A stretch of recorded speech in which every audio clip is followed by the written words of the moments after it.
Brigitte is easily one of the most flexible supports in all of Overwatch, but getting value with her, especially at lower ranks, can be quite difficult. So today we're going to be reviewing players all the way from Bronze to GM to see what they're doing wrong, what they're doing right, and what you need to do to reach your goals and get the rank that you desire. These tips are still going to be very applicable even in Season 9, so stay tuned, but without further ado, let's get right into it. The reality of it is, and this is really important to understand for Bronze, is that anything that's conventional kind of has to get thrown out of the window in Bronze, 100%. So yeah. Conventionally, your role as Brig is actually to keep, realistically, it's supposed to be your support alive. Whether specifically if this Kiriko is an Ana or a Zen, because they're going to need the extra help. But if they're a Kiriko and they can just kind of do whatever they want and they shouldn't really be dying, you can try to support your DPS. Yeah, blah, blah, blah. We'll talk about this more later in the Unranked GM. The problem is that Bronze, it doesn't really work that way because people aren't really great at the game down here. No hate. It's more so your teammates. You never know how good they're going to be. They could be a GM Smurf. They could also be new to the game entirely and just bought their account. So because of that, packing your tank generally is something you don't want to do, but because it's in Bronze, you might be onto something, to be completely honest with you. Here's the one tip that I can give you though, if you're going to try to climb out of the Bronze, Silver, and Gold region. And I know that we've talked about this before in the past, but it's literally just walking in and just trying to do as much damage and healing as possible with your Inspire on Brig. That is realistically what you have to do if you want to get out of Bronze as Brig. So we're going to see whether you did that or not. I'm going to assume that you didn't and you tried to play a more team-centric play style. I'm going to tell you that is probably not going to work because Brig is the only character I've ever lost in Bronze with. Because I've tried this challenge before and Brig is very easy to lose with in Bronze, even if you are doing everything you can. So we're going to see how you play Brig and how maybe we can improve that. If you have any questions, feel free to interrupt me. See, this is what I'm talking about though. Since when does a Bronze go Symmetra and then look for a TP out of spawn? That's some smart stuff. I'm not gonna lie. I don't think most Bronze would remember that she had a teleporter. But and then she broke it. Hey, I mean, that's fine because she's actually sticking to Symmetra. So I think that's fine. You can look for a TP in the middle of the fight. Honestly, your sim might be the GOAT. Starting off with a pick already. Wow, your PC is very laggy. I am not gonna lie. Oh my god, wait, does the lag actually transfer over? Oh no. Oh no. I'm gonna tell you, I dropped the 1 FPS a couple times. Oh my goodness me. It's gonna be a fun time, Chad.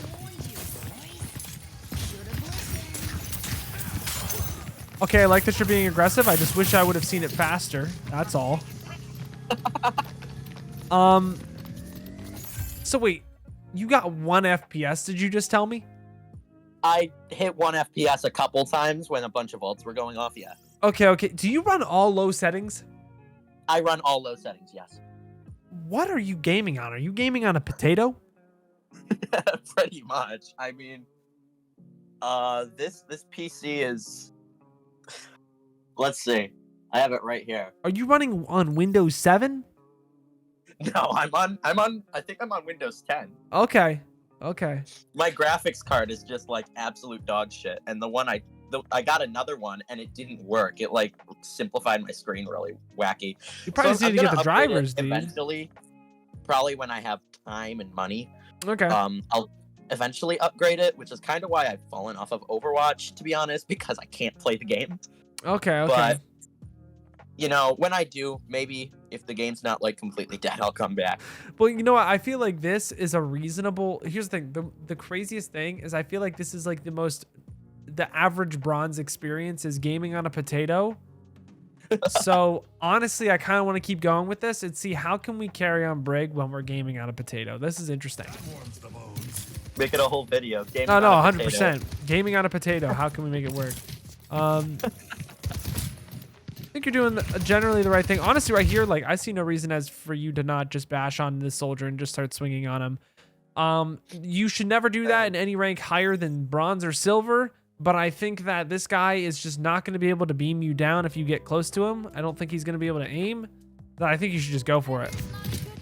Until the Mercy gets to him, but I think overall you can just have a much more forward-leaning posture here. Right. In bronze. It's not about necessarily playing Brig correctly. It's more about like how can we play Brig to just get out of this rank so we can really start like learning. Right. Play bronze correctly, not Brig correctly. Yeah. Like right here, you're doing a great job at just like making their soldier have to think about things. I just think that you can do it by like you can like get close here and look to really like just hit people with your primary flail. You don't have to whip shot the whole time. Yep, okay. He doesn't have charge, so honestly, in bronze, I would just hold left click on this guy. Yeah, like that. I mean, like that. Just a little bit more forward and pointed, if that makes sense. Like being more aggressive just with your primary damage. Right.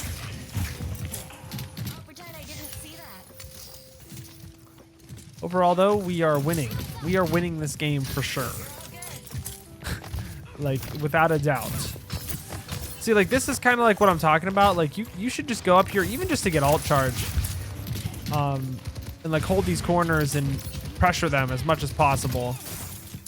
Because you won last fight because 3 people were looking at you instead of your team. See, like, this is what I'm talking about. Stay up here. Just, like, hold this corner and just hold left click on them. Yeah, you're doing a great job. This is like, exactly what you need to do to win in bronze. Yeah, like, that's pretty good. That's obviously, mechanically, it could be better.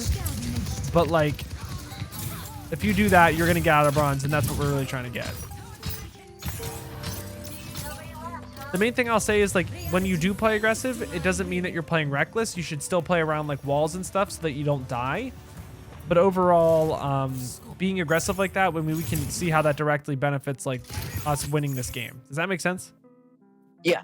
Yeah, I don't want to just, like, yap at you, and then it's like, huh? It makes no sense. Like, I don't want you to be like, oh, no, I get it. Yeah, you know totally. I mean? Yeah, okay. All right, weird. But here's the thing. Like, I'm actually okay with you packing your tank because your Kiriko looks completely lost. So it's like, it's not what you should do, but, like, in bronze, you got to do what you got to do. Yeah, you got to, like, MacGyver it, you could say. Yeah, pretty much. Wow. Your teammate just completely melted that Pharah. I would not expect that normally. Now, I wouldn't say that you should 1v1 a Reaper, but when your J Queen gets here, I think you just press W and, like, don't even be scared about it. Yeah, like, I would walk in this Reaper there much faster. What's up? I was trying to play that wall there for a bit, and then the Reaper showed up, and we just chased it. Yeah, I mean, honestly, like, whenever you see the Reaper even try to, like, walk close, I'm willing to bet that a Brig probably beats a Reaper in the 1v1 at bronze. Unless the Reaper, like, actually has the shots. Like a decent Brig, yeah. Yeah, but I honestly think you're a fine Brig. I think you could get away with a lot more is what I'm trying to say. You're smart enough to know when you shouldn't really be, like, pushing because it's dumb, but I think you could benefit from aggression that's not reckless. Makes sense. Because, like, that's, like, you're good enough where you can just kind of dunk on bronzes. I feel like you should just dunk on bronzes. Like, right here, yeah, I like that you're being aggressive. Dude, this guy has missed 4 shots on you. Make that 5. But you just pressured him off of the fight so he's not looking at your team. I think that's something that's really nice that Brig can do at this rank that a lot of other characters cannot do.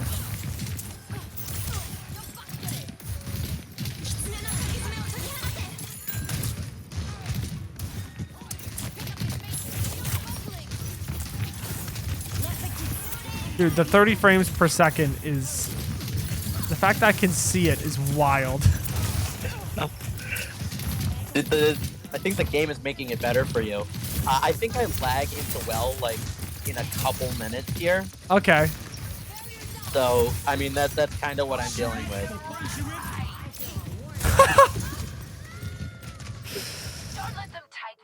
All right.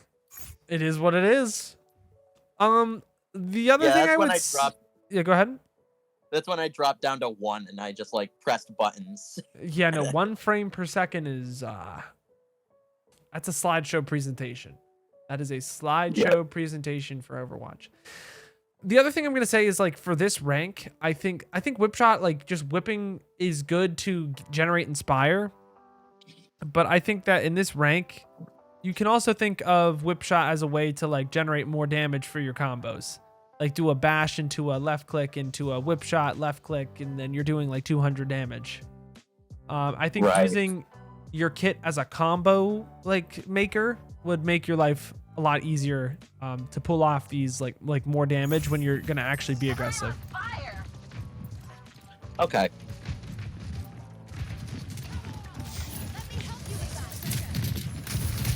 But at this rank, it's really as simple as just like, cool, I walk in with my team and I kill them all.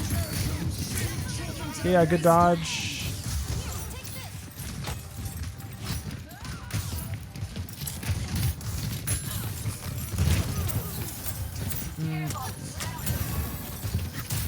I mean, they just ulted, so realistically, nothing we can do. We're not going to overcommit, which is good. I just wanted to make sure you didn't overcommit. You're at least smart about how you're playing. Our J Queen died immediately again. Not really your fault. Never want to push inside against a Reaper Junkrat. That makes sense, though. Just because they're gonna... Okay, let's see the rally. So I kind of hold my shoulder. Just to walk in with your showdown. Huh? Overall, I mean, no, you're good. You're good. Like, I'm more so just commenting like that. Overall, most of your problems is just like you can press the envelope even more. Against a Junkrat Reaper, it's obviously like a lot harder. But I think in general, the general rule of thumb, like most of your problem is just that you're not getting enough damage done to be warranting playing Brig in bronze. That's realistically like what it is. Like you're always going to be at the mercy of your teammates when you're playing Brig in bronze. And you want to avoid being at the mercy of your teammates as much as possible. Okay, I'm ready to go. Right, yeah. Try to play the game into your favor. Like I almost think that you want to play Brig like you always have rally in bronze. Like literally play it like you always have rally. And that you're always just gonna like run through people. Like there's nothing stopping you from just bashing on that Kiriko and just like killing her, to be honest. Right. And I think it's like you don't need to play correctly here if you want to climb. You just need to play your rank. It's a sad thing, but it is so real in whatever game you play that I think it's something that a lot of people need to hear. That it's like you oftentimes are smarter than your rank. Like I'm not gonna play like I'm like in Valorant. If I'm in Iron, but I'm like an ascendant level player, I'm not gonna like calm to these players like they're like gods or that they're top 5% of the player base. I'm just gonna play with what I have. Right. So what I'm gonna say when you're playing Brig, the number one thing I need you to do is press W. Genuinely. And I talk like if you feel like watching the full VOD, you'll start to understand at higher ranks. It's like literally I'm telling GMs to do this. Like, dude, just press W. Like there's no reason not to at all. Right. Anything else, it's kind of like, okay, don't pack your tank. You want to pack your other like sure, but in bronze, I don't want you to focus on packing your tank or packing your supports and DPS because everything is so variable. What I'm going to say is just more things that are like maybe practice your combos in terms of like Brig combo damage. Like you hit the left click into a shield bash, into another left click, into a whip shot, into a left click. That like something like that in quick succession makes your damage output go up and you're going to win more 1v1s. A lot of what I'm going to say is just like everything is just like press W and win more 1v1s.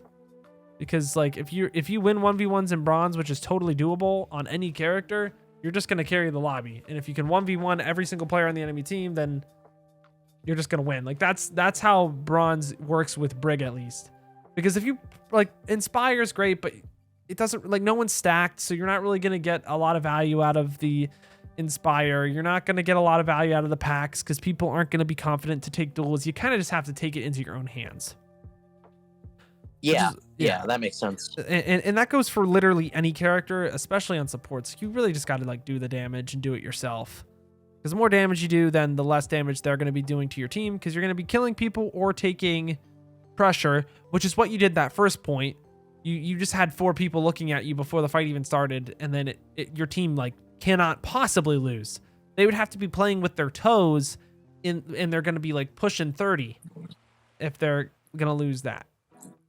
Right. Like the combat, not even pushing 30. They got to be pushing like 80, playing with their toes if they're not going to be able to 4v1 a target. I'm pretty sure anyone has ever touched a mouse in their life would be able to move it in such a way that they're going to get a guy that's barely even moving, aka Reinhardt with the big hammer.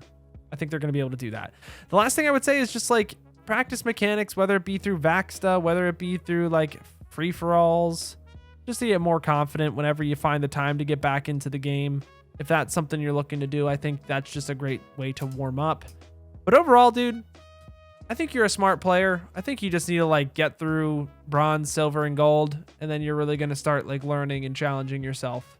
Because right now, it just kind of looks like you're overthinking everything and you're playing like semi-decent Overwatch, but then like there's not a lot of value that you can do because you're just kind of sitting around not doing anything. Just press W. Will do. I am going to pack the tank some just so that I'm not wasting ticks of a pack reset. I'm gonna be honest, like it's a really hard habit. It's a really hard habit, but you should genuinely never be packing a tank, like ever. Even if you have 3 packs, like unless that dude is crit and will die if you don't give it, it's like your other support is at fault if that tank dies. I know that low elo is a little different, but the thing is like you want 3 packs for when your Genji is gonna dash in and try to kill someone.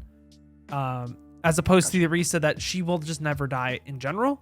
If they're shooting the Orisa, here's a rule that I think everyone needs to know. If you shoot Orisa when she has gold, that is what she wants you to do. So if you're ever just trying to kill Orisa, you're doing the wrong thing. So if your Orisa ever gets crit, that's generally a good thing if she hasn't used gold, because then like your Orisa is actually doing what she needs. So you don't need to panic, because she just shouldn't die. Yeah, for sure.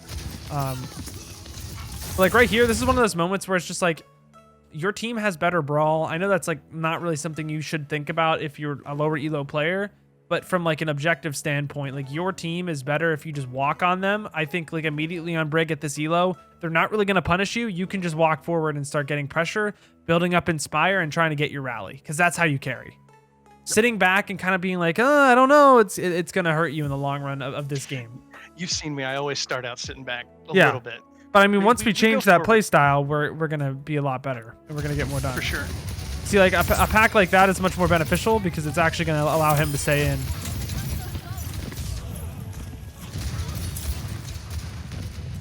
Yeah, I would say like just keep walking forward, honestly. Who cares about cards? Someone else will get it eventually. No, I go back to the card. Sorry. It's not the end of the world if the fight is already won. And to be That's honest, what it I looked think like to me. Yeah, I think you are the person that can be on cart. Like that's fine. And other people should probably be getting their ults, but I'm just saying at a lower elo, people aren't really playing correctly, so you kind of have to play off of that. Yeah. They looked like they had momentum. I would say either me or Moira can get back from the cart quick enough. Realistically, like this isn't the worst. Like if you can force them to fight on cart, you get value, and that's kind of what I'm saying. Like it's not the worst if you want to stay on cart. I actually just like that as a guideline. Like if you're not going to walk forward, you can stay on cart, because then they're going to have to come to cart. It's an objective-based game. Right. But I generally want to see more aggression, because then you can get more value. And also, like you don't need to pack people when they have like 20 HP to get healed. You can just look to like hit a whip shot, and it'll heal everyone. It doesn't necessarily punish you in this rank, but it will when you start climbing, because then you're not going to have packs for when you actually need it. Again, right there, she'll be fine. You have a Moira. If Moira can't heal that, then we can switch our playstyle, but like assume that she's going to do the right thing.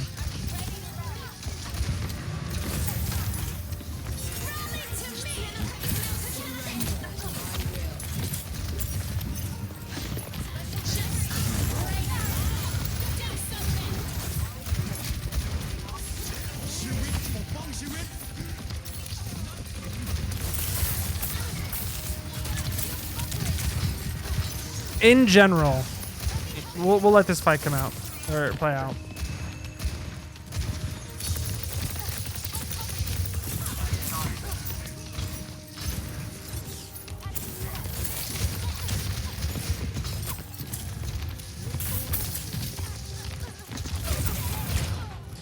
What I'm just going to say is that this fight looks very different had we been more aggressive and just did more damage from the get-go. Like, I know that people are going to call me out and hate me for saying this because of whatever people thought I was trying to say in the awkward video. But the big thing here is that, like, you can do more damage and less healing here on Brig because your damage is directly correlated to how much healing you are doing. So you need to be doing damage. Like, you need to be hitting that whip, that flail, your melee, anything, the whip shot, anything, every like 4 to 5 seconds. And Sure. you need to pressure them so they don't just walk on your team. If you pressure them, then your team doesn't take as much damage, then you don't have to pack as much, then life is easy. But if we sit back and just kind of stand there, you can kind of see where I'm going with this. Like, your team kind of crumbles because when the fight's actually happening, it's effectively a 4v5 because you're not really doing anything. You're kind of just like hoping they out mechanic and just pack and pray, which you can't do at this rank.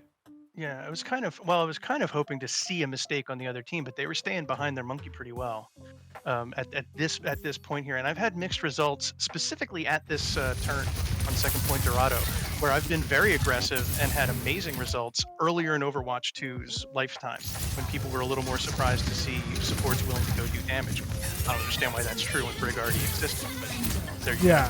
And other times where I've been like, oh yeah, I'm awesome, I'm this melee, battering ram, and I get killed. I just think that, like, there's a lot of ways if we posture ourselves earlier, like 30 seconds ago, to be more aggressive here, like and we hold space in corners and then force them into close range engagements, it's a lot easier.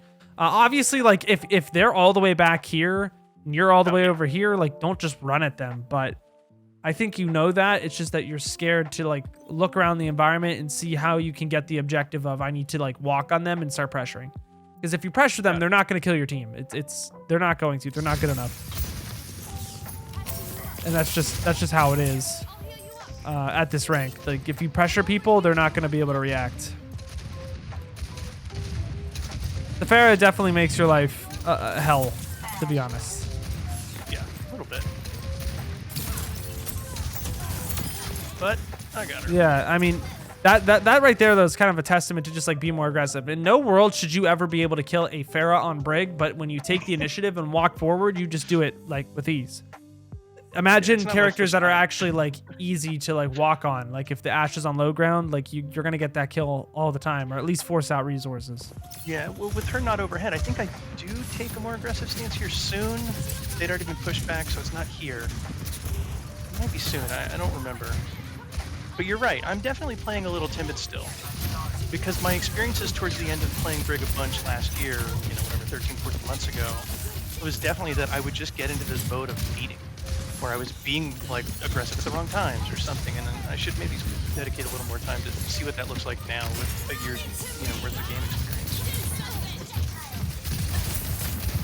See, like, it's like right here, like, why are we backing off? Like, we got a team here, the Bob is on the ground. We're forcing out resources.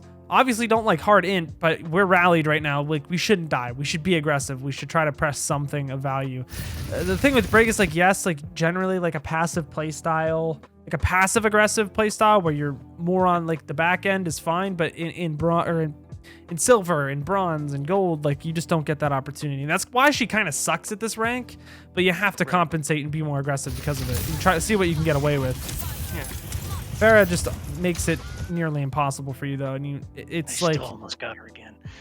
yeah, like this right here, like, you're fighting an uphill battle, and honestly, I think it's just you really should just switch and play like BAP. Life is so much easier if you play BAP into that comp, but for the sake of this, like, video, being more aggressive and just trying to win the ground war faster than the Pharah can kill you is the play. Usually. She doesn't even have a mercy pocket either, so now you have an Ashe. Yeah, and I'm praying that the ping system is actually paid attention to. I see our Reaper up there, and I didn't remember anybody took high ground. That's good to know. I mean, the big thing here is like I see that the Pharah is all the way over here, and then I see that the D.Va is right here. Immediately, I'm just thinking, all right, I'm pressuring front line. Like I'm gonna get damage done before she does. Not like this. Oh, I'm gonna look at it because like, what are you gonna do against the Pharah? You're really not gonna do a whole lot, right? Like you have a flail. Just ping her again. I mean, yeah, but no one's gonna listen to your ping. Like I'm gonna be honest. You can ping it once, and then that's it. If people look at it, great. If they don't, move on. Because it's a 4-feet clover when somebody actually responds to the thing. Yeah, even in GM. It's just like, again, why? Like, what is causing us to be scared here? We have our Orisa close. We are under a bridge, so the Pharah Rock isn't really going to hit us. And we also have a shield. Like, trust yourself a little bit. If we push in, this Reaper is going to be a lot more efficient with his ultimate and maybe get a few more kills, or like we could force off this D.Va DM from him at a higher level. But when we dash backwards, we lose so much like support for our team. Unironically, we get no picks here, and he might die. But if we were pushing forward here, the D.Va gets demaxed sooner. We put her in a worse spot. Now she has a chance to react. I'm not like necessarily blaming you for all of your teammates' deaths, but like there's ways that you could have done better that they would have avoided dying there altogether, like making those mistakes. Like don't even give them the opportunity to make mistakes, because every opportunity they get, they'll probably make the mistake at this rank. Sure. I'm actually curious why I backed up there. I don't know. It's just like this subconscious thing that you do where you're scared to like just walk in and get it done. It's the same thing on Lucio, but you're really definitely better about it aggressive now. with this character. Yeah, but I used to be really aggressive with this character. Like That's a good crazy shot. aggressive. Yeah, I don't think I get her here though. I mean, you don't really have to get her. You just have to force her out. Force out her cooldowns. Like that was actually perfect. Your aggression there, it was almost a little too aggressive, but still like that's what you need to do. Because you can get away with that stuff, and then that, like, as we see, like, that wins the fight then and there, like, right away. And now we're going to keep being aggressive, and we're going to see how, again, I don't really know why we're backing up. We almost have rally, and we have our team with us. We're still packing our tank, which is I don't know if that annoying. one, I mean, so that is technically backing up. I don't know if that's hiding backing up. That's just me changing position on the cart. I mean, I'm what I'm really saying bashing is out and backing up. anything that you're doing that isn't you walking forward is probably wrong. I'm just being with you. completely straight up. And like taking space and being assertive and like making your presence known. It's so important that you're constantly getting damage done and not being scared. Obviously, like don't kill yourself over it, but being aggressive is very helpful. Stop packing, Orisa. Where's your Moira? Where's your Moira? Where's your Moira? I mean, I guess it's okay to pack if she's gonna do that, but still. She didn't need it. I'm sure she was. Yeah, she would have been fine. I don't know. You could argue for alt charge, but I'm just saying, get in the habit of like realizing when it's not the best thing to do. Stop caring about Pharah and start caring about doing damage in frontline. I'd be bashing in right here, honestly. Yep, there we go. Yeah, this is exactly what you need to do. Yeah, that's the old me, and I would have stayed in and looked for another person to finish off. So I don't know what changed there, other than just I had a whole bunch of like, I'm just beating results. I mean, you have to look at it objectively. It's like sometimes you can't do that, sometimes you can, but just know that like the right idea is usually to just walk in with your team and like use them as chess pieces. That's like how I do my unranked to GMs. It's like not really just like hard mechanic. Yeah. In that year, I've developed a little more game sense of like the ult economy, numbers advantage or disadvantage and such. So I might choose to do it differently now than I did, when I first started playing this game like at all. Yeah. Like a year ago. I don't know. This year like isn't necessarily bad. It's more so the awareness that people are flying on you and just being ready to adapt and like react to that. That's like more of a mechanics thing, but that'll get better. I think we finished this here while I'm walking back from spawn. I don't remember what I did there.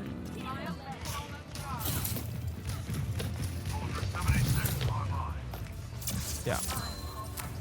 Okay. Honestly, like the end looked a lot better than the start, but you're also playing Brig on offense on Dorado with no one to really peel for.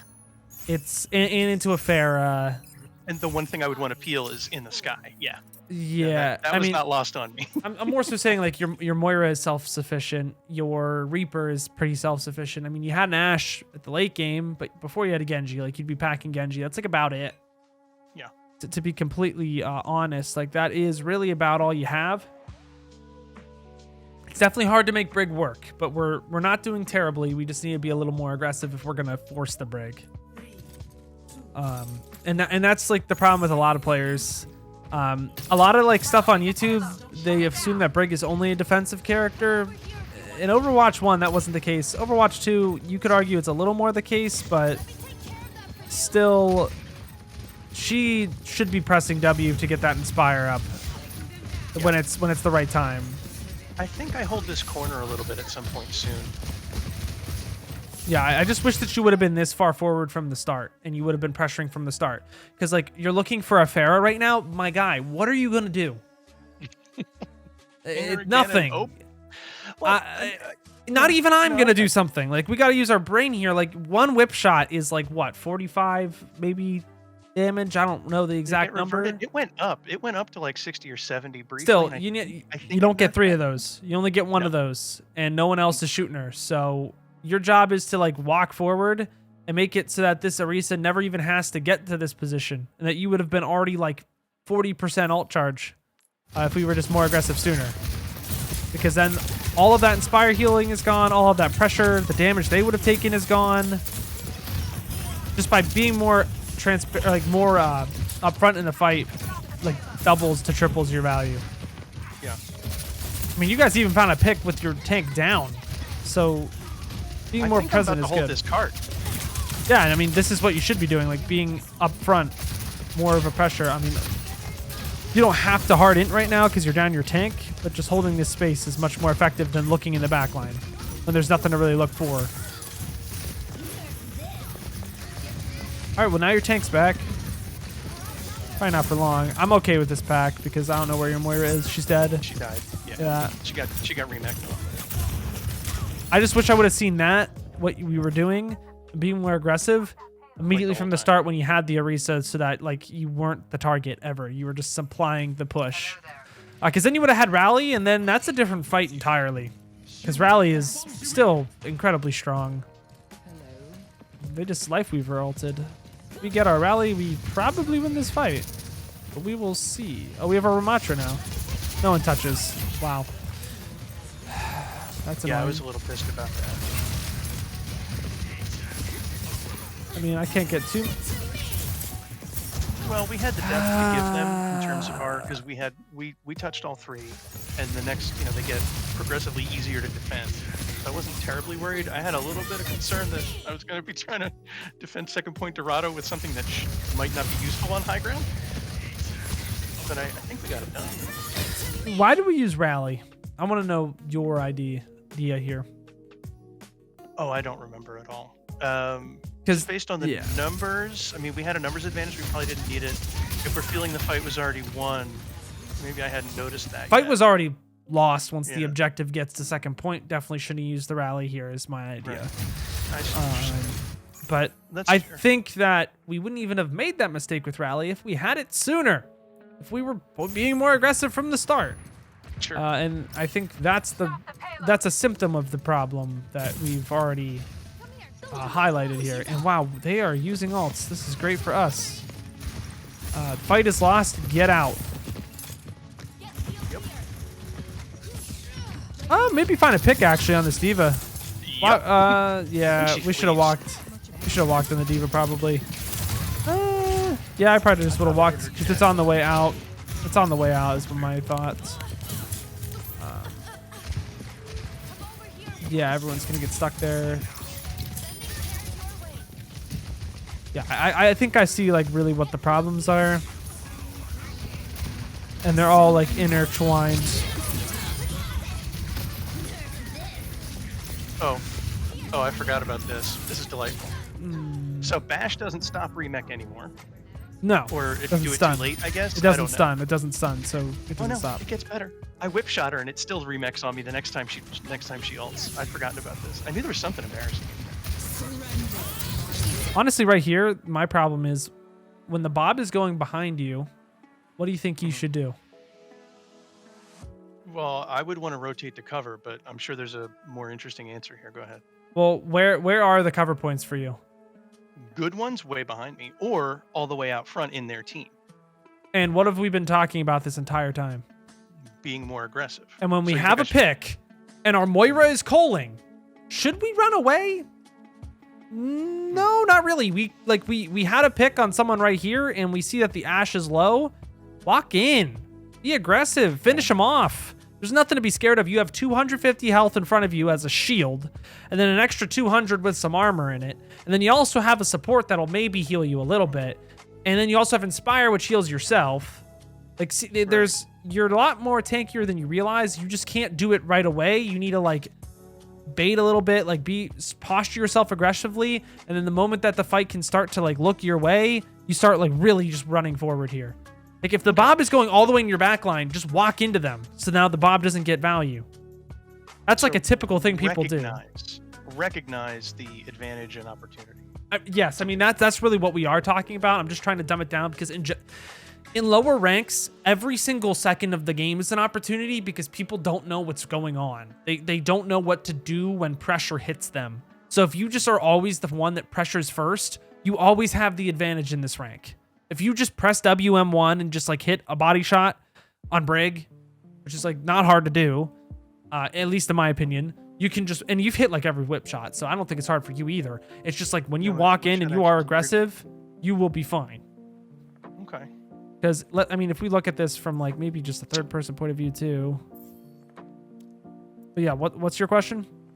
Oh no, I was just gonna kind of describe what you're describing. I've definitely seen that. Like that's what drew me to Brig early on. I was like, oh, this is exactly the way I want to play anyway. She's aggressive. She can just walk right in and murder people.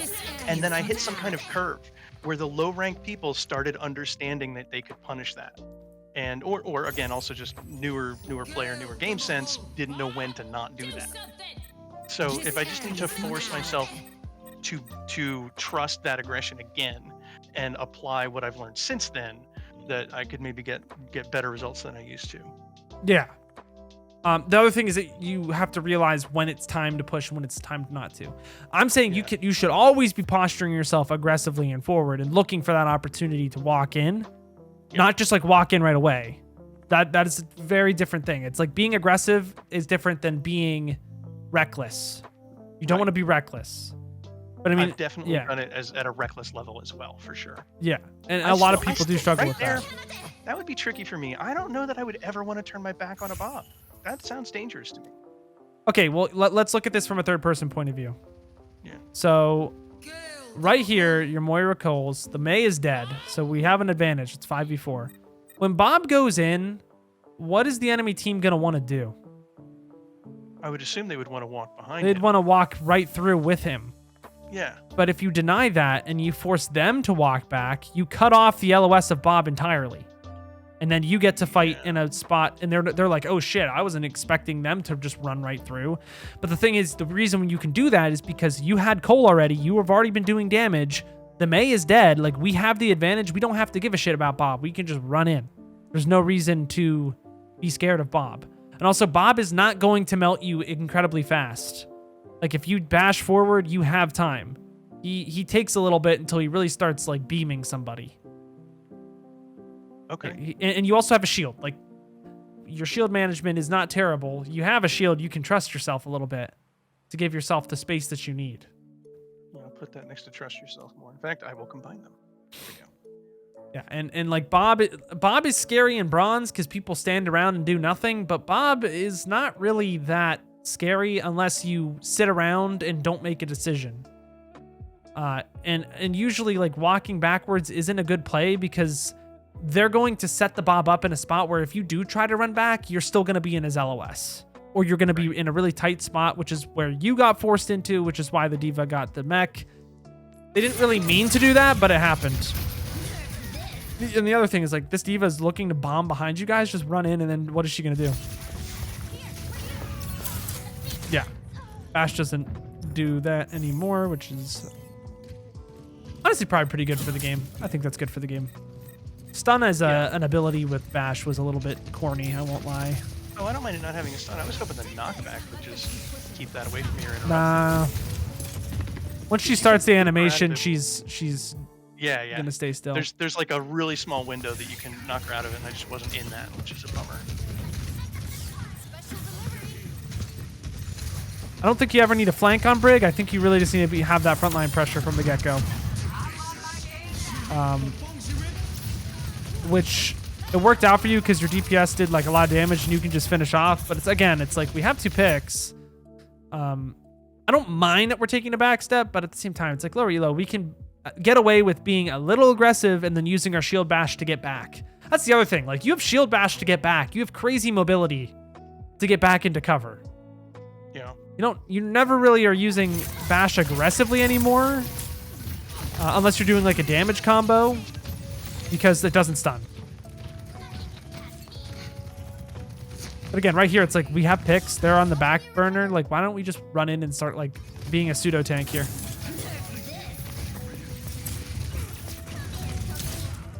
Yeah, I can see why you said that was a little embarrassing.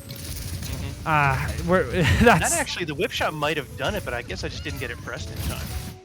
Most of the time with diva bombs, it's like you're either just getting out of sight or you are getting in and just trying to be aggressive off of it. You're never really going to be using your shield to block, right? Unless it's like a team play thing, like a team play thing where you're going to be like blocking your other support. Because like Brig has a lot of mobility. She's more mobile than a lot of the supports with your bash, and you really need to start thinking about like bash as a mobility option as well once you start being more aggressive. Because aside from that, like bash isn't really that great of a ability outside of rally when you do get that stun. It really is just a mobility thing. Here comes a Pharaoh. Surely. Okay, yeah. Ram just dies there. Shouldn't use our ults. We should just get out. Never mind, we're running in. Sorry. No, this is good. It's not your fault. We're running in because your Moira wanted to co, so we have to like be aggressive off of this and try to make it work, which is kind of working. I still think you should be aggressive, but I am a little here, but maybe even a little bit more. Like you could press it a little harder if you wanted to. See, that is what I'm talking about. You see a diva bomb, you see a Bob. You don't necessarily need to think, oh, what's going on with my team? How can I block it? It's more like get out of it, walk in, and then be aggressive off of this, which like this is something I'd see a lot more in GM, which I mean, I get that you're in the back line, but you also have a shield. Yeah. You were in a 1v1 with Mei, and she really can't do anything to you. And look how we're still like alive and we're well. And we kind of just carried the fight because we got damage, and yeah, we healed the whole time there too. It compounded. Bash in on this Life Weaver. Don't wait for other people to do it. Just do it your damn self. You have a shield. You ain't gonna do shit to that. You kind of see what I'm like getting at here. Like that Mei was a perfect example of like you're in a terrible spot. You really should die because the whole team should turn on you, but they didn't. And you have 450 HP to work with and just wasting this Mei's time at the very least. You're at least wasting their time. But we need to do that like every time. Okay, Yeah. now holy shit. Now this is almost guerrilla warfare type shit. I need to see this. Oh, I did some, I think I did something really dumb here. Okay, we saw the Mei. No. Wait. I walk right out into... No, this is good. No, this is good. You'll like this. Or you'll hate it. We'll see. Because I didn't stay out here, but I slowed the hell out of their whole support system. Okay, this is Silver at its finest. Yes, I should not have been allowed to get away with Yeah, this. but see how you were allowed to get away with it? And like you see why, like that was the dumbest, with all due respect. That was the dumbest That's dumbest shit dumb I've aggro, seen yeah. in a while. That was the dumbest shit that never should have worked, and I've seen in a while. But it did lead your team to just win the fight with almost no resistance. And that's why I'm saying with Brig, posture yourself forward. There's no, like, you have 450 HP to work with effectively. Plus a little more if you count all the healing you're doing on top of that, which is like 500 to 600. Like, you got a lot to work with. You shouldn't be just sitting around doing nothing with it, especially when their Pharah is just going to blast your team. Like, you're not going to do anything against that. Now, I'm not saying go to their spawn. No, we back up right here. Yeah. But, you know, like before, I'm not saying go to your spawn. No, we were in but comms for this even at this low elo, and someone was saying we were already backing up. They're saying come back, bring it back. We were like, yeah, we are. So then is this? I definitely get murdered for trying to gatekeep, and I think it's here. I don't mind if you're going to try to go for a whip shot for some ult charge, but like this is way too close. They have a Mei. You're going to get blocked. Like, Yep. if you're going to go for something like that, look for the whip shot, bash out. If you have that in mind, you probably would have lived here, honestly, but you were thinking too slow about it and you got overwhelmed. That probably will lose you the game. No, but They didn't push on your have team. anything to do with winning. No, what I'm saying, this is the part where I feel like I was carried, because I don't think we lose this. But I didn't think I had much to do with the. I mean, yeah, right now you haven't hit a whip shot. You haven't healed anyone really. Yeah, you're I kind came back of from spawn and couldn't find anyone alive to fight. Yeah, I don't know if you guys saw did. that. Yeah, I mean, Yeah, I had nothing to do with that last team. no fight. matter what Was it happened, an overtime spawn? It might have been overtime spawn. what happened was just something that we wait, that's not the right line. This is the right line. Cool. You just need to be more aggressive. And I said this kind of with the Lucio too. You definitely were more aggressive than before. But with Brig, like, there's guides out there. For some reason, they're like, yeah, Brig is a defensive character. She's there to peel. Yeah, she does that. So does every other support in the game. Every support should be really aggressive. I mean, especially at this elo, you can be aggressive while you're defending people. Because oftentimes when you're doing damage, you're also healing the team from all the damage that they would have taken.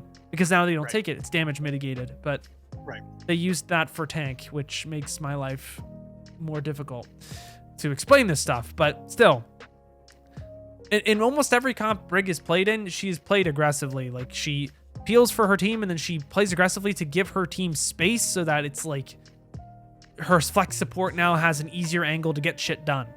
Easier time to find the nade, easier time for the Zen to do damage. She plays aggressively to open up the map. She's a pseudo tank still. Like, she's a tank support. She does things very in line with what a tank would do, and it's very important that we understand that. By being more aggressive, we get all this stuff done, blah, blah, blah. I think we've talked about that to a very wide extent. But the number two thing is the packs.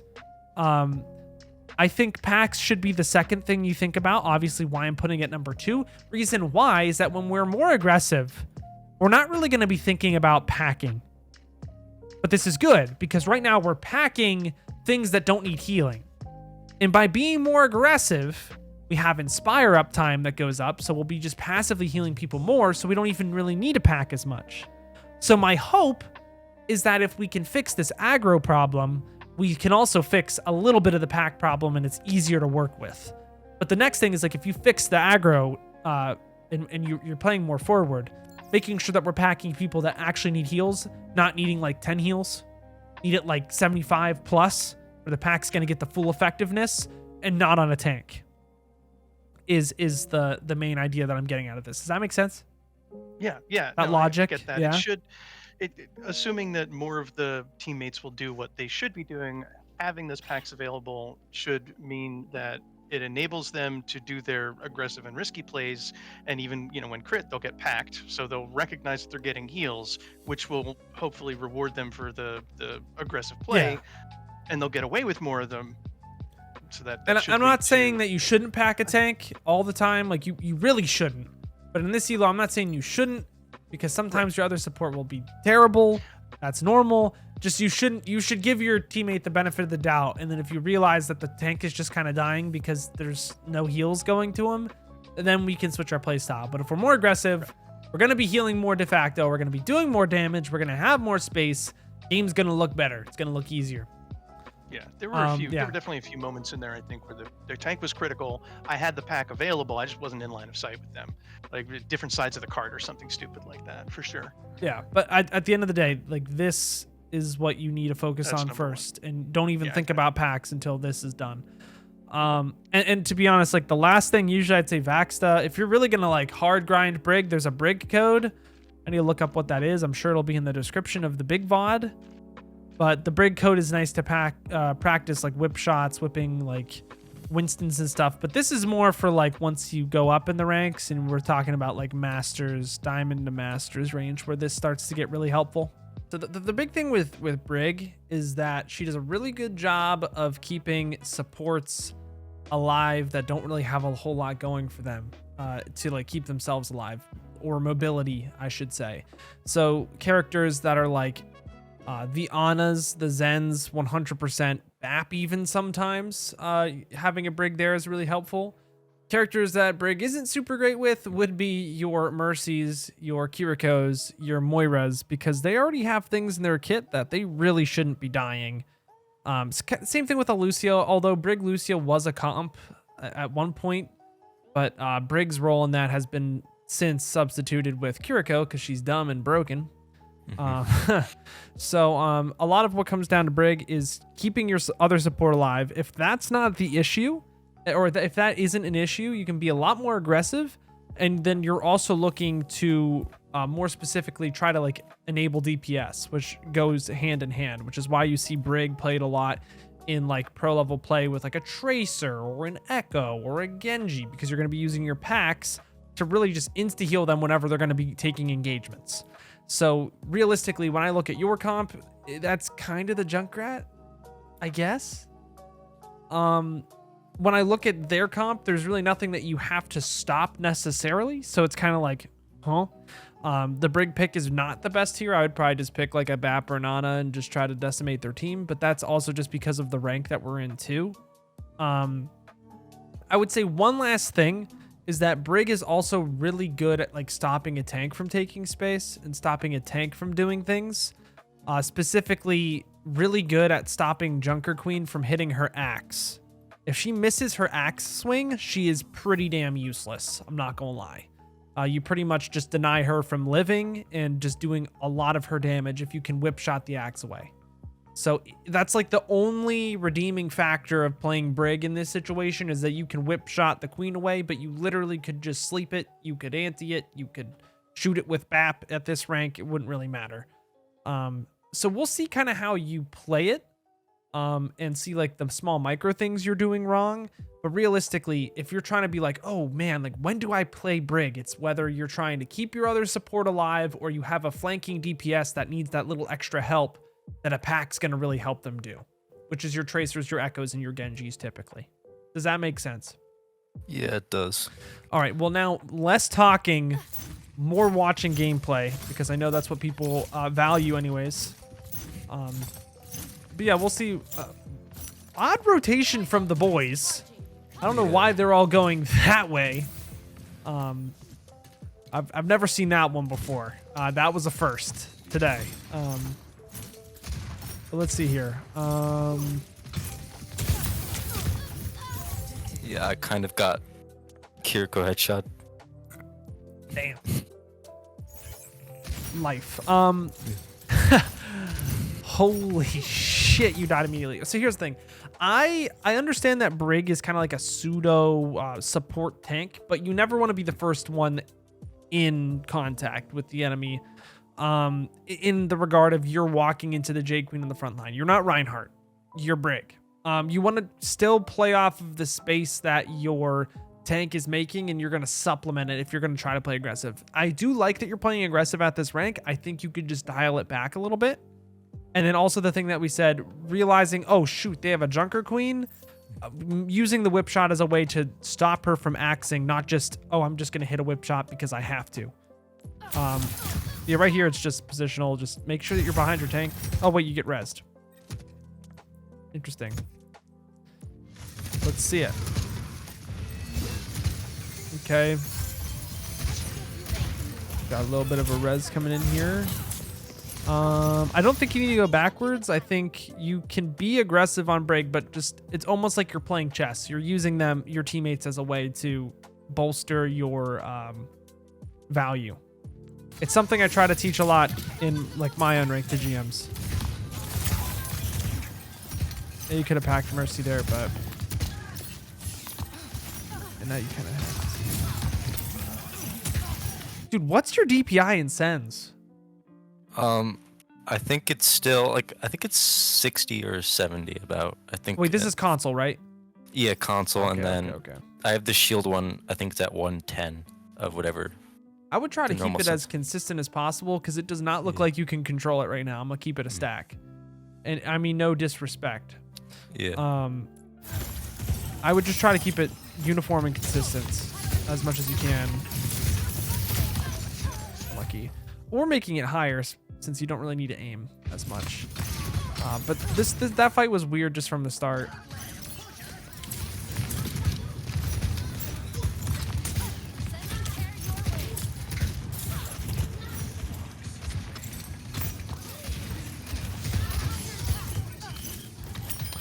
And I don't even know, like, you shouldn't pack the tank ever here, but you also are running Mercy Brig, which is by far like the worst comp you could ever probably run. Man, this is just like this should be the standard example of when you shouldn't play Brig. I'm gonna keep it 100% real with you. Does it make sense as to why we shouldn't play Brig here? Because Mercy's mobility and the map's fairly open as well. Yeah, and then your DPS aren't, I mean, I guess Junkrat might flank, and he really should be, but we don't have anyone that's inherently going to be really utilizing those packs aggressively either. Because, I mean, what are you really going to do here? I don't even know. I thought I heard someone on the high ground. And No, I don't think it's a bad idea, though, to hold this high ground in general. Like, I'm totally fine with this. Yeah, now we're getting aggressive again. I really think that if we're going to play Brig here, we really have to get into the Ashes face. We're going to have to try to find ways to do that, I think. Because realistically, you have nothing to really pack. You don't really have anything to, like, keep alive. You really got to just pressure off angles, I guess, at this point would be the best way to do it. But again, here's another positional mistake where it's like we're walking in front of our Orisa instead of behind. It's not that Brig should never take space. It's just that in this situation, you're trying to 1v1 not even 1v1, really 1v5 the Queen and her whole team. It's really difficult for me to explain positioning though when we are playing with this comp because it's like not normal. And you generally never want to pack your tank when you're playing with an actual flex support, like an Ana or a BAP or anything that's actually going to heal, because typically that's their job. But I feel like in this situation, it's not necessarily the worst, considering the fact that the Mercy is a little lost too. But it's just an efficiency problem. Yeah, and then you get knifed. I think you just need to respect the Queen more on this character. And this is like, I know that you play Lucio a lot more than you play Brig, so this is like totally normal. It's more so just looking at it from a different perspective. Like on Lucio, I think you can be a lot more active generally because you're harder to hit, but on Brig, you're kind of an easy target. You're pretty big.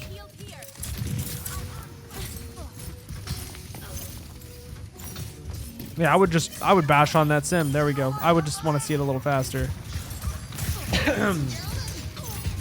Okay, yep, that's good. We're backing off. What is blood alting?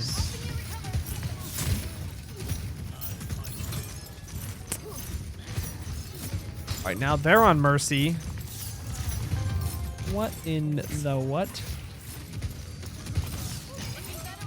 So yeah, I think the general principle of trying to keep packs for your DPS, that idea is what's going to save this junk here so that you don't run out of packs because you're wasting it on Orisa.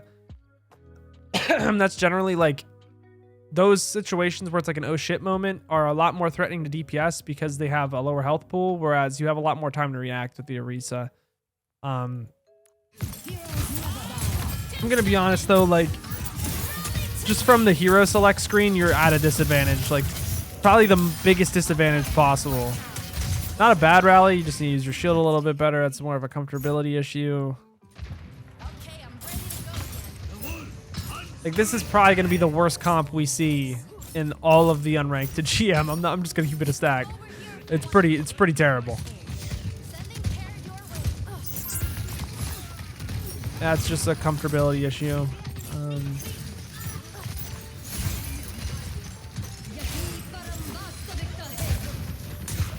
I would say to be more aggressive here, but they did just sim wall, so it's okay to back off. I do think you have a tendency to back off because you're not really sure what you're supposed to do, though. Use your Orisa to like push you forward. I like this. You're going to try to force them off height where the Ash should be. Honestly, the flank is pretty good. Like, it's not something you should ever really do in GM by yourself. But because this is gold, you're going to be able to get away with that kind of stuff. So if you want to start trying to do that stuff, but understand it's not necessarily textbook, like that is okay. The better you get at Brig. If that make like again, if you have a question, just let me know. A lot of this we're just kind of running it down the list of like what we could get better on, but this comp is just really tough to really find something. Like I said. And I think that after we discuss the fundamentals, it's really gonna help you just get a better understanding of like what Brig is supposed to be doing. Wow, she died immediately. Nothing I think we can do there other than I guess we could look for a flank to try to take pressure away.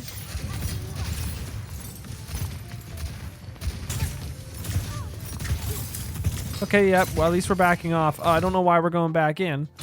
Should die there. But again, the moment that your Orisa dies, you don't need to assume a close position here. This is another point where like you're just making yourself an easier target and also wasting whip shot before she looks for her axe. But I'm pretty sure I know like generally what we could get better at here. Yeah, that's generally a fine play. It's just that they bobbed. You get rezzed. Let's see. Why? I think I die immediately after. I was gonna the say res. you're gonna die immediately if you get rezzed in that spot. There's nothing you can do. We could just use our shield there. That's again a comfortability issue. More time with Brig, we'll get better at that stuff. So I'm not gonna focus on it.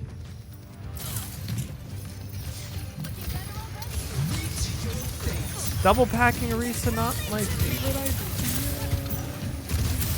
Okay, yep. I could be nitpicky here, but this is gold. I'm not. That's a GM. We're not even gonna talk about it. It's not worth. Yeah, I think the main things I'm seeing here is you can be more aggressive off of your teammate, off of the Orisa. That is generally something you can do at this rank that you should look for. We should make sure that we're trying to pack avoid packing our tanks, and then trying to find whip shot as a way to displace people when we can, and anticipate when it's important to displace them. And what I mean by that, it's not just Junker Queen, like with the axe. It could also be Winston with jump, Ball looking for a slam. You should look out for those things to counter. But that won't be all the time in every situation, and when those situations aren't important in the fight, you can look to just hit that for Inspire, since the whip shot procs your AoE heals. Does that make sense? Yeah. When should I worry about Inspire? Or should I even be worried about it? Inspire should always Going be on your off. mind, to always be trying to proc. The problem is that you can't really just like... Well, here's the thing. Being more aggressive in general is going to help you with the Inspire thing. Like, that's an Inspire tip to just try to get more Inspire, like more healing out. It's not just like, oh yeah, just like proc Inspire more lol. It's more so let's change the play style, the thought behind our playing right now, because then it's going to make more sense. You know, does that make sense? Like, it is a tip that doesn't directly address it verbatim, but it addresses it through osmosis. If that makes sense. Yeah, it kind of does. I mean, where does it maybe lead your mind astray? Like, it seems like a lot of time I'm just standing in the middle of my team doing nothing when I'm on Brig. Yes. So I kind of don't know what to do, like what I should be doing in those moments. Okay. So are you saying like when your Orisa is kind of backpedaling? Yeah. Well, what I will say is that it definitely doesn't help that you have a Mercy, where there's not a whole lot of like forward push. But what I will say is that if you generally there are moments where like there's a standstill right here, like these two.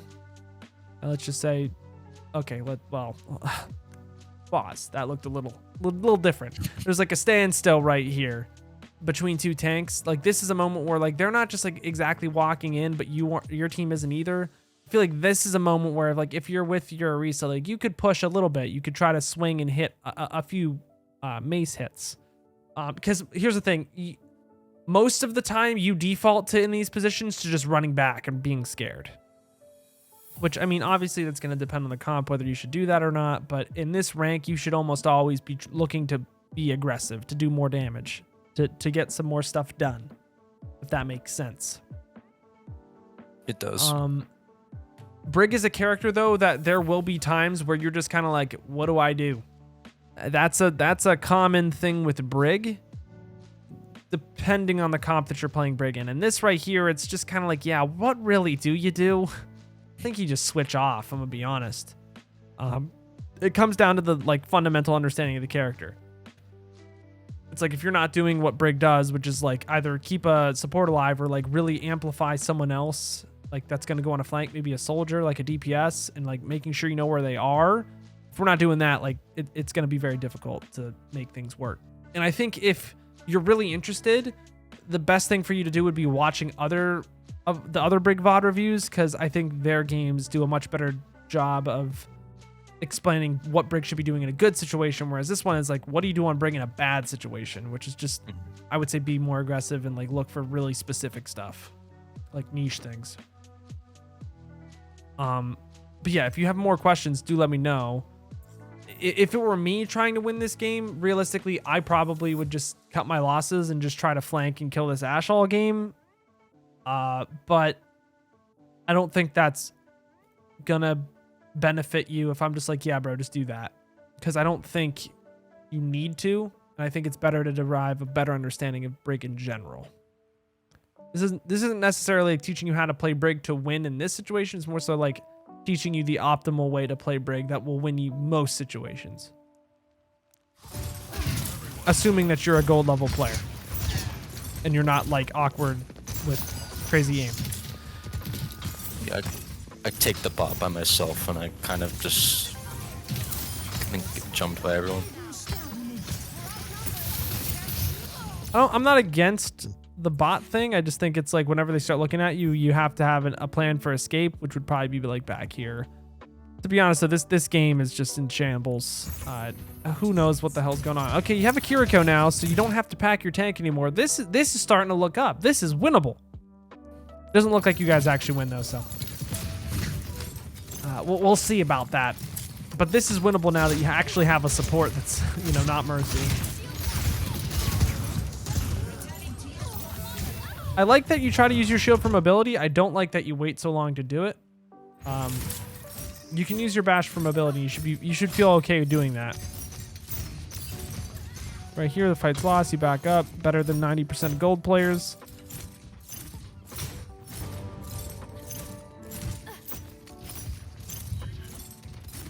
All right.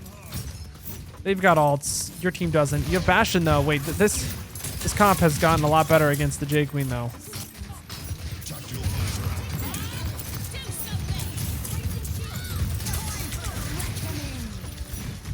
Wait, winnable. I can't forget it. See that? I mean, that there is just a whip shot misunderstanding. A lot of this is misunderstanding. You talk about it once, and then the next time you play Brig, you're just going to be a different player. Kiriko died. That's rough. Oh, I really don't want to see how this game ends, because it's going to be tragic. Something tells me this J Queen's going to flank everyone, and everyone's going to die. Yes, we kind of just let her be. I die really fast. Yeah, I don't even know how you should go about this fight.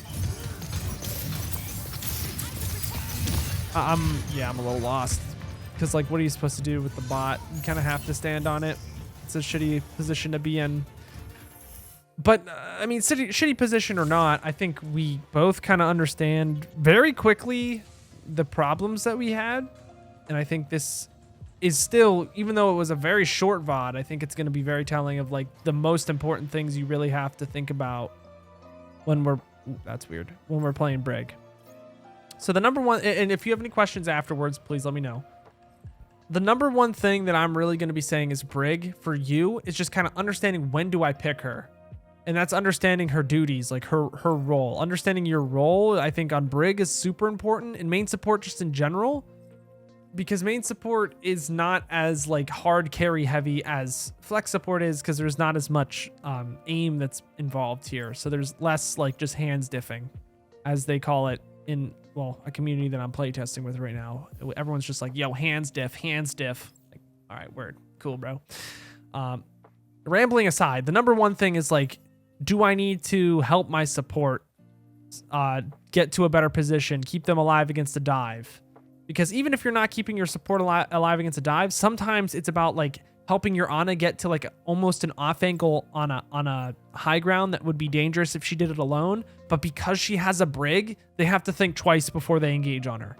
Or like Zen taking an off angle. Like that's one thing. It's almost like support bodyguard. I'm just gonna say support BG for sake of some simplicity. That's the one play style. The other thing is, while you're doing that, helping your DPS with packs should be your other priority, because then you're supporting them in their aggression against like really anything, taking the one-on-one.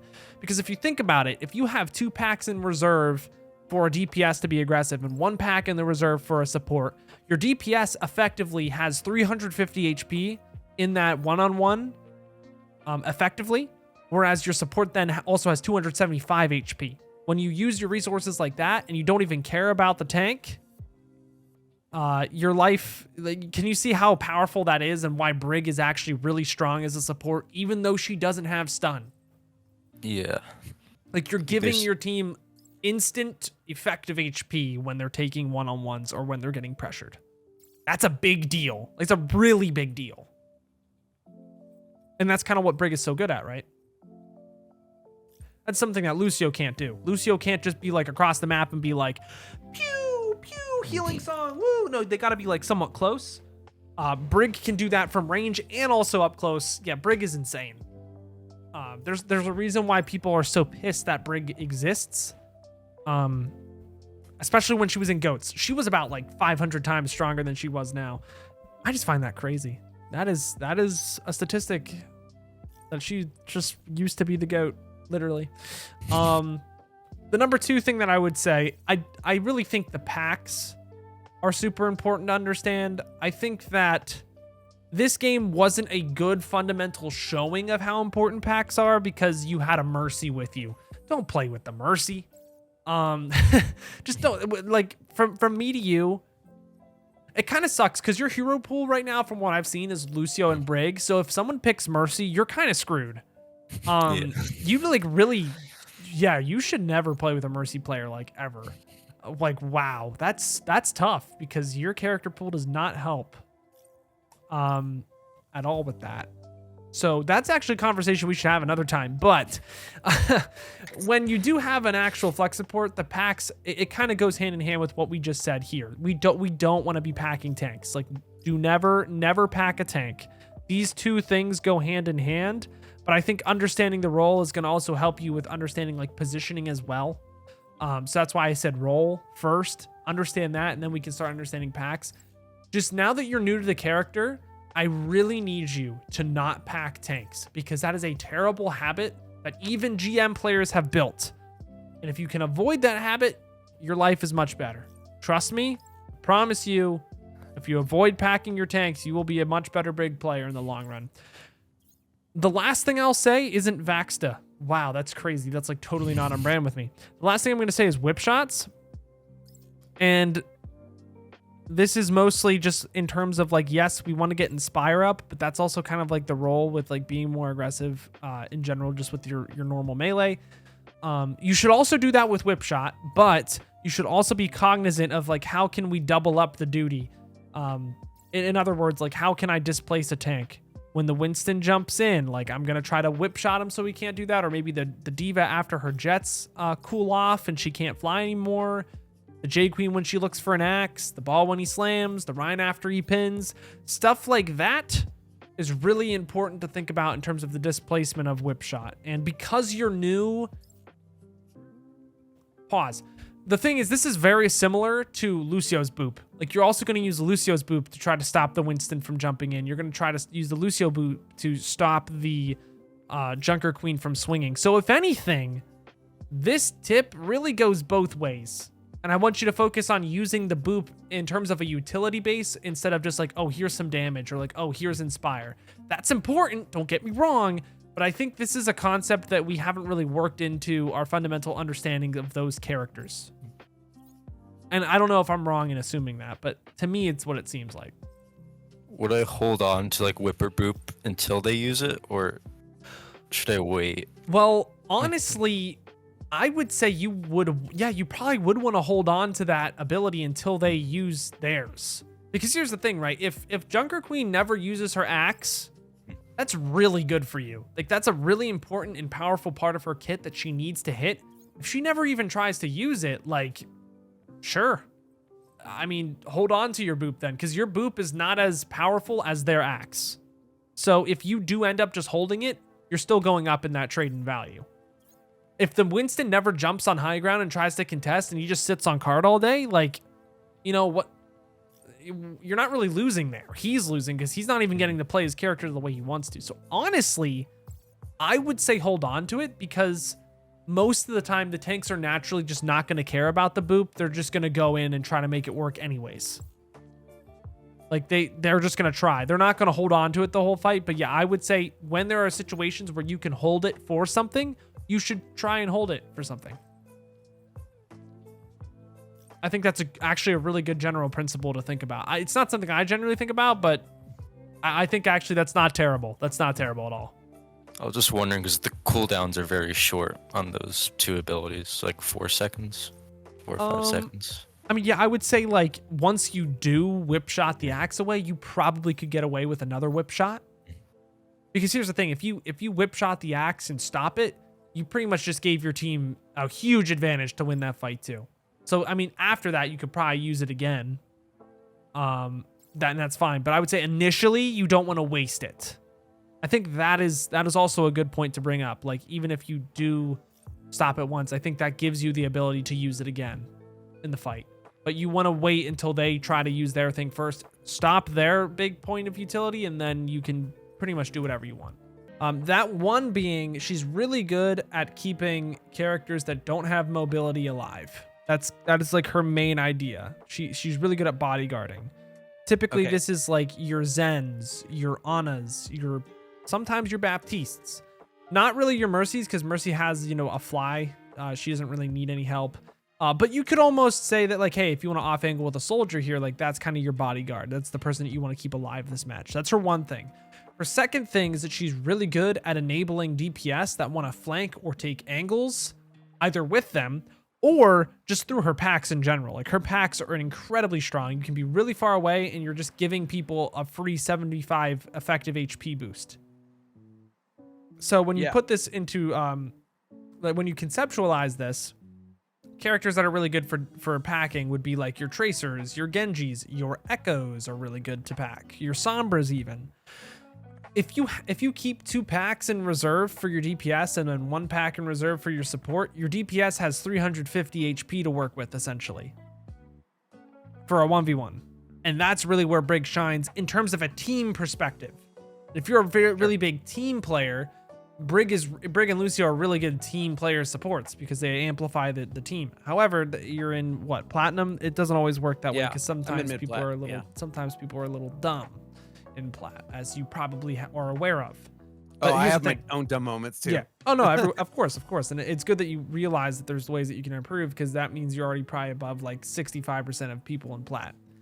That being said, though, with all the packs, you really want to avoid packing tanks, and I can almost guarantee that you pack your tank a lot, because that is something that every single Brig player does and they don't even realize it. But aside from me assuming what you do or don't do, if it were me right now, I don't think Brig is actually a terrible pick in this comp. I think that the Kiriko probably would be better. Well, I want to jump right into it and kind of see how you navigate it to make sure that I don't say anything that's going to hurt you in the long run.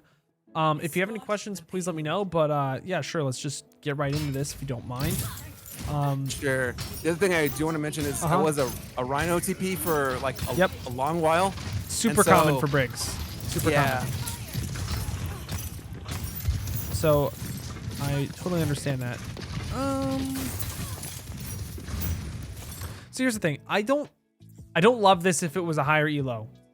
Sure. The reason why is that it's not super in line with like what Brig's identity is. Now in low elo, I honestly don't mind like flanking on Brig and like being aggressive is kind of how you're gonna climb through. Thing is, Plat, you're starting to get to this elo and especially Diamond where just like being really aggressive, like you said your friend was on Brig, it doesn't really work for you anymore because now they start kind of shooting at you and being a lot more accurate. Like that Plat Diamond range is when people start really waking up. And I think that might be why your friend that you said is a Brig OTP that's in Diamond might be stuck in Diamond, is because we're not like switching our playstyle now to when people are starting to like really start playing Overwatch. And the reason why I don't love this is because it's not exactly with what Brig's identity is. Because if we think about it, what we said was like trying to keep people alive or trying to pack people. Those were like the two things, trying to pack DPS or trying to keep specific people alive.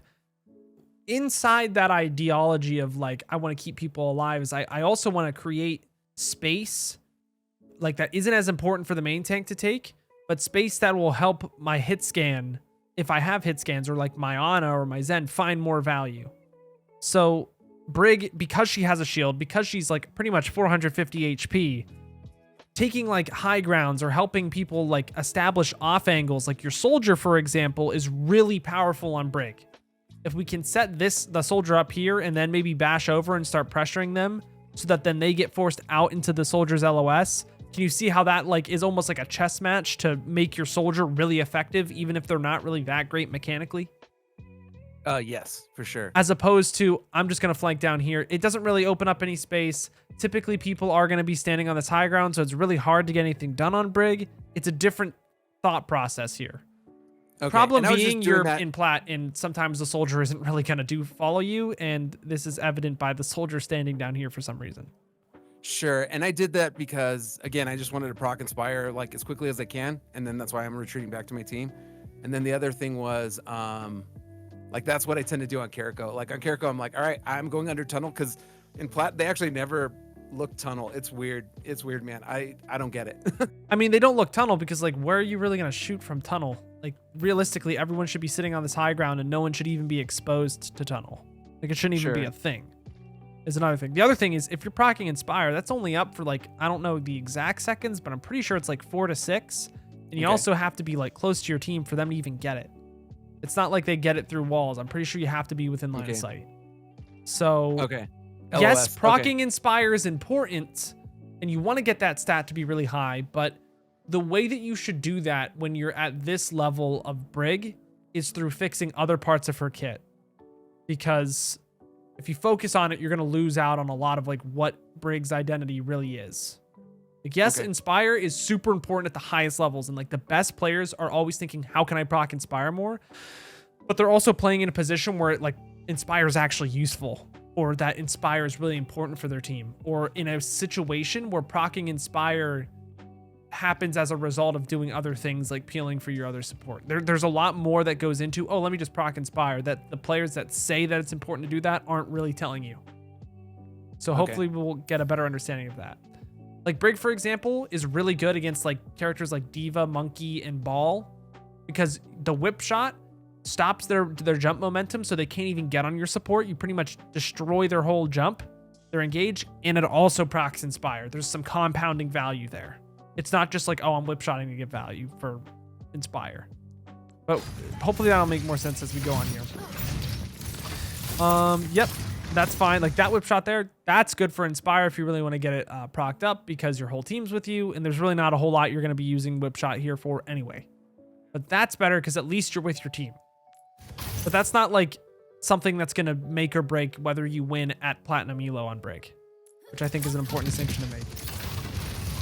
Okay, yeah, being here is fine. You're letting your hog take angles. You're taking this space. Overall, this is fine. I think once you get that first pick on the Tracer, you could bash in here and be really aggressive. You probably could have just bashed in on this Ryan, to be honest, because now your whole team's with you. The Mercy's able to heal you. You're not in the LOS of the soldier. You could be more aggressive because you have support. Brig shouldn't die when the other support is with her, ever. But that's subjective, so I want to see more gameplay. So don't take that, like, don't write that down and be like, all right, yep, this is the nugget of truth. But honestly, right now, I think you could pressure this Ryan a little harder. And but you shouldn't 1v1 the Ryan ever, but because your team's with you, you have like the chess pieces that you can. I mean, that's what like main support is. You're essentially playing chess.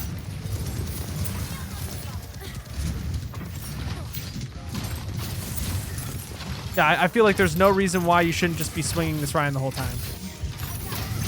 He's not going to kill you when the Hog's right there to help you, and you have Bash. Okay. In a 1v1, he's going to beat you every time, but it's a little different here. Like, you have mobility to get out, you have your team to support you. Press W. Like, get aggressive now. Okay, yeah, and like I usually saw it as a matchup of like Ryan is good against Brig, like that's what a lot of people say. So I'm like, all right, well let me kind of try to maintain some distance, you know, against him in that regard. But I see what you're saying though. If there's other people there, then why not, right? Yeah, 100%. And I don't know how much, like, did you start playing during Overwatch 2 or Overwatch 1? Oh, I started playing like the week Overwatch 1 was like came out. Okay, so you're familiar with ball comp. Yeah. Maybe. So at the highest level, like the reason why Zen Brig was so strong is because like you wouldn't just see Zen and Brig just kind of sitting in the back the whole game at the highest level. I don't know if you've ever watched Overwatch League. Oh yeah, no, like I watch Overwatch League, you know, I watch Okay. streamers, you know, like often. Yeah. So I think the hard part is like there's such a huge disconnect with what they're doing and what my team is capable of doing. Yeah. Or like my absolutely. understanding of the game. Like my understanding of the game is at a plat level, right? Absolutely. I'm Yeah, flat on no, all three yeah, roles, for sure. right? So, you know, when people are like Brig Zen is so good, and then I'm like, not when you have like tanks that just run down mid, you know? Okay, yeah, no, and I'm not saying you should play Zen Brig. I'm more so trying to explain the reason why Brig can be aggressive. So like when you see Zen Brig in Overwatch League, you don't see them just kind of sitting in the back the whole game.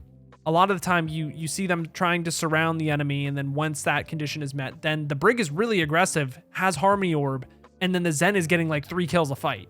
Like you're seeing Zen on that kill feed a lot. And the reason being is that Brig is not really a defensive support all of the time. She's more so really good at consolidating and allowing someone else to get to a position and then pushing forward so that that person can like utilize that position to the best once they're there. And it's really hard to explain in like terms that are easy to make sense of at a platinum level, but understand that like Brig is about, yes, it's about keeping people alive, but it's also about pressing aggression, like pushing forward space too. Like she's literally the definition of like a support tank. She starts out slow and keeping people alive, but then she goes very hard in the paint when the situation like presents itself. She can't do it alone like other tanks can, but she can do it when she has people that are going to help her. Like she's going to help them help her. Does that make sense? Yes, it does. Yes, it does. Yeah.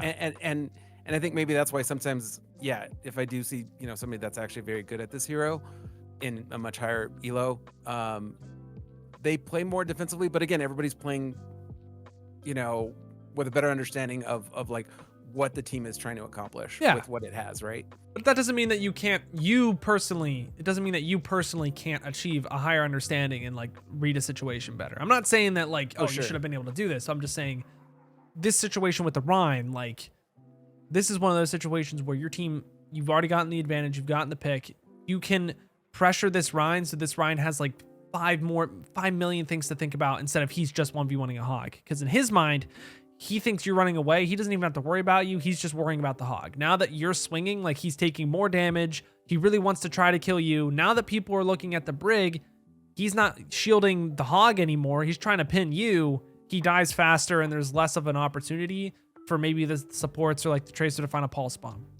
Like that pressure makes a big difference, especially in this elo. Any elo, but especially this elo. Okay. And we'll see more. We are bound to see more examples of this. I mean, we got 24 minutes of pure Brig gameplay. So that was great. I don't know why she copied Echo. The Echo copied a Mercy, but that's still a good use of pack. It's not going to the Hog. This is honestly not low level. This is good Brig gameplay.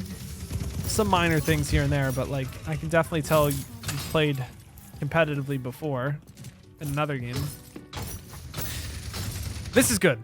I like that you're taking an off angle, you're taking space. It kind of sucks that no one's taking it with you, but at least we're under the understanding like this is something that I like because your hog is probably going to want to take that main. Yep, he's going to want to take this main space, and you've realized that, but this is another angle that you kind of want to consolidate and lock down, and you're there allowing what should be like a Zen or like maybe an Ana to shoot here.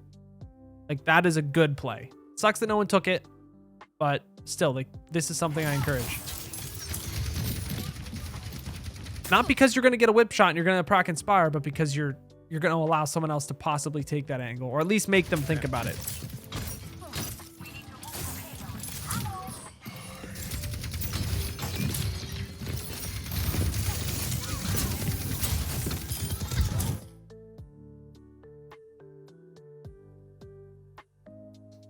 I think it's good for this rank. I just think at a higher rank, if you drop there, they're probably going to turn on you, but I think you had a good thought process.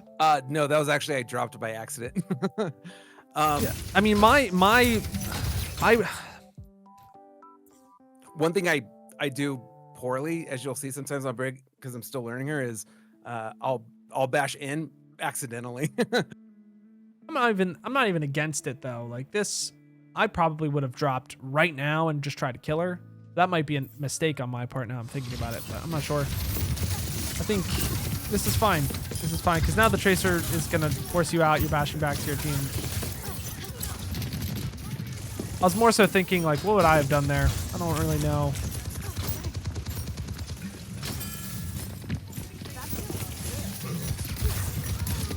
Yeah, like right here, I see no reason for you not to just like bash into their team and start like being aggressive and playing on the corner.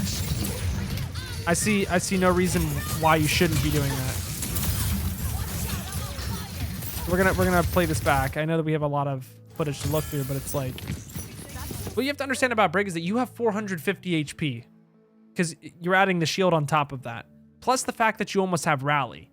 Like you are a wall, but if you don't utilize your wall and you just kind of sit back the whole time, you're missing out on a lot of what makes Brig Brig. Excellent pack on the Echo. You didn't waste packs on the Hog. Great. You just killed the Mercy. Their Brig shield is low. Me right now, I'm bashing in here and forcing this Brig to swing so that my Hog can maybe find a pick. But when we sit back, the Brig lives, and this also gives the Soldier a chance to visor, and now the fight's going to go south. We're actually going to slow this down a little bit. Backing up.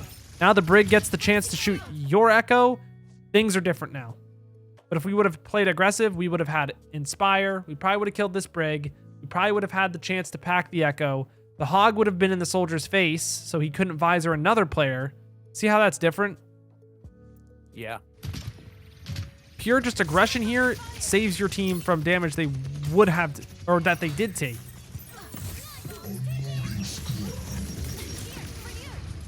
And here's the thing, that makes a big difference at this elo because someone else really should have been more aggressive than they were, but you can make up for that. Because here's the thing, this wasn't all bad. Then you recognize that the Tracer had Pulse. You defended against the Pulse. You recovered okay. It's just by not pushing forward, their main win condition just got 2 picks. So that's problematic. And at this point, I think the fight is already lost. It was a bad ult. I think the fight's already lost. That being said, though, I think there is an argument to be made that if you kill this Brig with your rally, you probably could salvage this. Like that, there is an argument to be made that you could. But I don't think we should focus on the ult as much as we should focus on the fact that we could have been a lot more aggressive earlier, saved our team, and not even have had to use this ult to try to clutch. Ooh, if you would have hit that, I would have screamed. Because that might have been fight winning, low key. Overall, though, like this is not really plat level. I don't think this is plat level. I think if you take more advantage of the stuff they're giving you, like the opportunities they're giving you, I think this is good. I think you'll climb a lot better.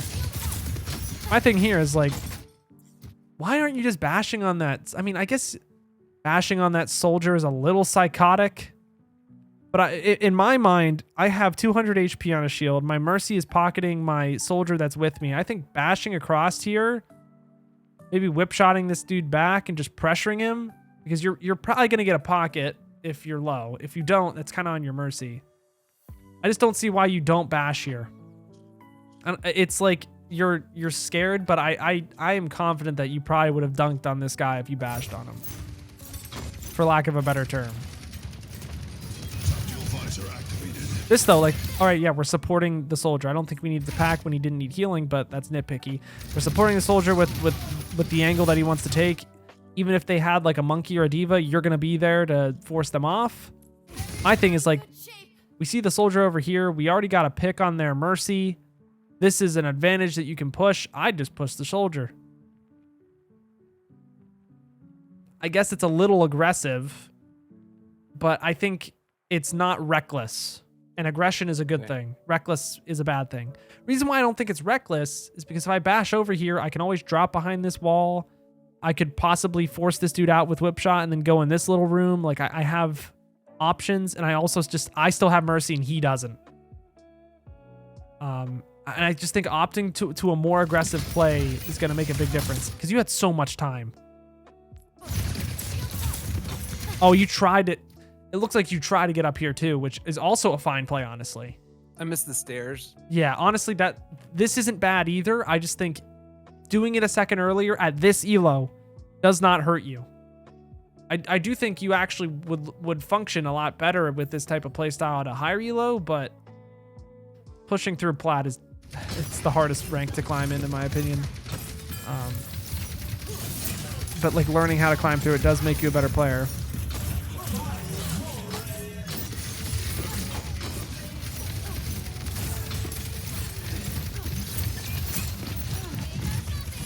Wow.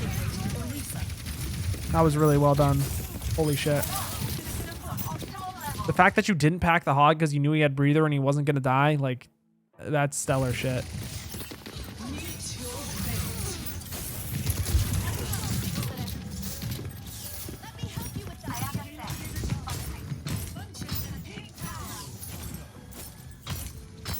That fight's over, so I'm okay with that pack. Yeah, wow, like that's some high level shit. I hope I'm not getting trolled for some like video, but hey. No, I'm not. I don't think so, but like that was a pretty good Brig play. There's some GM players that wouldn't have that discipline. Yeah, taking the space, I'm cool with that. This is really aggressive. But, how do you... I just wish your soldier would take the space with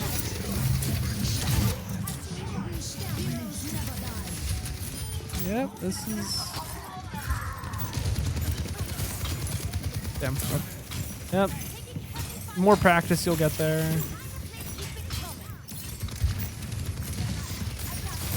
Yep.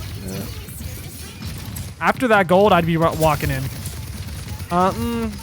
Okay, well, now that the soldier's looking at you, you kind of can't, but this is going to let your team start walking in, I hope. Yeah, your hog's starting to get a little aggressive. Yeah, yep, this is the right play. This is the right play. Yep, this is good. I don't think you need to try to go for the... But if you hit that, she is one. Honestly, that's fine. I don't think the rally was needed. So the rally usage could be better. Only reason I'm saying that is because like you kind of already won this fight. You got their mercy earlier. You killed their Orisa, which is a really big deal. I don't think you need the rally there. But I want to wait for one more rally to see if it's a pattern. Whew. Okay, yep, that's recall. That was not. Okay, I don't think he needed to pack the hog there, but that's nitpicky. Yep. Oh wow. Wait. Oh. Yep. Hacking the mercy. Yeah, that's great. Also just healing for her. That was good.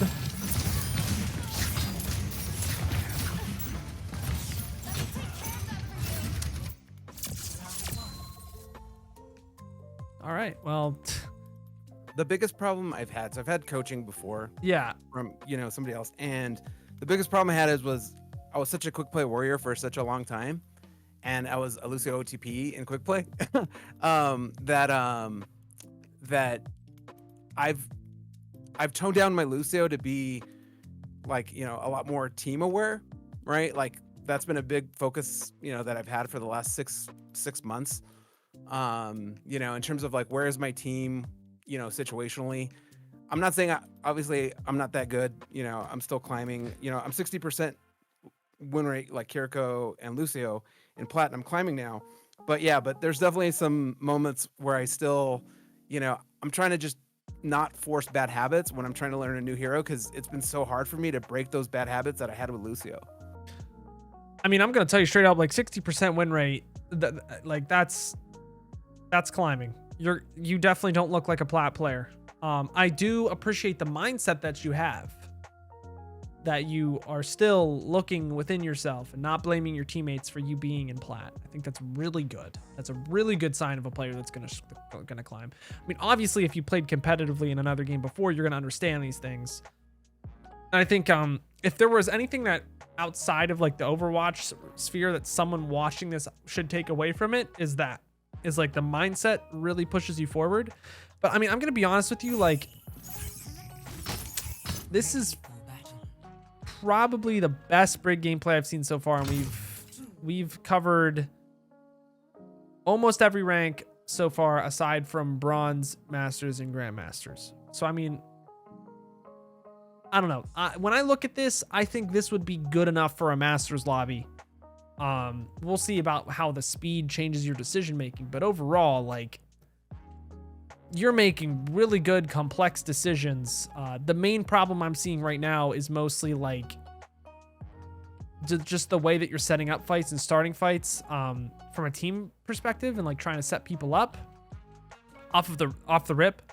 You did that better on the second and third points, but the first point going for that bottom angle, like I don't agree with that. But we already talked about that.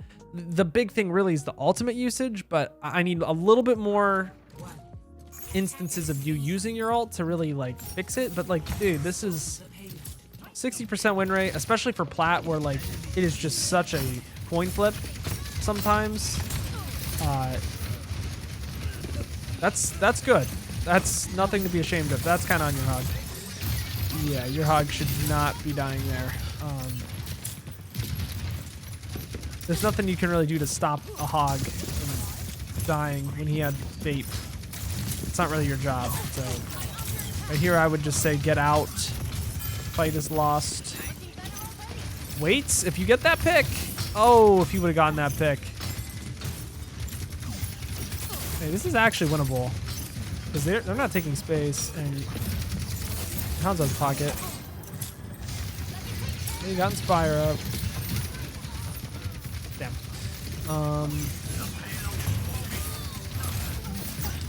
Wait, it's still winnable though.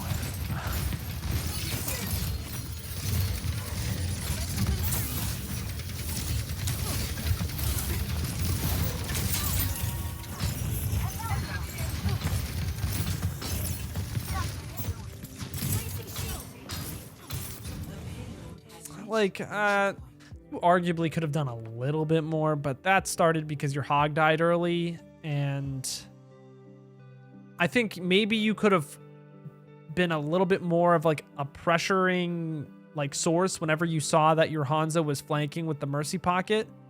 I think if you walk a little bit forward there and start to at least just pressure a little bit, it alleviates pressure from the Hanzo and gets put on you. So now your Hanzo has an easier time hitting shots. That's like the one thing I would do different there. And we've already talked about that, how you can be a little bit more aggressive at this rank, and you should be. So it makes sense with everything we've seen so far, but still, like, nothing inherently wrong. Nothing that's like mechanically, I think, oh, that was bad. Maybe some packs on a tank, or like packs that weren't needed, but nothing that was like an eyesore for this rank. And point two, right? Like, this is a point where I think I struggle with, and it's because you know, she doesn't have a gun, right? So Yep. it's like I have to close some distance at some point, at least get Inspire up. And, you know, how do I do it when my team isn't there? Otherwise, I'm just kind of a health pack bot. And you know, sometimes with Brig, that's just how it be.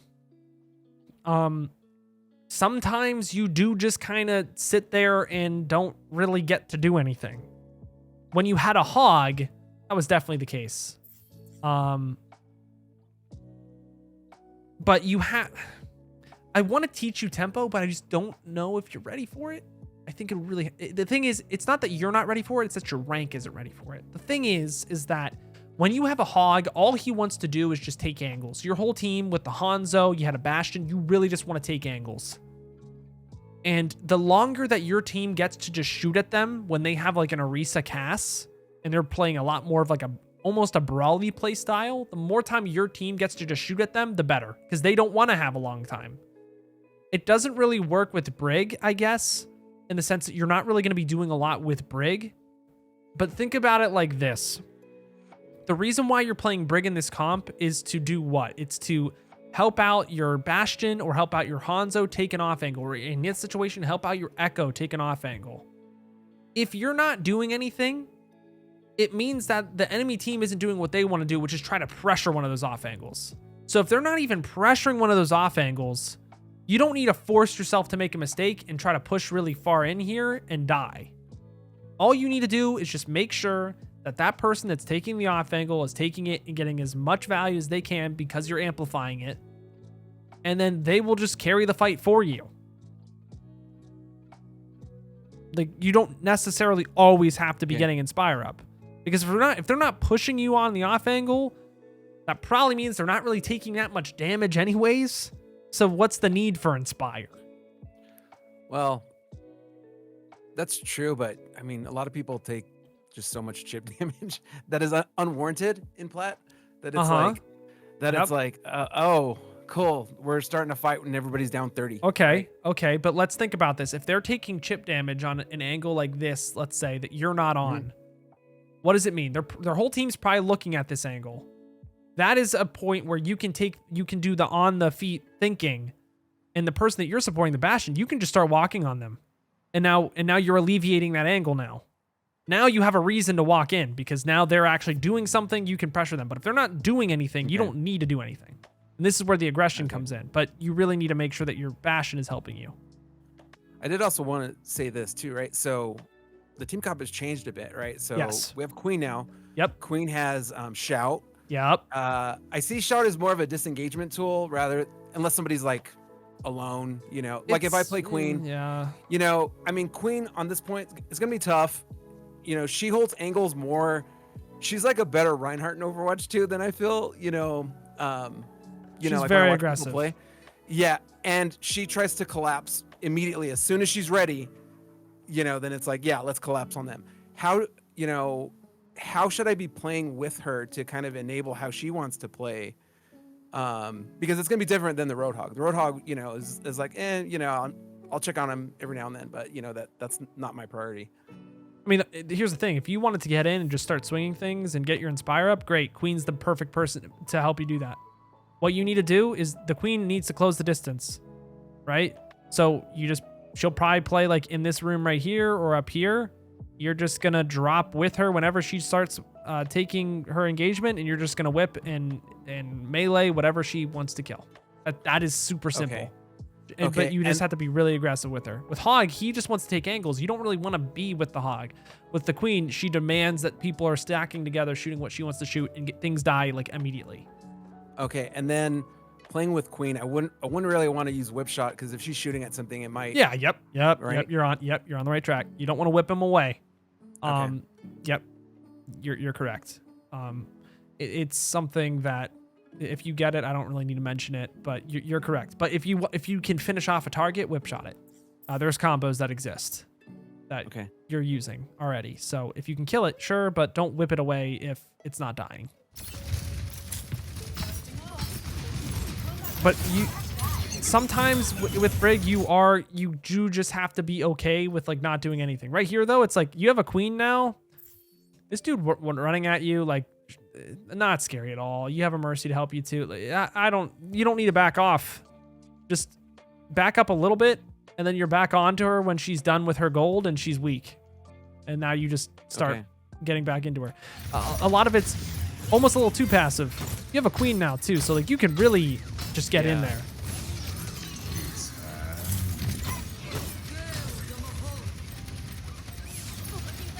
So you said you watched the Lucio Unranked GM, right? Yeah. Do you remember what I was talking to the Masters Lucio about tempo? If you don't, that's okay. Yeah. But that advice I gave that that Master Lucio player that was on like Samoa, I think you should rewatch that again and start to understand tempo.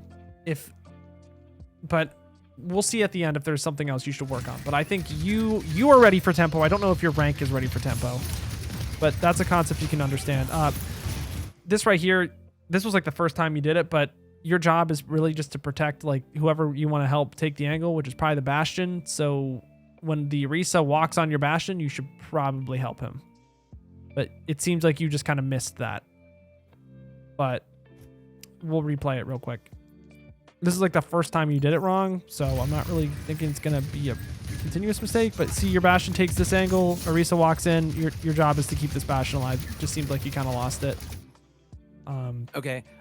Yeah, I think I felt I had to make a decision, and it's like, well, can Queen kill stuff or, right? Because Bastion outside of wheels, I mean, I don't want him to die, right? But you know, if it's a choice between a Queen and a Bastion without wheels, my thought is like, well, maybe the Queen can be able to flip it. I don't know if that was the right call though. Well, it isn't the right call because if you keep this Bastion alive and this Orisa commits this hard to try to kill him, you're just gonna kill this Orisa. Okay. And the Queen should have no problem killing things on her own when there's not a tank in her face, because she's just a better DPS.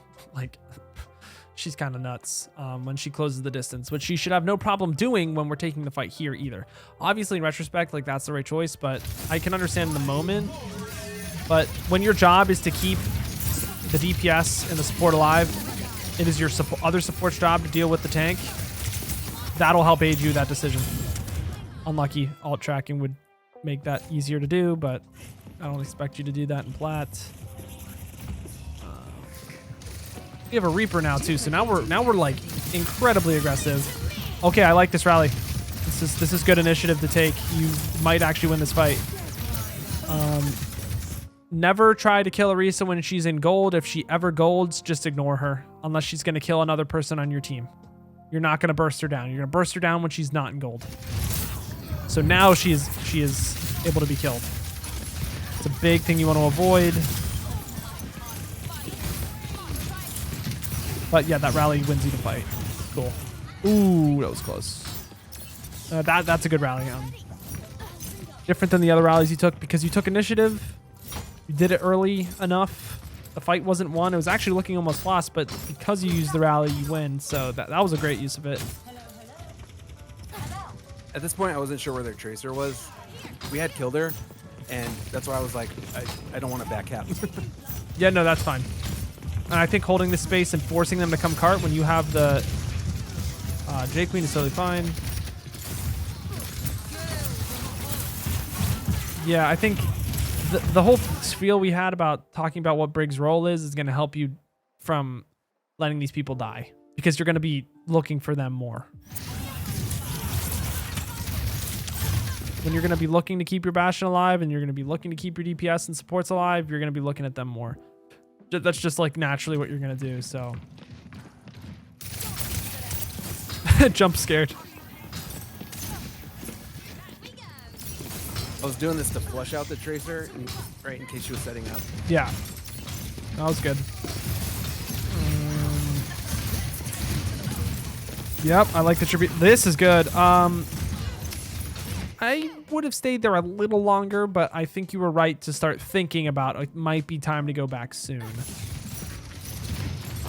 I think you could have gotten away with a little bit more at this rank and possibly gotten a pick.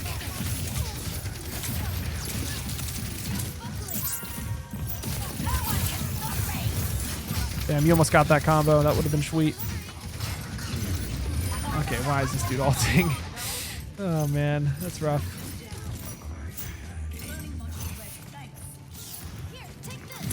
It was a good example of aggression though, with the queen ulting in, like you're taking that initiative, which is good.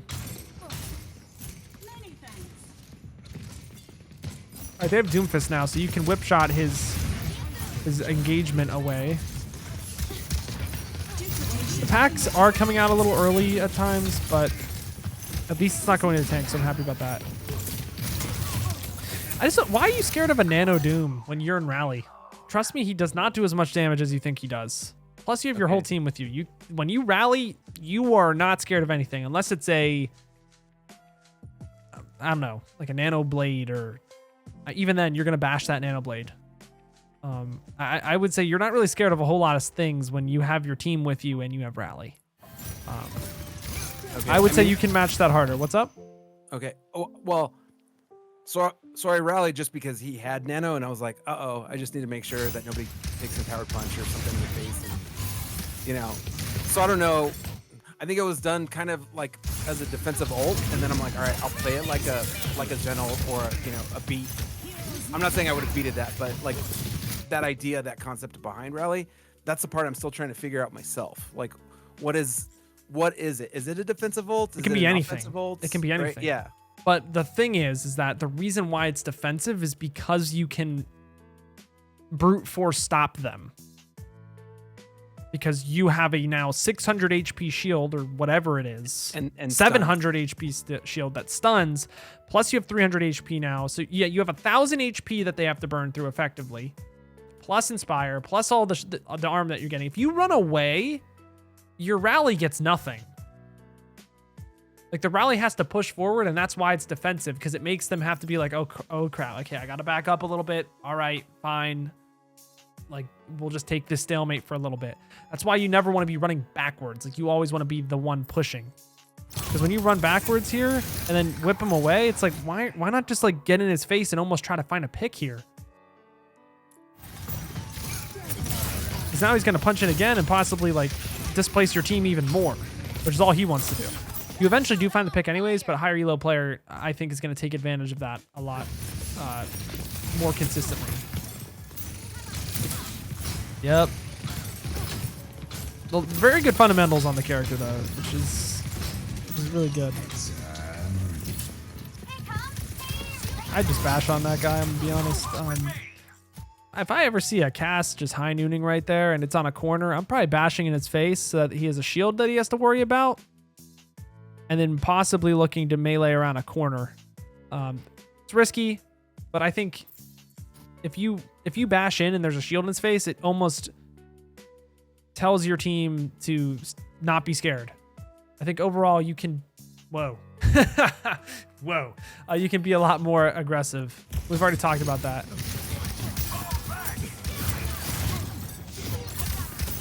Oh, this dude was just walking on you. Crazy. Dodge, just chilling.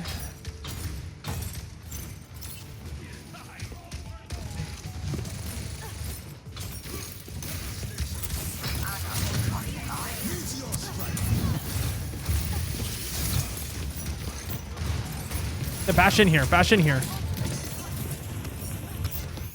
If you bash in there, it's Cassidy. He has to shoot your shield like at least 3 times to break it. You wouldn't have taken all that damage because the shield is up when you're bashing forward. Your Ana just hit a 5-man ante. No reason to be scared here. No reason at all. You also have your tank like somewhere. Your tank just... Oh no, never mind. Your Ana didn't hit the ante. Your tank just hit the ante. No reason to be scared at all. I'm going to replay the situation so you might get a better read on why I'm saying no need to be scared. Like, your queen is where she wants to be. If we had our shield here the whole time and just started bashing in while they're backing up, it's going to make her want to push in more. You're going to maybe get some kills here. Going to get your Inspire procced. Everything's good. Mm-hmm. I think I take less damage if I have my shield up. Yep. Right, instead of just swinging it like I'm, That's already one habit I have to break. So like right here, the Doom is trying to get out. This is like, okay, Doom running away. My turn to now. It's our turn to chase him. Right here, if you just like right now, I would just be bashing in immediately. I don't think there's a reason not to be bashing. Now it's different because now you just took a shot to the head, but it's like Wow, it still works out, but a better team is not going to just run right into where you are then. They're just going to kite backwards and win. But still, being more aggressive in general, I think, will help you out a lot. Not reckless, but I think you understand that.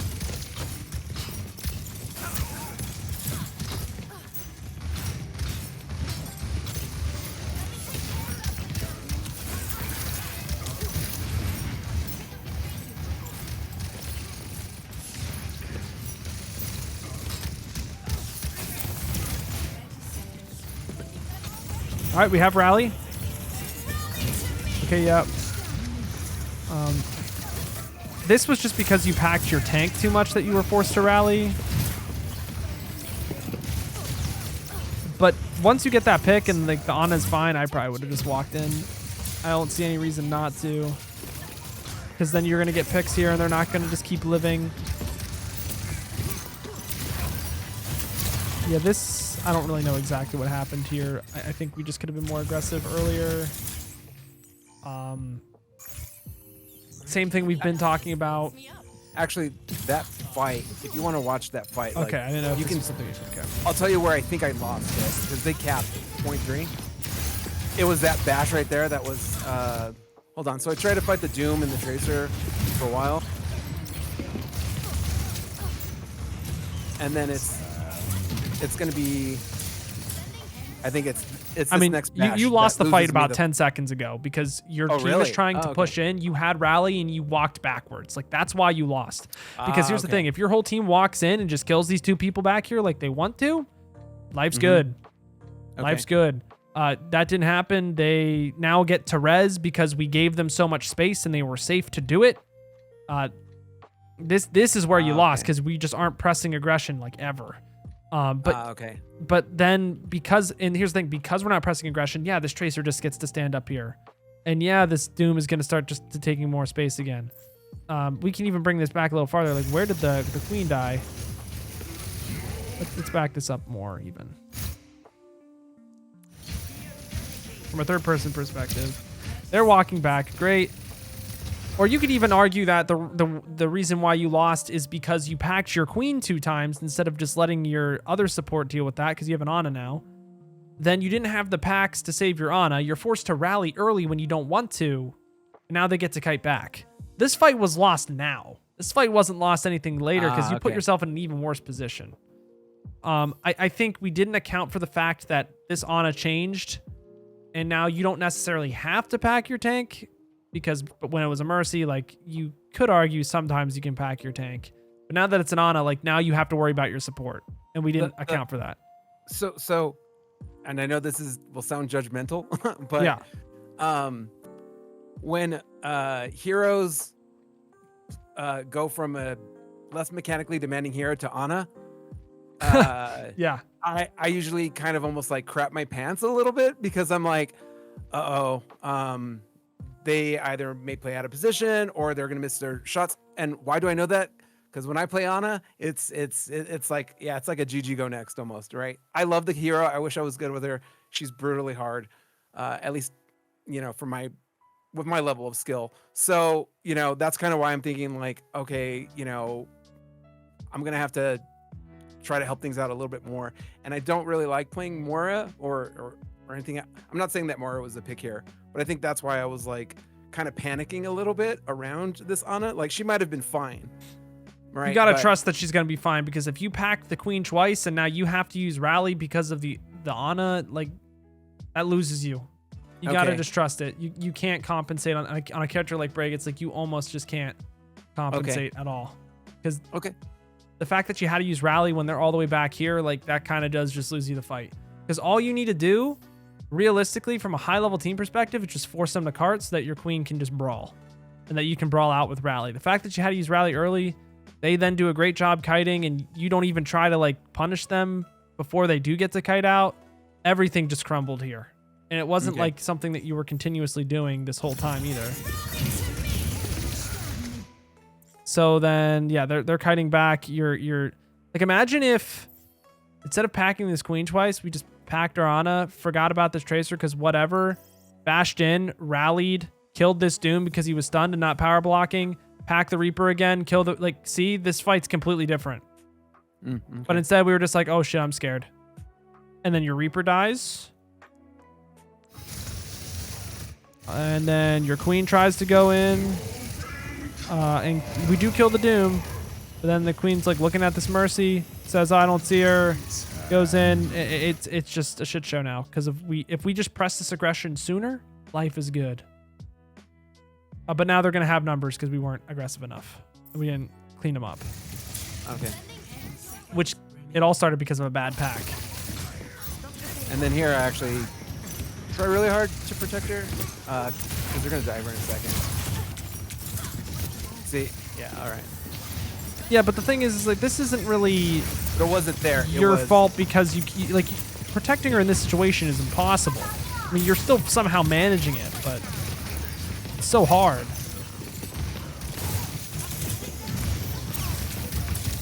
And Compared that to was if where we I just felt pressed it earlier. If I had, yeah. Okay. Oh, okay. Okay. Yeah, no, it was compounding of effects from 30 me not- seconds ago. from 30 seconds ago. Okay. Yeah, no. So sometimes I try to go back to team fights and I try to figure out what I could have done. I can't worry about my team, but what could I have done better? And I think it's hard to, again, with my understanding of the game, to try to say like, oh, well, because I was thinking it was my bash across that was the problem instead of, well, if I had bashed backwards and not across, because I kind of fed when I did that and then I died. I was thinking maybe my team would have been able to eke it out, but I think your analysis is correct. But, I'm trying to understand, well, for me to climb, just to diamond, not necessarily GM or top 500 or anything, but, how can I, gain the skills necessary when I'm reviewing a team fight to figure out what I could have done better? I think that's where sometimes I struggle. A lot of my struggle is, in general.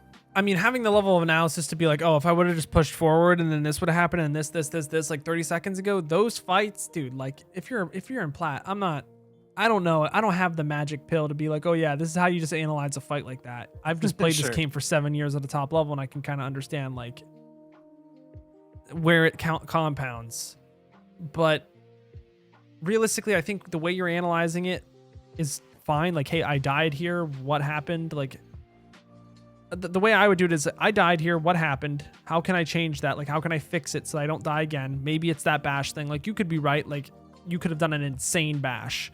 And instead of bashing across and trying to help your Ana through just like brute forcing, maybe you could have backed off, packed. She could have walked. Like, sure, maybe that could have happened. But when a situation like that is what's required of you to win in platinum, typically you need to take a step back and be like, okay, there was probably something else I could have done 30 seconds ago that would have influenced the way that I was positioned in this fight differently.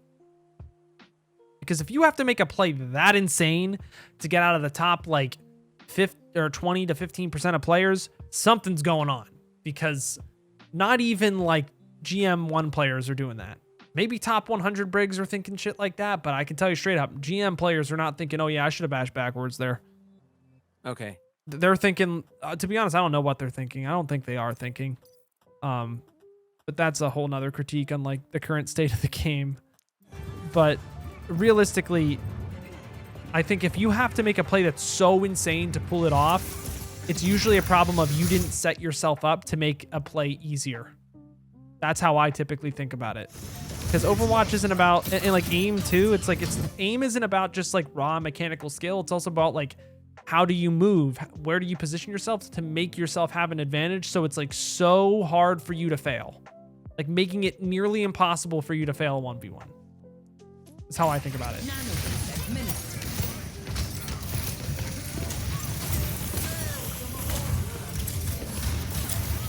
Wow. Wow. Yeah, it's nothing mechanical with you. I think your mechanics are completely fine. I think the problem is you need to set yourself up to perform. You're making it harder for yourself. I had the same problem. It comes with time. I actually don't mind this positioning. Do you have any questions about that? I know I just yapped for like 2 minutes. No.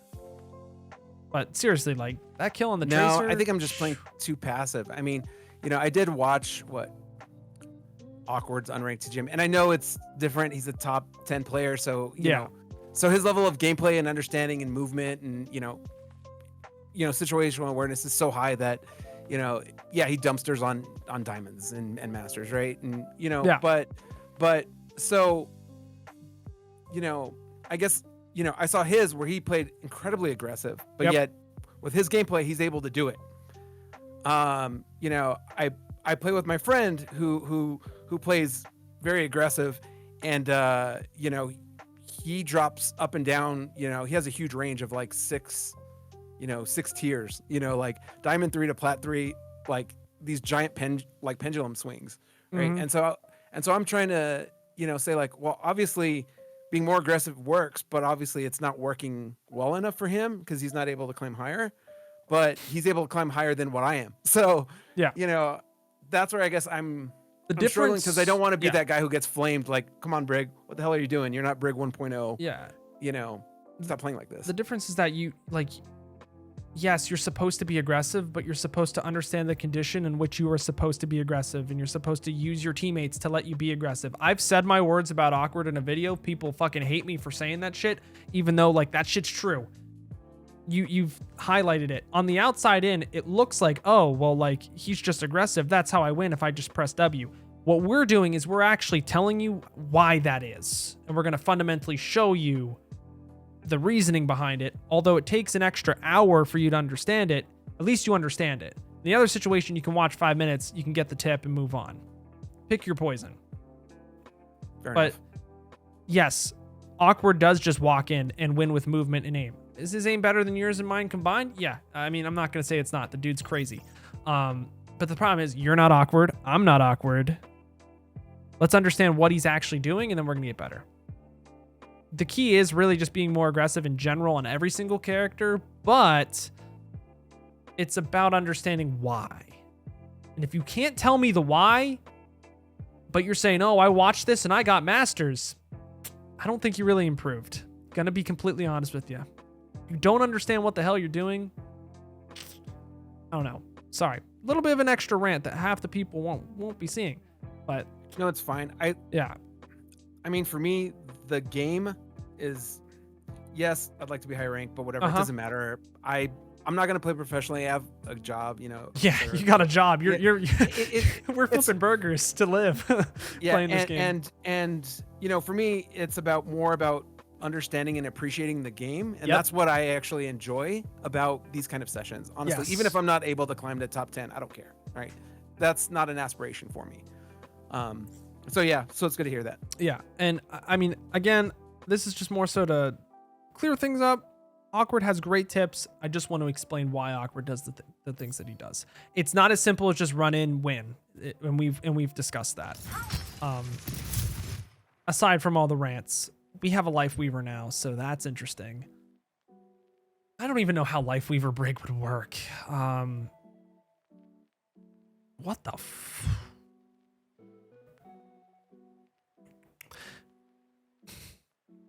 How does this comp work? I don't really know. The thing is that Sigma should be incredibly aggressive with the angles he takes. And usually you would want to be with the Sig in a comp like this because like Sig can help you like take the angle. But because you have Lifeweaver and the Sig's just going to get pulled out after he does his aggressive play, I think you just support the Bastion again. Because if you go really deep with the Sig, one of you is going to get pulled out, the other one isn't. Okay, and if this was me, and again, because I'm trying to increase my hero pool, Uh-huh. I actually probably would have chosen probably Lucio, because then I could have helped Bastion with wheels and then May, right? But I think this is fine. Yeah. So I'm just trying to figure out like where are the three heroes that I'm trying to get good at? Where do they fit, and then how can I play them as optimally as I can to my skill level? I do want to answer that question, but I think that's a conversation we should have after. Let's focus on Brig, Okay, and then we fair can enough. have that conversation. I do just want to focus on Brig, but that's a great point that you bring up, and I have your answer. I just want to see this first. With Brig though, okay, yeah, they force you off height.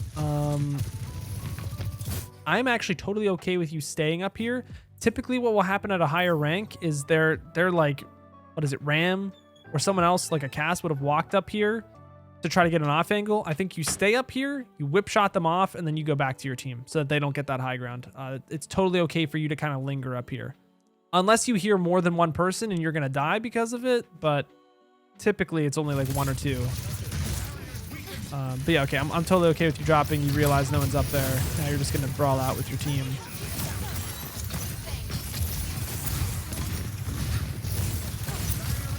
Yeah, I like this. I like this a lot, actually.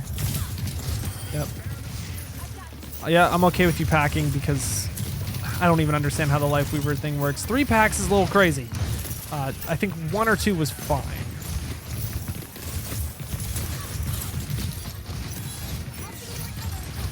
By being more aggressive, you're not going to have to use your whip shot only to get Inspire. Like, you're going to get more Inspire just off of your left click.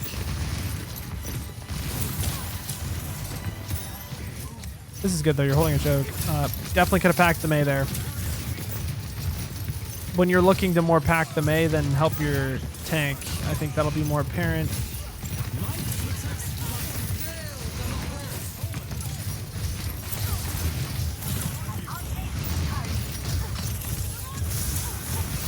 Oh, this is tough. There's like, you're doing a good job. Yeah, that was... He just got Nemesis. Again, I think you could just... You could have worked in a lot more left clicks to get your ult charge faster. Because if you get rally there, you probably just went in. Ooh, almost a Sig 9. That would be crazy. Rally. Okay, let's walk in with this.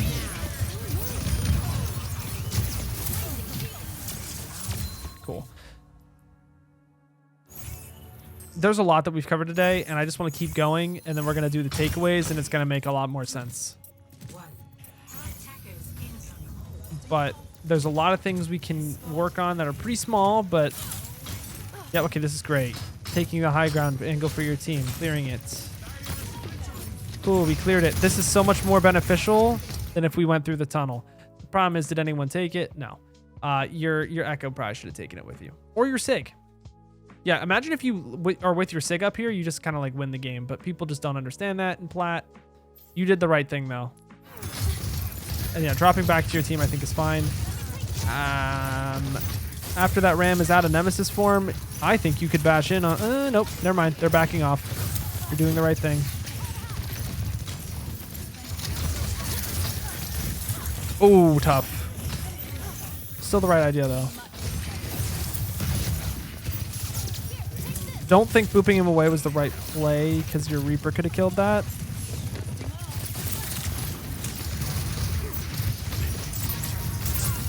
Like, here's the thing. If you were just more aggressive, you don't need a whip shot here. You can just bash in, start hitting left clicks, and that'll get your Inspire. Don't default whip shot to Inspire. You can be aggressive to get your Inspire. Now, whip shotting that into the rock probably wasn't what you meant to do, but you did it, and that was pretty cool, I'm not going to lie. Like, see, this is what I want. This is what I want all the time. Get in this dude's face. Should you ever kill that in a high rank? No. But because it's Plat, you do. You need to do that every single fight. Because the Echo would have died if you backed off, because he was damage boosted. Like, do you see how much of a difference you just made? That actually just won you the game. I'm going to tell you straight up. You just won the game because of that.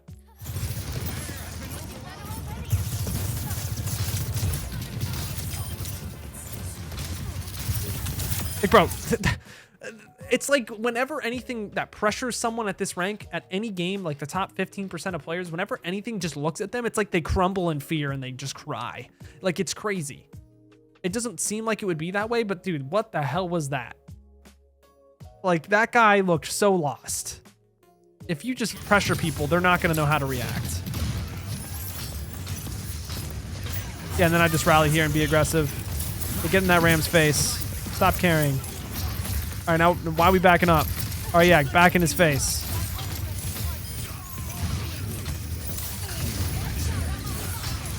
I'm so happy that the game ended the way it did, because I'm going to be honest with you. I think that just epitomized, I don't even know if that's a word. I think it is. I think that just summed up pretty much everything we were talking about this entire time, which is number one point is you can be aggro. you can just walk in when you get the opportunity to, and you absolutely should. Because when you do, you carry fights like you did. Like, we saw that. We carried fights. Can you recognize kind of like what I'm saying when you did it there? To be honest, no. And I think I felt during this game that my DPS were just better than the other team. I was like, oh, these other guys are just so much better. I think I got carried, actually. Was kind of, right? Like, when I reviewed this before this, I'm like, I didn't have Inspire up that often. I wasn't packing the right people at all the right times. Yeah, my damage was okay, you know, but like in the end, because they gave you the you know, the stats screen, you know, for this game, and it was like, yeah, it was okay, but you know, it wasn't like so much that it was just like, yeah, you know, it was a win, right? So, you know, the more on the other team was doing a lot of work, you know, on both sides, both healing and damaging, and that's where I was like, yeah, I think she just carried. Or you know, was having more influence, I guess. Don't even look at the stat line here. Like, of course Moira is going to absolutely diff you in terms of heals and damage. Nothing to do with the stat line here. You died 6 times. That's really good. That's 6 minutes. That's about 3 deaths per 10, so that's pretty insane. Typically, we look for like 6 deaths per 10 or 5 deaths per 10. You're healing more than their Mercy. You're doing a lot more damage. You played exceptionally well. If you felt like you did bad, that's definitely not the case. But did you see like how you pressured the Cassidy and that won you the fight? Or do you not? See, that's what I'm trying to get at. Like, you pressured the Cass. Now they're not looking at your Echo as easily, and you can just 1v1 the dude because he has to pick one, and then it's a 2v1 instead of a 1v1. And that's how you support on Brig. Okay. Like that, does that kind of make sense? Or like the being more aggro just is going to de facto win you more games than Plat? Because if it's not making sense, I can try to explain it better. It does. I'm just trying to think about that, like with relation to my hero pool, right? Because like with Lucio, I don't take that 1v2, right? Because it's like, why not? Because they usually get hindered right clicked, and it's just like, yeah, all right. You know, I go back to spawn. I mean, I think you can be aggressive on Lucio in ways that you don't need to be aggressive on Brig. Like, you don't need to be in the Cassidy's face, but like you just wall ride and you play, like, you have range, you have a gun, you just pressure the dude. He should never be able to hinder right click you. You shouldn't be that close, but like you should be close enough that you can help that 1v2. Okay. There's no reason to just back off because like there's just no reason to. Like, you just don't need to be that scared ever. Like, trust yourself. Okay. You know what you're doing. You can be aggressive and win 1v1s. Okay. On Kiriko, I do play very aggressive. Yes, and that's probably why you have like above a 60% win rate on Kiriko, because you're doing that. Like, I can almost tell you for sure you can be more aggressive. Like, Lucio, just because you could possibly get hindered. I don't even care if you get hindered right clicked. Because if you get hindered, your reaction is going to be to heal amp yourself. And then by the time that dude even gets to right click you, the Echo's just going to converge in with stickies and a beam. And that dude's dead anyways. At least that's what should happen. And it's a 2v1 for your team. Because the Echo was shooting the Cassidy too. I'm not saying you should just like take a 1v1 with the Cass because you can. Obviously there's situations where you can and should do that. But like that situation there was like the Echo is shooting him. You can pressure. Okay. There's no reason not to when you have the distance closed. Okay. Being more aggressive in general will help you. And I feel like I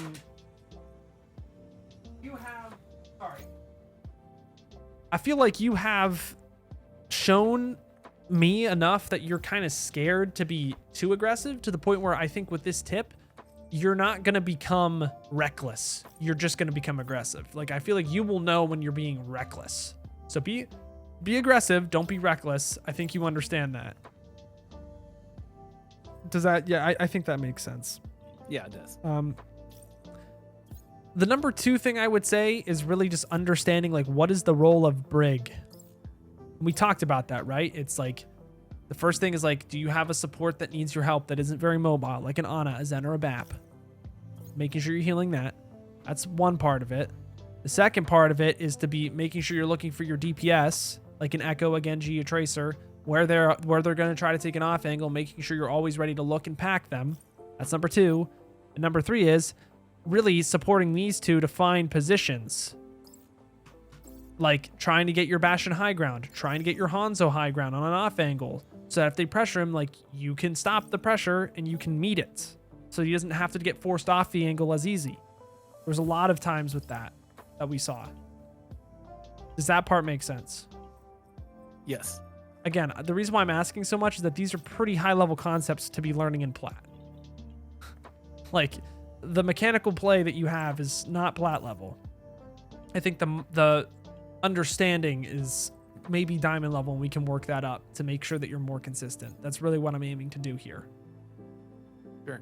The last thing I'm going to say is, well, here's the thing. I think I could say the whip shot thing where like if you're just more aggressive, you don't need to whip shot all the time to get your Inspire up. Your Inspire, I don't even want you to think about Inspire at this rank because you should just naturally be getting it if you're more aggressive.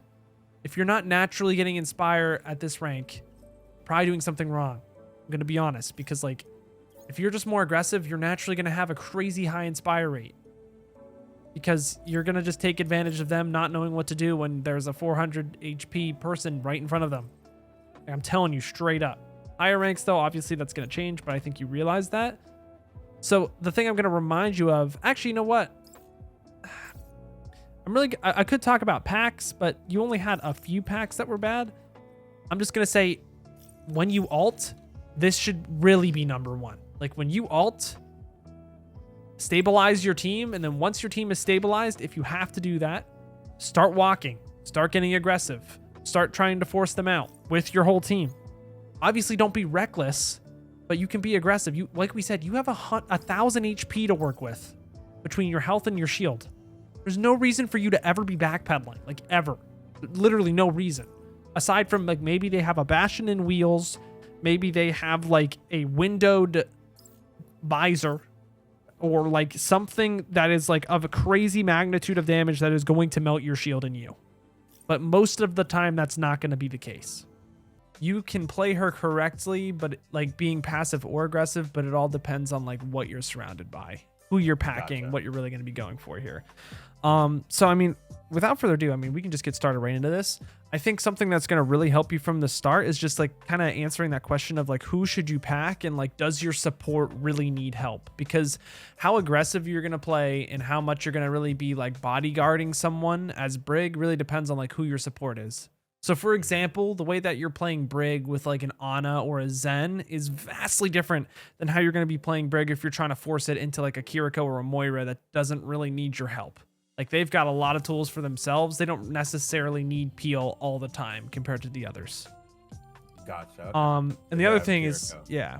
And the other thing is like, what do we have to pack? Like, do we have any flankers like an Echo or a Tracer or a Genji in this case that we're going to really be looking to send those packs?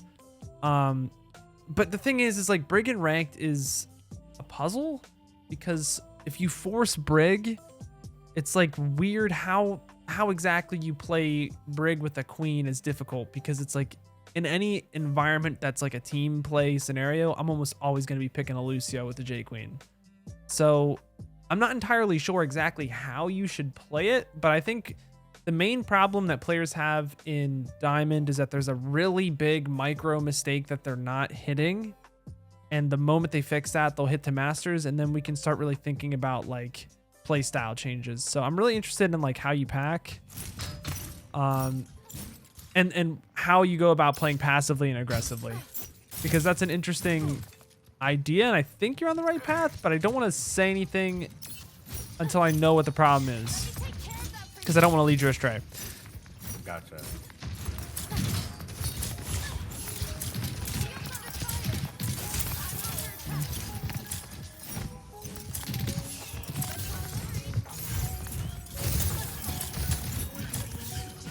If you have any questions, just let me know. Sure.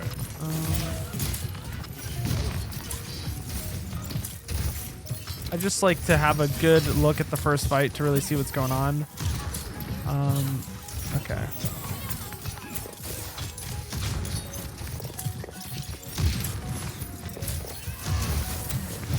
Okay. So before this fight's even over, I can already tell that you have a really bad tendency of packing your main tank, which should almost never happen on Brig, to be quite honest with you. Like, that should almost always be your other support's job. And you're at a rank where, like, your other support is at least sentient. They're not just gonna, like, forget that their right click heals the main tank. And it finds you in a position where you don't have as many packs. You don't get punished for it because Eros, for some reason, is not being aggressive on the Genji and trying to find, like, damage. So you get away with it, but you really want to avoid being in a situation where you're down packs, and the reason why you're down packs is because you're giving 1, packs to a tank, 2, packs to people that don't even need it. Like, they're not even, like, low HP. They maybe took like 20 HP. If we shift our focus from packing in a situation like this and instead focus on, like, how can I get a little bit closer to, like, hit a whip shot or hit a mace hit, melee to get my Inspire to then heal them with Inspire, we change that entirely, we're almost like doubling to tripling our value because we're being more efficient. Does that make sense? Okay. Yeah, it does. And like, this is something that even GM Brig players for some reason still don't get. Like, packing your main tank has got to be one of the worst things you can do in this game. Like, it's got to be one of the worst things. Unless they're like crit and they need to live, but those situations shouldn't happen if your other support is doing their job.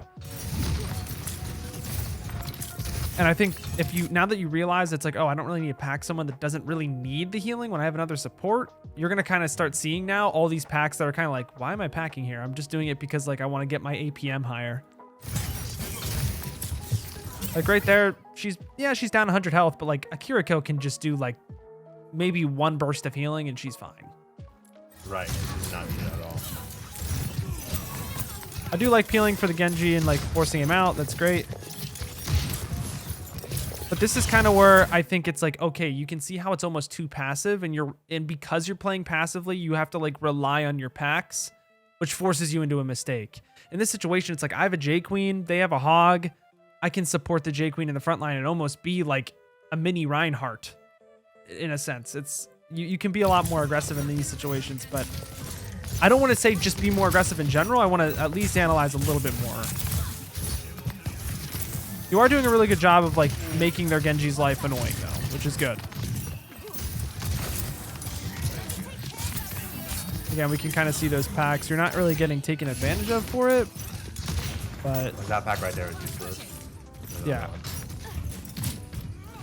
It doesn't hurt you at this elo, but, like, when you start climbing, you're going to start hurting more. Right there, honestly, I disagree with playing back. I think you can be a lot more aggressive. Especially, like, I know that Diamond seems higher ranked, but it's like one of those ranks there's a lot of disparity between, like, who should be there and who shouldn't be there. So you can push the limit a little bit to get more of your Inspire, to be a little bit more aggressive. Now, I know Shift Kid plays different than me. I play Brig very aggressively because I'm used to playing Brig in, like, ball comps where you play dumb aggressive. So, I mean, keep that in mind. But overall, I think we could be a little bit more aggressive. See, that's a good pack. Like, that you want to make sure that you have packs for situations like that, where your Genji is trying to go in. You never want to be in a spot where your Genji is like, oh, where's my pack? And you're down to, like, 0. You want to avoid that. And typically, flankers, when you have a Brig, are going to play more aggressive, and they should, but sometimes they don't.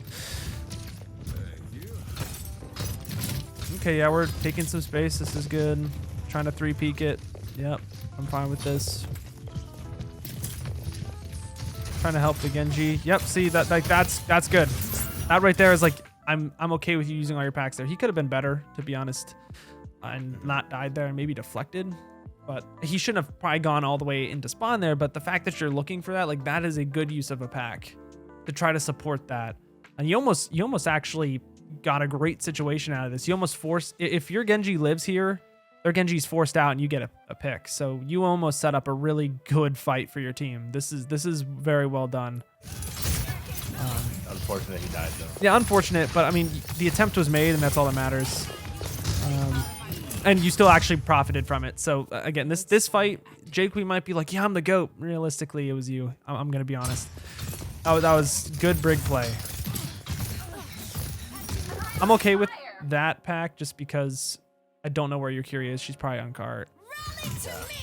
The rally, I think you already won the fight. I don't think these ults are needed. Right. I guess it kind of just got a little cocky. This is just wanted like to fight. go You've all already the way won the for one. fight. You've already gotten 2 picks. You don't need to use the rally here, especially when they have Nano Blade, and you're really the only thing that's going to stop that Nano Blade because you're going to stun it and then you're going to whip it away. Just something to think about. I don't want to make, again, I don't want to make a blanket statement yet. I want to see when you have another ultimate, but right here, this is a bad use of it. Your queen also shouldn't have ulted. Like, you guys won the fight. Wow, she's still going in. Yeah, he survived for so long. Yeah, this is just dumb. Oh, God. This is Diamond. All right.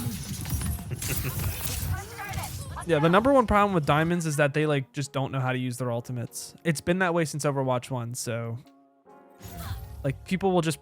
we pressed 3 Qs on a fight we already won. It's crazy. Crazy stuff. Don't let them get away with this. They just get a little bit excited. That's all. Right, exactly. Yeah, I mean... That's fine because she's crit, but this isn't something we should take notes on because the mistake was last fight and now we're staggering. Yeah, we're staggering, which is we just need to fix the initial mistake. And somehow you guys are winning. Oh yeah, your Cass is just the GOAT.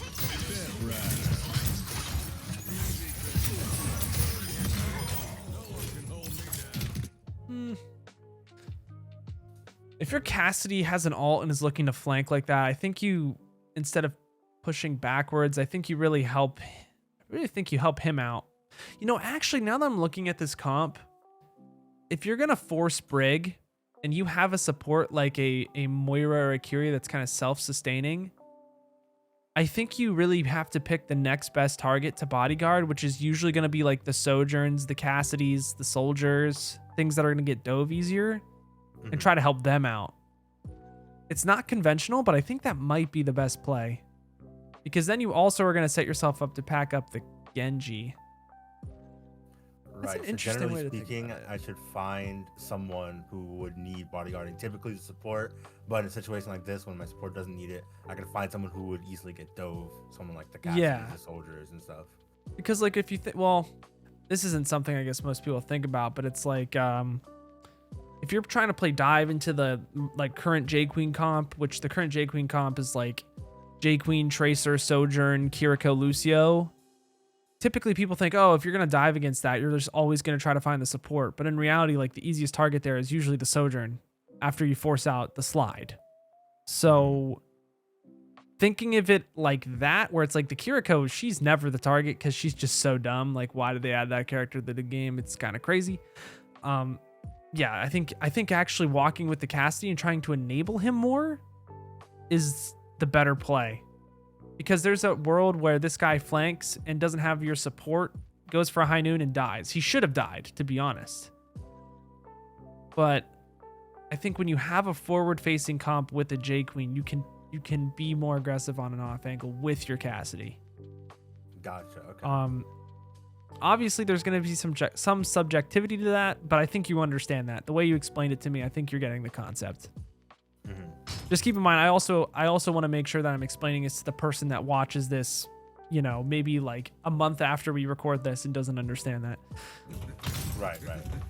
But, I mean, overall, this is not bad. This is not bad Brig gameplay at all. It's just that Brig... Yeah, I got a phone call right there. No, I understand.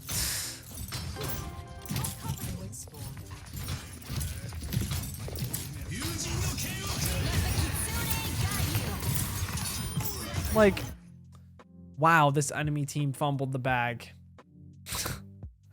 Wow. Yeah, like you used your ult incorrectly 2 fights before, but they didn't even nano blade, so you didn't even get punished for it. That's tough.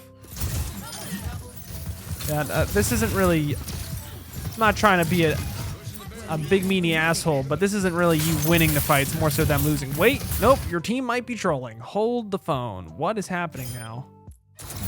They went way too in. don't even know. Okay, no, we went in when we... Okay, we got slapped and antied, and then the Genji went too far.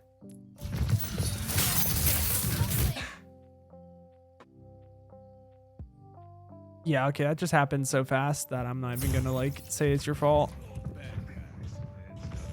I would say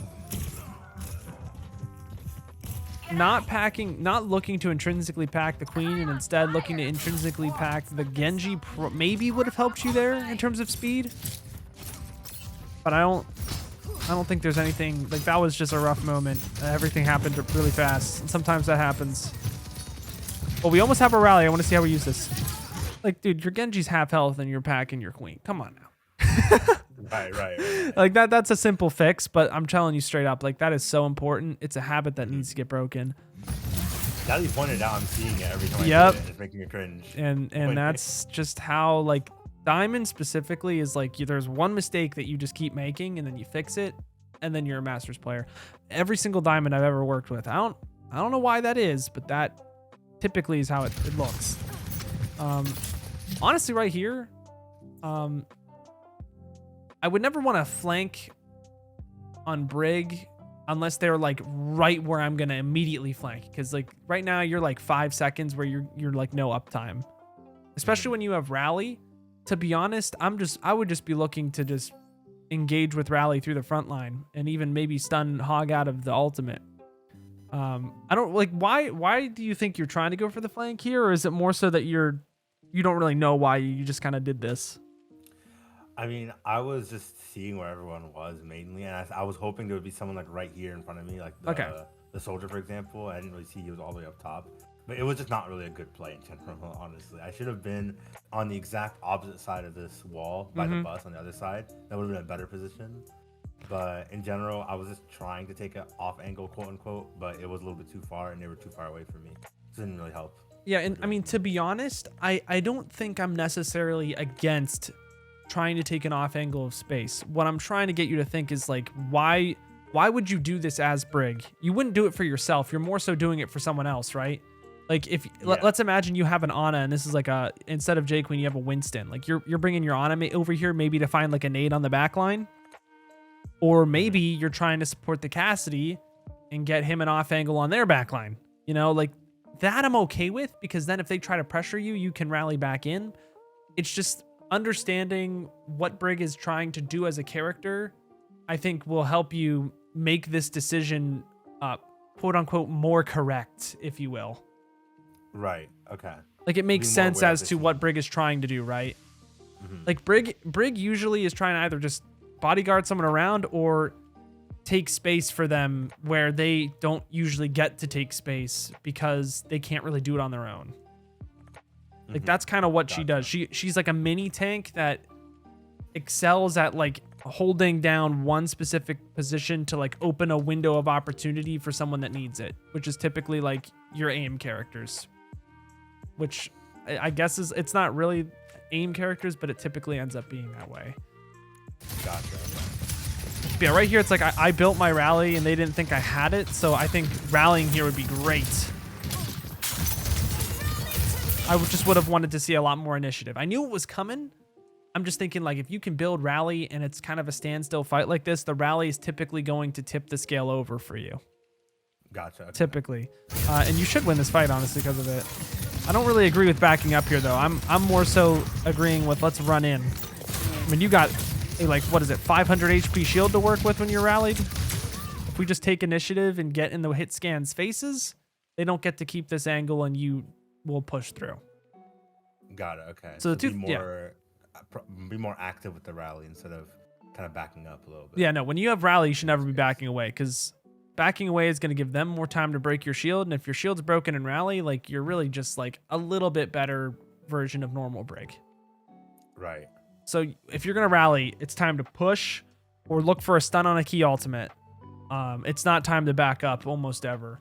But I think you were forced to back up because you used the rally too late, because you used it in response to getting hooked. If we would have been proactive and started the fight with the rally, you would have had a much easier time getting up here and finding the value. Okay. But would you say the decision to go up there in general would have been the correct one then with the rally? Assuming I popped it earlier. I think if your team isn't going to burn this hog fast enough, which to be honest, I don't think they're going to, I think it's a totally fine decision to walk up here and try to force off the hit scan. Now, I'm not going to say it's quote unquote correct, because when are you ever going to see a situation exactly like this again? Right. I don't like living in the black and white for Overwatch necessarily, because I just don't think it's possible. But I think if you're going to rally this and your team isn't going to be able to burn this hog, I think the next best step would be just to pressure these people off, because then that's going to open up your team more space to even kill this hog, right? Because maybe they can't kill this hog because they're scared to walk forward. I don't know. Right. So maybe I can kind of phrase it in a more generic way. So Uh-huh. you're saying that the main use would be to try to burn the hog, help my team burn the hog by stunning him out of his ult, etc. And then like the second priority would be to contest or pressure a certain angle that is like pressuring my team, which in this case would be that soldier and Ana and Widow up there. In other cases, it could be like up top, or it could be off to a different kind of off angle. But I could use the rally to kind of push on an off angle that's pressuring my team that could hopefully help them on the front line, or I could just be in the front line myself, basically. I Did think kinda understand that I think correctly? you're describing a lot of good ideas, but I want to consolidate it into something much simpler. In terms of rally should just be used as a catalyst to engage, something that's going to push your team forward to give yourself the advantage, and then how you want to pursue the advantage is up to you. Got But it. you should almost never be running away with that advantage unless they respond with something that's a little more powerful that's going to force you back. Like an ultimate is just pushing you forward. I don't want to see people walking backwards with a rally, because then you don't get anything out of it. Got it. Sounds good. Make it simpler than, oh, I can do this, and this. And because, I mean, your team, I don't think the rally alone is what's going to kill this hog. Like, hog probably won't die easily here when he has a Kyrian and Ana, but it's more so the fact that this hog is taking a lot of space against your team. He's just kind of walking in for free. The rally is going to push your team that extra little thing they need to push forward, is my whole idea here. That makes sense. Or it's to stop the Genji from nanoblading, but they're not on Genji anymore, so they're on double hit scan. The thing is, if you can close the there's so much subjectivity to this, but the idea here is we want to use it to engage in a fight that was not already won before. A 5v5 fight or a 5v4 fight that could go either way. Use this ultimate to engage, to push yourself forward to win. That's kind of what I'm trying to get at here. Does that make sense? Yep, makes perfect sense. Make it simpler, because this game can be really difficult, and you don't want to make it harder than it needs to be. I just think realizing that, okay, I got this ultimate, there's a standstill fight. If I rally, it's going to give my team the advantage. That idea is going to make you rally sooner, and you're going to see what I mean just through experience after this VOD. That's what I'm trying to get at. Yep, got it. Come over here if you want healing. Okay, yep. Not against any of this. Wow, they don't even contest you. Oh, wow. He just got rolled. You probably could have packed him, but I didn't even see it, so. Go ahead, shot. So probably not.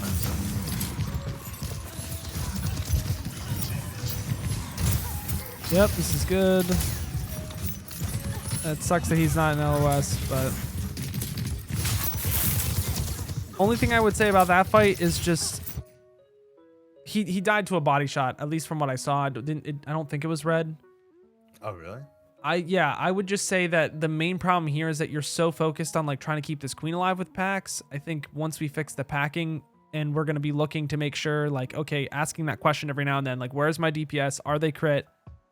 I think it's going to let you get I think you're just going to be able to keep people alive easier, because you're going to be more cognizant of like what's happening. And it's going to be easier to react faster. Does that make sense? Yeah. Like, it's easier to do your multiplication times tables when you like know that shit beforehand. But when you were a kid, like 5 times 5, I had to be like 5 plus 5 plus 5 plus 5 plus 5. But if you just know 5 times 5, when someone shows you the flashcard, 5 times 5, bam. It's kind of the same thing here. Like, you know it if you can think through it, but now that you're already thinking it, you can just do it. Weird analogy, but it makes sense in my head. No, I understand what you're going. Yeah.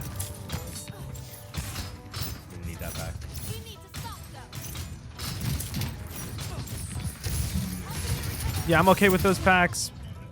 But at the same time, I don't even know if that queen's gonna live that. I'm only okay with those packs because it's diamond and things happen. Even in GM though, it's gonna happen. Just don't want to waste them. They're pushing ahead. Over here if you want healing.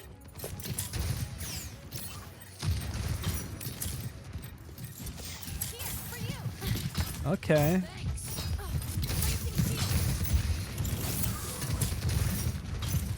Again, it's the same idea of like always making sure you're aware of where your DPS are going so that you know when you can make these kind of plays to whip shot. I don't think it's a bad play. I think it's more so the Genji's mistake, but I think it's something you could have compensated for if we were more aware. Like, to be honest, that was a very dumb play by the Genji. All you guys have to do is hold this space and live, but I just think overall there's a lack of awareness for your teammates because we didn't realize how important it is to look at like specific people. I think that changes though after this, so. Right, for sure. Yeah.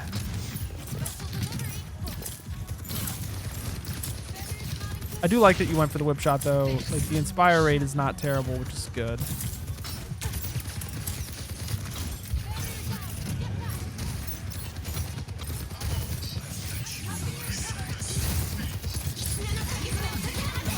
Again, like, so here's the thing.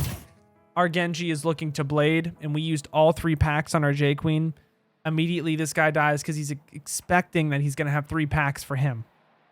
And that's a really big deal because this was your win condition, essentially. Well, it should have been your only win condition when you're looking to blade. It could have been a lot better.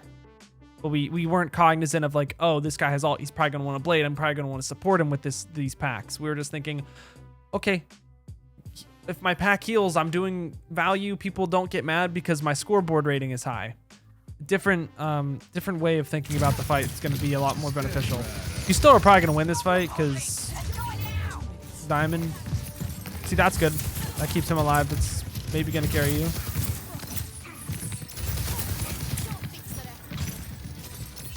Does it? No, probably not. Oh, I could so see a rally here being strong. I think you rally this, honestly. I just want to. I would have wanted you to do it sooner. That's it. I think you can just be a lot more proactive with this ult. A situation like that, if you're gonna use it earlier, because you should have died there. But if you rally, you 1v3. That was a really on the feet, like good play. I just wanted to see more confidence in it. So honestly, your ults don't look that bad. It just seemed like that one fight we used it when the fight was already won. Right. Overall, though, like the idea's there. We just need to pull the trigger a little faster.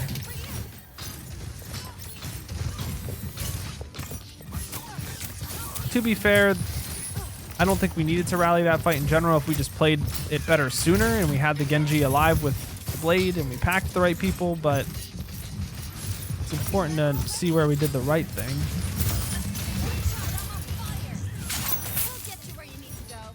What was that? Ooh, oh, it must have been the Venom mine. I don't even know it was hurting me. It was the pig thing. Oh, right. Yeah, hog rework. Yeah, see, I always forget about it. That's why I turned around. I thought someone shot me. I was so confused. I was like, wait, what the heck just happened? That's not your fault that the queen died. That is her fault. And the queen is dead. We back off. Nicely done. Yep, wait for the shield. Shield back. Yep. This is good. We recognize that the fight is lost and we back up. Yeah. Okay, nice. Inspire. Again, same thing. You're gonna be looking like so much of a better player once we fix this. Right. Already down 2 packs before the fight started. Take that 3 and all of your packs are gone. And let's just pray Genji doesn't die now. AZ is about to die. Yeah.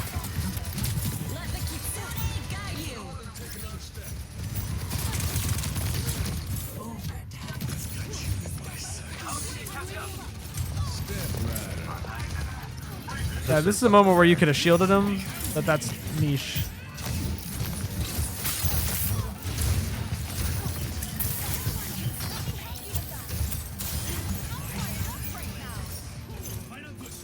Overall, though, I think this was really good. A lot that we can learn from this. Paint. You can still see my screen just fine. Yep. Awesome. So what do you think number one's going to be? Pack usage. Yeah, it's going to be if you're packs. using it on DPS or my other support if you really need it. It's just the people that we're going to be looking for, which is typically going to be your DPS. Sometimes going to be your support. But typically your DPS are going to need it more because they're going to just be more aggressive in general. You still want at least one in the pocket for your support if you are going to be playing against a comp that someone's going to dive it, like a Tracer, or maybe they have like a full dive with like a Ball or a Winston or a Doomfist. You're going to want a little bit more for that. But overall, from what I saw, they had like a hog comp, so you didn't really have to deal with this because you also had Curie. So DPS would be the first step of really making sure that you're looking at where they're pathing. Not only do you save packs for them, but you put yourself in a spot where you're going to be able to pack them when they engage. Very important thing to think about. Okay. It's a very important thing to think about because there's a lot of times we were like, oh, well, my Genji's blading. Where is he? We weren't really looking at where he was going to try to go. When you start thinking about this, it makes a lot more sense and you're just naturally going to position in better as well. The number two thing I would say is, I was thinking like setup, but I really think the ultimate usage would probably be number two in terms of just like use it to engage most of the time. This is mostly an engagement ultimate, but you can also use it to stop like a blade or stop a J Queen ult if you're skilled enough. But I really think the Brig ultimate in general should be used in a very forward-facing manner. And use it proactively. Like, be confident in yourself for actually doing it, you know? Like, actually, like, trust yourself to do it and do it earlier. Because I could tell in situations where you're like, oh, should I use a shot? Just use it. Just use it. Unless the fight is already won, then don't use it.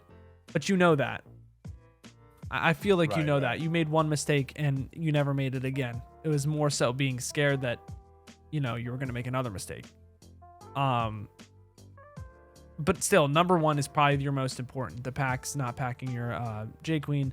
The last thing I'd probably say is just looking to like almost just set up people. This is like the last thing you should really worry about for now.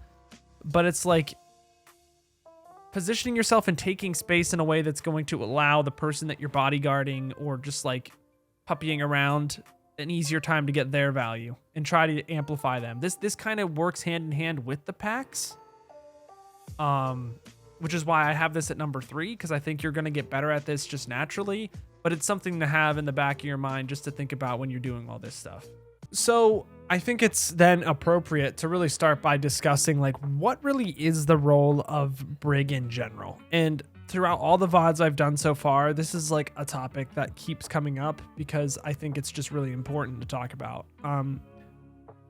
The whole entire role of Brig is she does one of two things, right? The first thing being that she kind of is a bodyguard. She acts like a bodyguard to the support or another DPS that wants to take an angle. Typically someone that doesn't have a lot of mobility, that can't really fend for themselves. That being like an Ana or maybe a Zen or a Baptiste.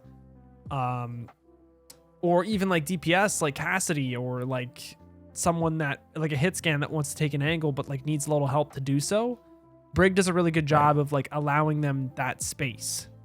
So Brig keeps people alive, but she also will be able to like, let's say that maybe in the middle of a fight, like your team wants to drop down, but the Ana wants to stay up here and maybe look for a flank nade on the side. You can allow her to do that because what's a solo diva going to do against a Brig with an Ana? Like she's going to have a really hard time doing a lot there. Brig allows the Ana to be more aggressive and try to get more done, which is something a lot of people miss. A lot of people miss the playmaking that Brig can make aggressively. The second thing Brig is good for is just helping like DPS in general, taking good duels. When you have 3 packs, 2 packs are going to your DPS and 1's going to your support, your Genji or like an Echo, you effectively have like 350 HP if you're double packing people throughout a fight effectively.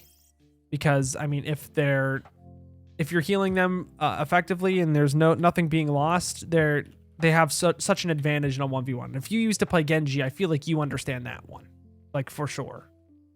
Like 1v1ing when you have like, let's say like an Ana Moira compared to them that has an Ana Brig, it just feels like those DPS have more health because the Brig is just constantly packing them. But that's why it's really important that we're not packing tanks like ever. So understanding the role of Brig will also help you a little bit with the micro too. Does that all make sense? So Brig does two things: bodyguard and help the DPS by just packing them. That's like the main two things that I can think of off the top of my head. But what's really important is that bodyguarding thing isn't really just like a scared defensive. It's like an aggressive bodyguard too. Like, you ever see that one video of like the one kid that like starts acting like real mean to people in public because he has a bodyguard, and it's like really cringe? I don't know if you've ever seen that. I can't say I have. But like you can picture like the TikTok people that would be like that, right? That are just gonna be asshole. That's kind of what Brig is. Like, Brig is kind of just gonna allow the Ana to be an asshole to the enemy team because you're like going to push that forward. I mean, it's a weird analogy, but it's kind of true. Like, what are you gonna do? Like, Ana has a bodyguard. Like, she gets to do that. But here's the thing: if you're not utilizing that and you're just gonna play like a bitch, for lack of a better term, you're gonna have a really hard time finding a lot of value on Brig. It's gonna feel really slow and boring, which is probably why you hate playing Brig, because we're not looking for stuff like that. But some things to look out for in this meta is whip shot, really. Just because you're only playing Brig in a scrim environment, we can talk about really specific micro things. The whip shot really needs to be used to like boop away the diva after her jets go down, so that you can boop her back down and then she has to wait for jets to come back online again. Like, that's the main use of the whip shot here. That's another big thing that you have to think about in terms of the micro. I just wanted to put this all on the table so that we have like a base standard understanding of the character. Does that all make sense? Right. Yes. Yeah. So yeah. Go ahead. Packs are used on like the squishy characters, never on the tank, and then the whip shot is when like Diva or Winston comes up. Yep. Or ball, or like anything that uses mobility. Yeah. Yeah, you want to try to use that in that manner. Now, if they use their jets on something else, that's kind of your opening to use it just to proc Inspire, but we'll talk about that. Okay. But the big thing that I really want you not to do is pack the tank, because that's Python's job, is to heal the tank. And you have to trust that Python's going to do that. But we'll see. We'll see. If you have any questions, let me know. And if anything's really redundant and you kind of understand it, just let me know too. I've never worked with you before, so I'm just trying to make sure I don't lose anything. I got you.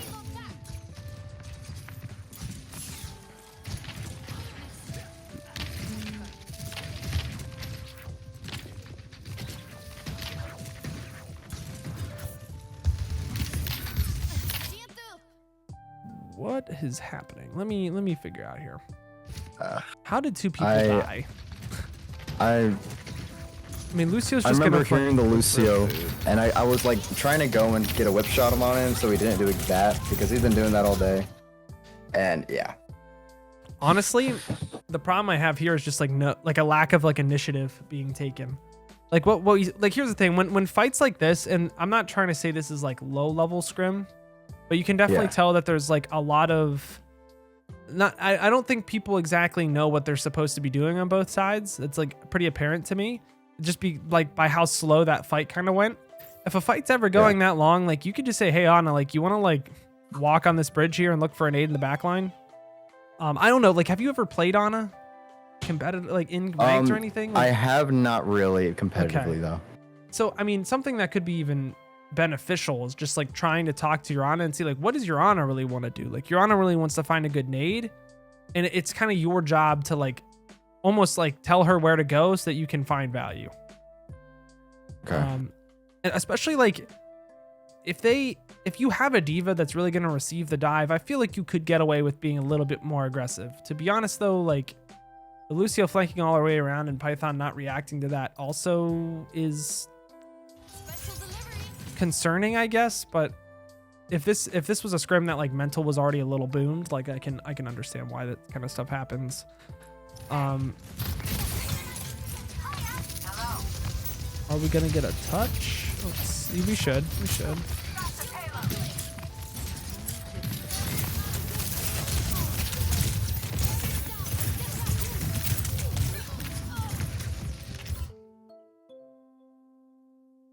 I'm confused.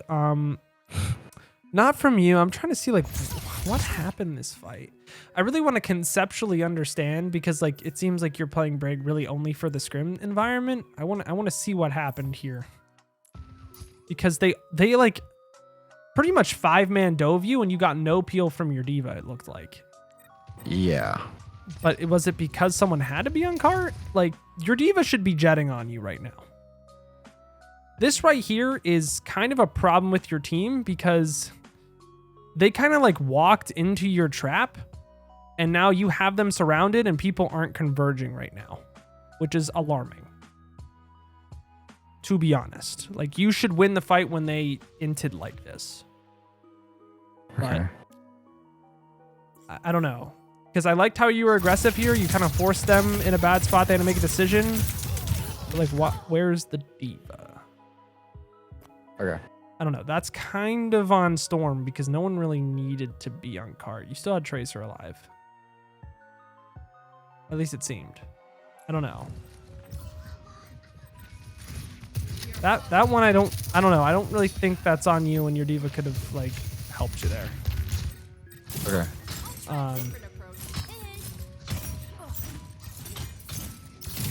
Because Tracer should be on point, but that might just be a small team thing. The big thing here, like that is like a recontest fight, so it's not really something we can like look at. But I think a big problem is just understanding like what are we supposed to do with Brig. It's like, what space do we really want to make sure we're present on? Yeah. To really allow our Ana to like get some more value. Because right now they have pretty much a harder dive comp than you. Like, well, not necessarily dive. They're just gonna rush on you. So if you can live that initial rush, you're probably gonna win the fight. That's just a micro thing. Like we got to make sure we don't get booped off high ground. It's like imperative that we don't, because now your Ana's weak. But for some reason, like if the Lucio's gonna feed that hard, he should die every time, and that's more of a team thing. Okay. I don't think it's always all your fault, but there's definitely things we can improve on. Yes. So like, yeah, right here, like the fight, we killed their Lucio. I see no reason why your Ana isn't like pushing all the way up here and looking for like some ult charge. I think a big thing about Brig, especially when fights are like weird like this and they're super scattered, is like you can take initiative and tell your Ana what to do. Because your Ana's focused on hitting shots, like and just getting like the value she needs. She's not thinking about like the big picture. That's kind of your role as main support. Okay. Which it'll take time to learn what it is you're supposed to like tell people, but Looking better already.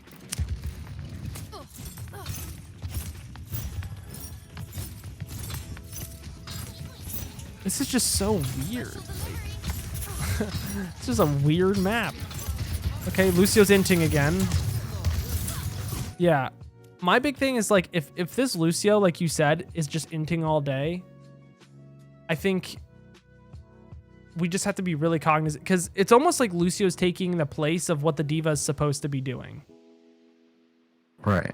And I think what this team's whole strategy is, and this is something that's important to understand as Brig, is like when this Lucio starts to want to walk, like the diva's trying to walk up and like kill whatever the Lucio boops, is what it looks like. So I guess in this situation, the like on your feet play is just to realize, wow, this guy is like inting every single time.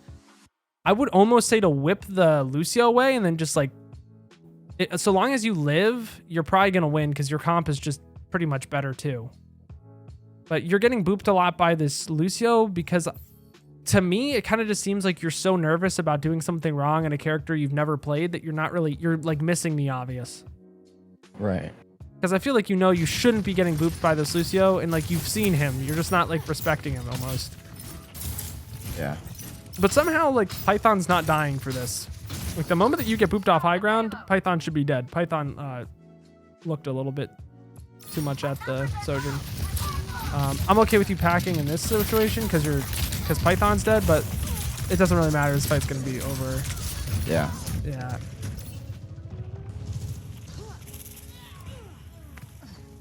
I think your team like struggles from like a lack of initiative and a lack of just a plan and going first sometimes and like trying to surround them and trying to get stuff done, because Brig is like a very aggressive support. People think that she's defensive, but she's like she really benefits from the team going first, because then her packs get used in like a much better manner. So it's almost like speeding up the game a little bit and trying to like receive.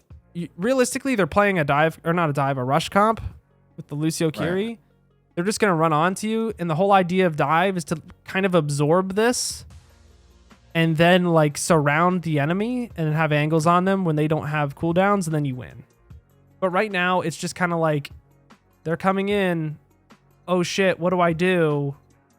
And then they somehow succeed. But if we realize that this Lucio's coming in, we just whip shot him away and don't get booped off and like still stay right next to Diana. They're going to jump in. You're not going to die to just a Diva and a Lucio. I'm telling you straight up. You're not going to die to just that. And then your team's going to retaliate pretty easily. Because Diva doesn't have DM'd it forever. Then the ante comes out, and then you get to walk in and kill. But I can't really teach you all of those things when the first step is being missed. But to be honest, it's a really weird first step. Like, I don't know what this enemy team's doing, but it's working. All right, we have rally. We can be aggressive with it. Yep. Okay, nice. Unlucky that we missed the bash. We need to hit that bash. Like, imperative that we hit that bash. I don't know how much time you have on Brig. Like, do you have like a rough estimate? I can pull up Overwatch real quick. If you don't know off the top of your head and it's more like a 10 to 20 hours thing, the hours definitely would help. You couldn't go stray with a couple more hours. Okay. But I think understanding what Brig is supposed to do is helpful. For you, what might be even more beneficial is just like looking at how good, like really good Brig players work around this meta.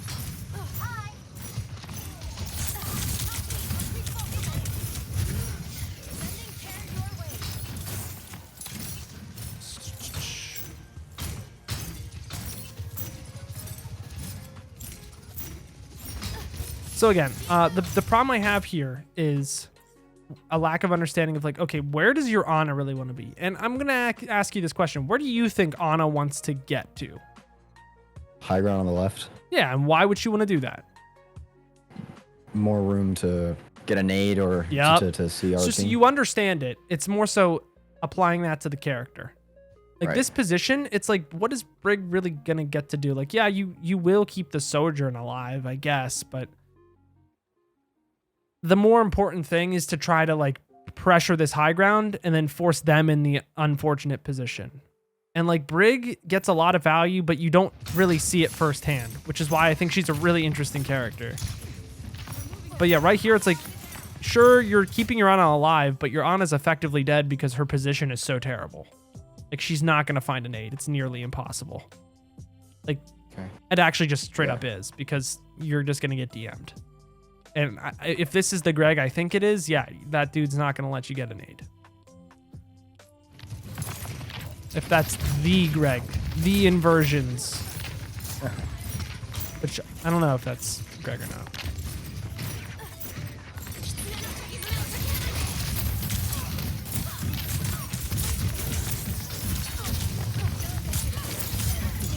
See, like, you know what's crazy? Is that, like, they just full dove you. Like, their whole team is on you. But because you are Brig, you just don't die. And this is kind of why I'm saying, like, Brig... Like, we can both agree, like, holy shit, that was a lot to be sending on one character. Yeah. So, now that you see that, like, imagine... Like, this is why you can just be like, oh, yeah, I'm just going to take high ground with my Ana. Like, that's why you can do these things, because you're not really going to die when you're with your support either, if they're shooting you first. And that's why Zen Brig is so strong, is because the Zen will just orb the Brig and then discord whatever the Brig is swinging on, and things just will fall over. Because the Brig has Inspire for herself, she has an orb now, and they don't even get to touch the Zen, and then the Zen just kills. Right. But if you never set your Ana up to be in an aggressive position, like they just kind of get to do this and there's no repercussion. It's just a matter of 3, 2, 1. Now we could talk about like ping pong and all these other things, but I think we still need to get to the first step of let's get someone to a position where they're going to get some active value, which I think we can both kind of agree is missing right now. Yes. And that's totally fine. Like your Lucio is probably better than mine. My Lucio is pretty terrible. I understand how to play Lucio, but I hate playing that guy. Isn't that crazy? You hate playing Brig. I hate playing Lucio. One of us has to be wrong. I'm kidding. Although I'm a flex support player, so I don't even play Brig. Yeah. So yeah, I think putting yourself in the lens of the flex support is how you become a really good main support, which is really weird, but it's actually so important to understand that. And I think that's what kept a lot of like off tank players in Overwatch 1 at tier 3 level, is because they didn't understand what the flex support needed from them. And I think the main support kind of, especially as Brig, kind of takes up that off tank thing where if like you want to be the best main support possible, you need to know like where people want to be and help them get there. Cause it's kind of your job now on Brig, cause you are the second tank. All right. Brig really does function as like a second tank.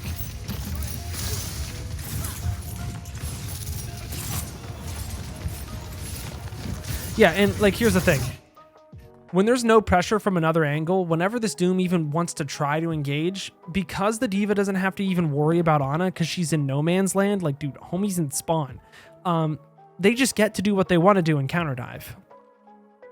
So it's a really big deal that we're not taking the initiative to like figure things out and try to like do new things. Now I'm going to tell you straight up, the first time you do this in scrims, it's probably going to fail miserably, but it's going to be a great learning experience and a great VOD review for your entire team if your team does those, to really start understanding this type of comp better. Right.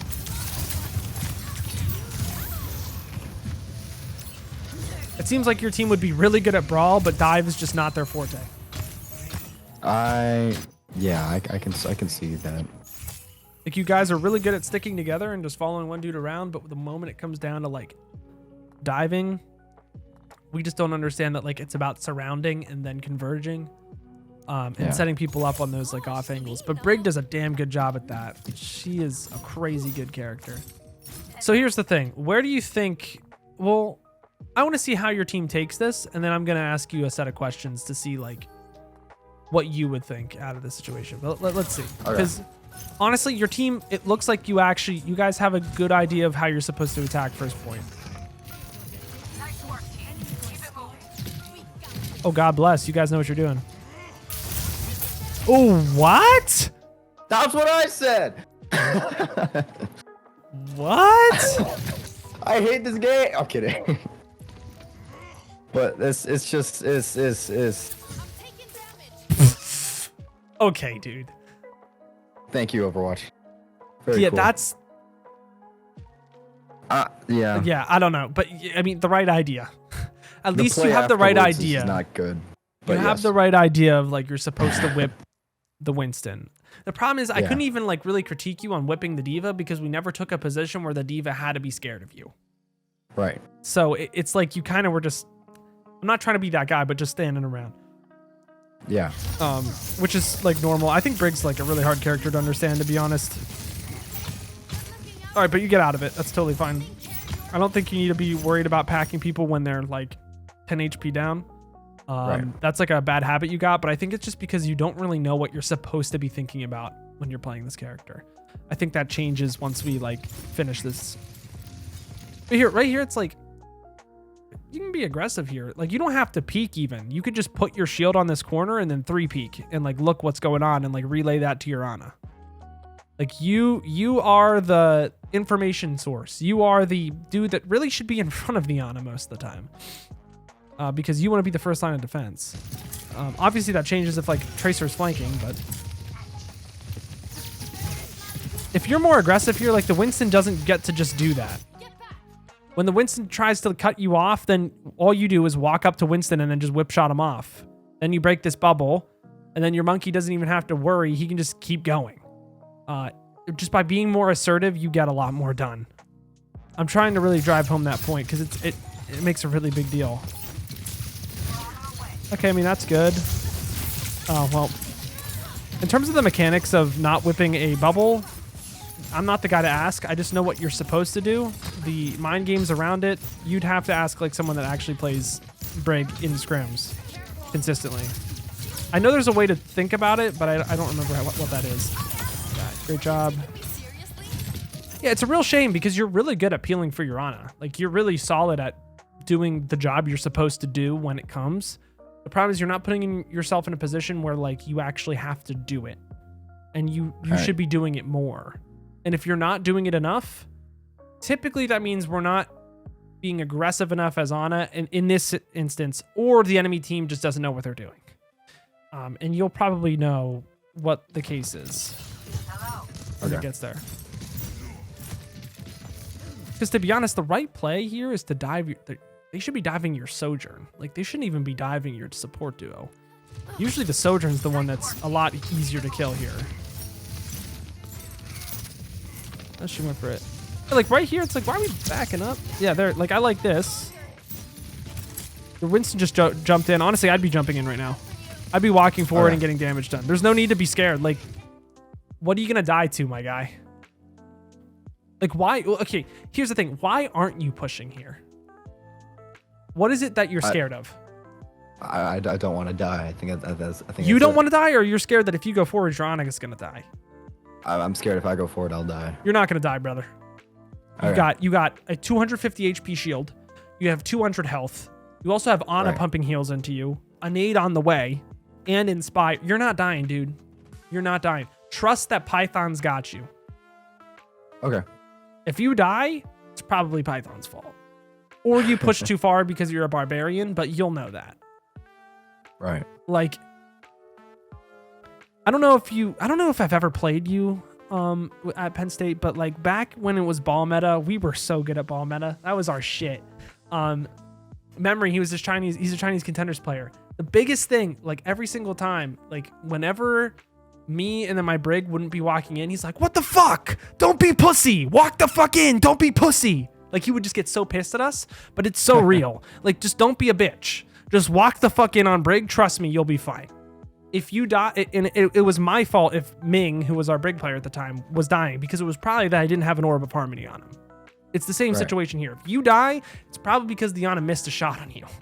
And then that's like, come on, Python, hit the Vaxta, hit the Kovacs. You shouldn't be missing on a Brig, especially when the aim assist is sometimes a little crazy when you're scoped in. But if you're not going to walk in, you are robbing your team of so much. So much. Also, then you just get nervous, and then you pack your tank, and then you keep backing up. Oh! Wow. Great block. Yeah. Great block. The way that you do that is you bash into a wall, and then you drop the bomb into the wall. Okay. I'm not very good at it, but that is something you can do. And you want to get it on the front of your shield.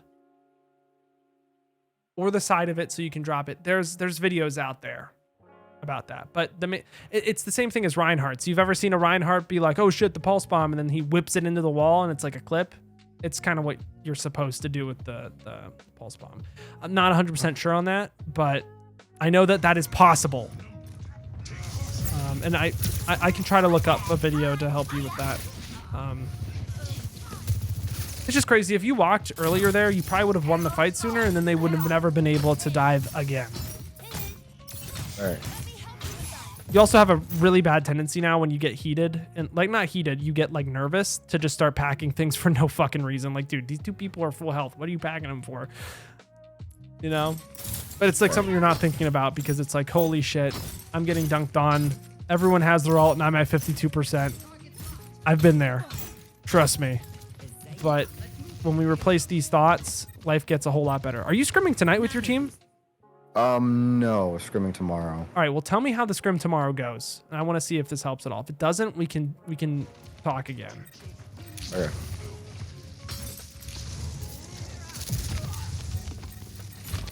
So here, I know that like the de facto is like you want to take this high ground, but if your team's like walking in and has like control of this area over here, you can kind of skip all this shit and just walk in.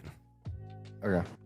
The big reason why you go all the way around is so that you can take them off this high ground. At least that's my understanding of it. Okay. Because like the reason why is like if you didn't do all that and you gave them all this space and you just kind of sat on cart, they're just going to shoot you all day. But when it's up here, they have more angles to worry about. Right. That's the reason why we go up top and around. I'm glad that your team knows how to attack Dorado because this is a very hard map. Dude, this guy's... I mean, it's Greg, so obviously he's going to give you a hard time, but...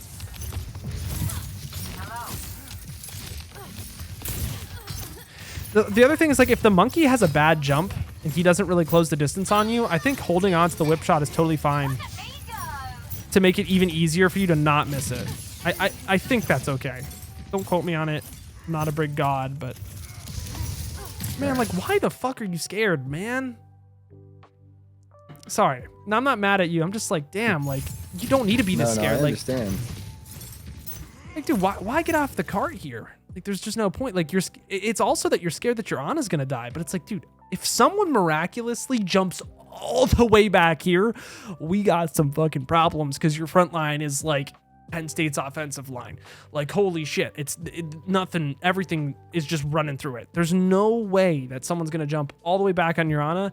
Plus, you also have 3 packs. Like, she's not gonna die if you have 3 packs on her.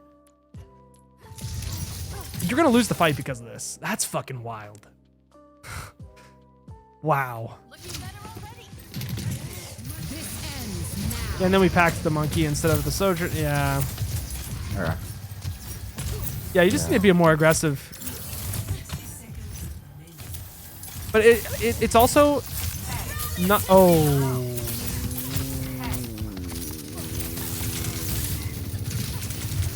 I love the authority. I love the attempt and being okay with pressing the Q, but the fight was way lost like 2 minutes ago. Not 2 minutes, right. like 10 seconds ago. I like that you have that audacity to fucking press Q though. That's a good sign. If we imbue some more aggression into this play style, you're gonna look better. Big words being used, but that makes sense, yeah? Yeah. Cool. Nah, for real, if you're just more aggressive, the back line is going to be scary. For sure.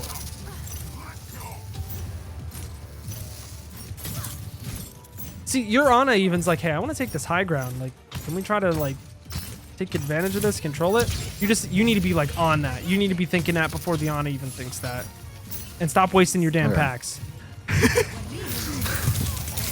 Okay, honestly, there's something we're doing wrong with this whip shot, and I think it's just the timing of it. That's really hard to react to. This one specifically was hard to react to. It all happened so fast. What happened here? Yeah, I should react faster. Okay, honestly, what even is it? Like, when are you... There's a time you're supposed to whip shot and you're just mistiming it. I think you're doing it too late. Yeah. To the point where he's already going down on his momentum. I think you need to do it a lot earlier when it's initially the jump, because I think the jump... and you're going to have to test with this because I'm not entirely sure. I'm pretty sure the jump is like... It's not instant speed. Well, it is. But it's instant speed, but I feel like it almost is like a curved velocity to get there. Like, it's really fast. Right. I don't know, because what, like, for example, if I'm on high ground on Gibraltar and the Winston's jumping up at me like this, I find that whip shotting him by like this yellow marker of distance will always push him back. But if he gets past that yellow marker, he's already in. It's like the momentum's been made. Right. I think he generates momentum against the boop. But that also might just be the steadfast passive too. Because I played Brig a lot in Overwatch 1. That's probably what it is. Damn. And in Season 9, it's not getting any better. That's wild. I think if you do it a little earlier, though, you would have a lot more time to react. But this was kind of hard because they did a really good job of like not even revealing themselves and then just jumping on you. I can't even be mad about that.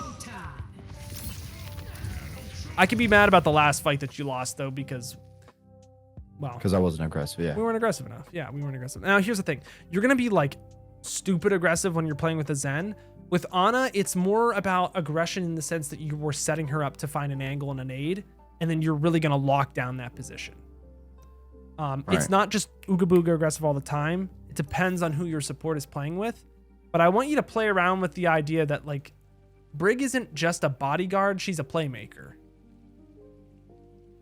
And then that's why I think number one is understanding the role of Brig. And I've said this to a lot of people because I think she might be the most misunderstood Overwatch character.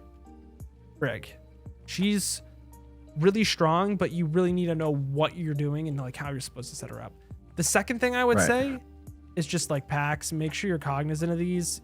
You're not even really packing your tank that much. You're more so just packing when people don't need it because you're getting nervous.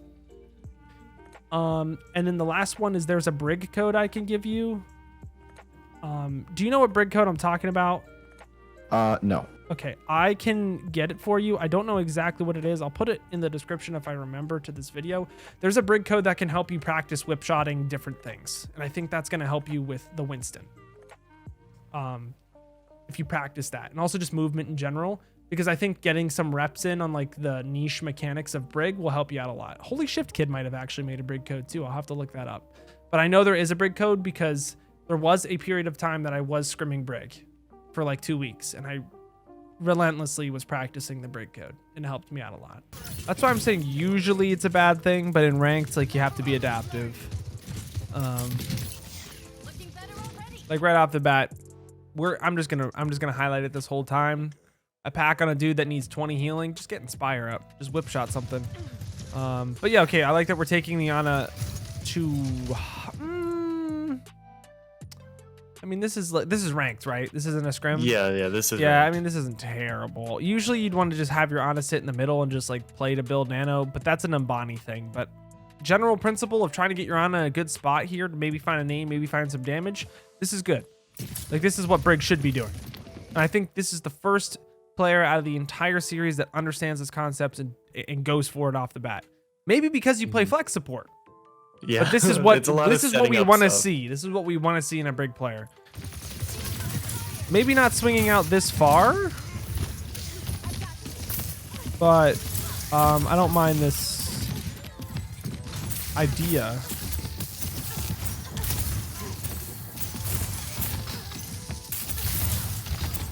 Winston not really. I don't know what my boy Cartier is doing right now. I'm not gonna lie. It's even worse. It's really funny really soon. Yeah.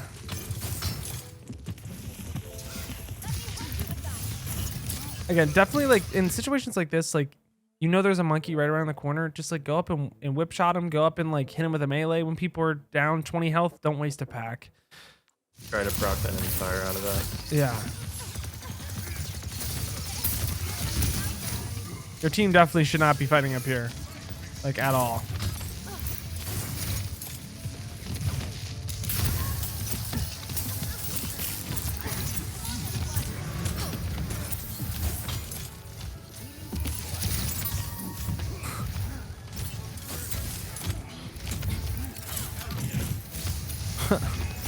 Okay.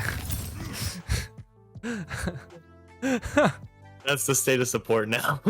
I mean, state of support and also just like Cartier Sky. If you watch this, which you probably won't watch this, if you're coming to Penn State land and you're about to play monkey, let's work on our juggling. Ah, got him. Okay, anyways. Millions placed for Ohio Northern. Got you. Which actually might be coming to Atlanta. I don't know.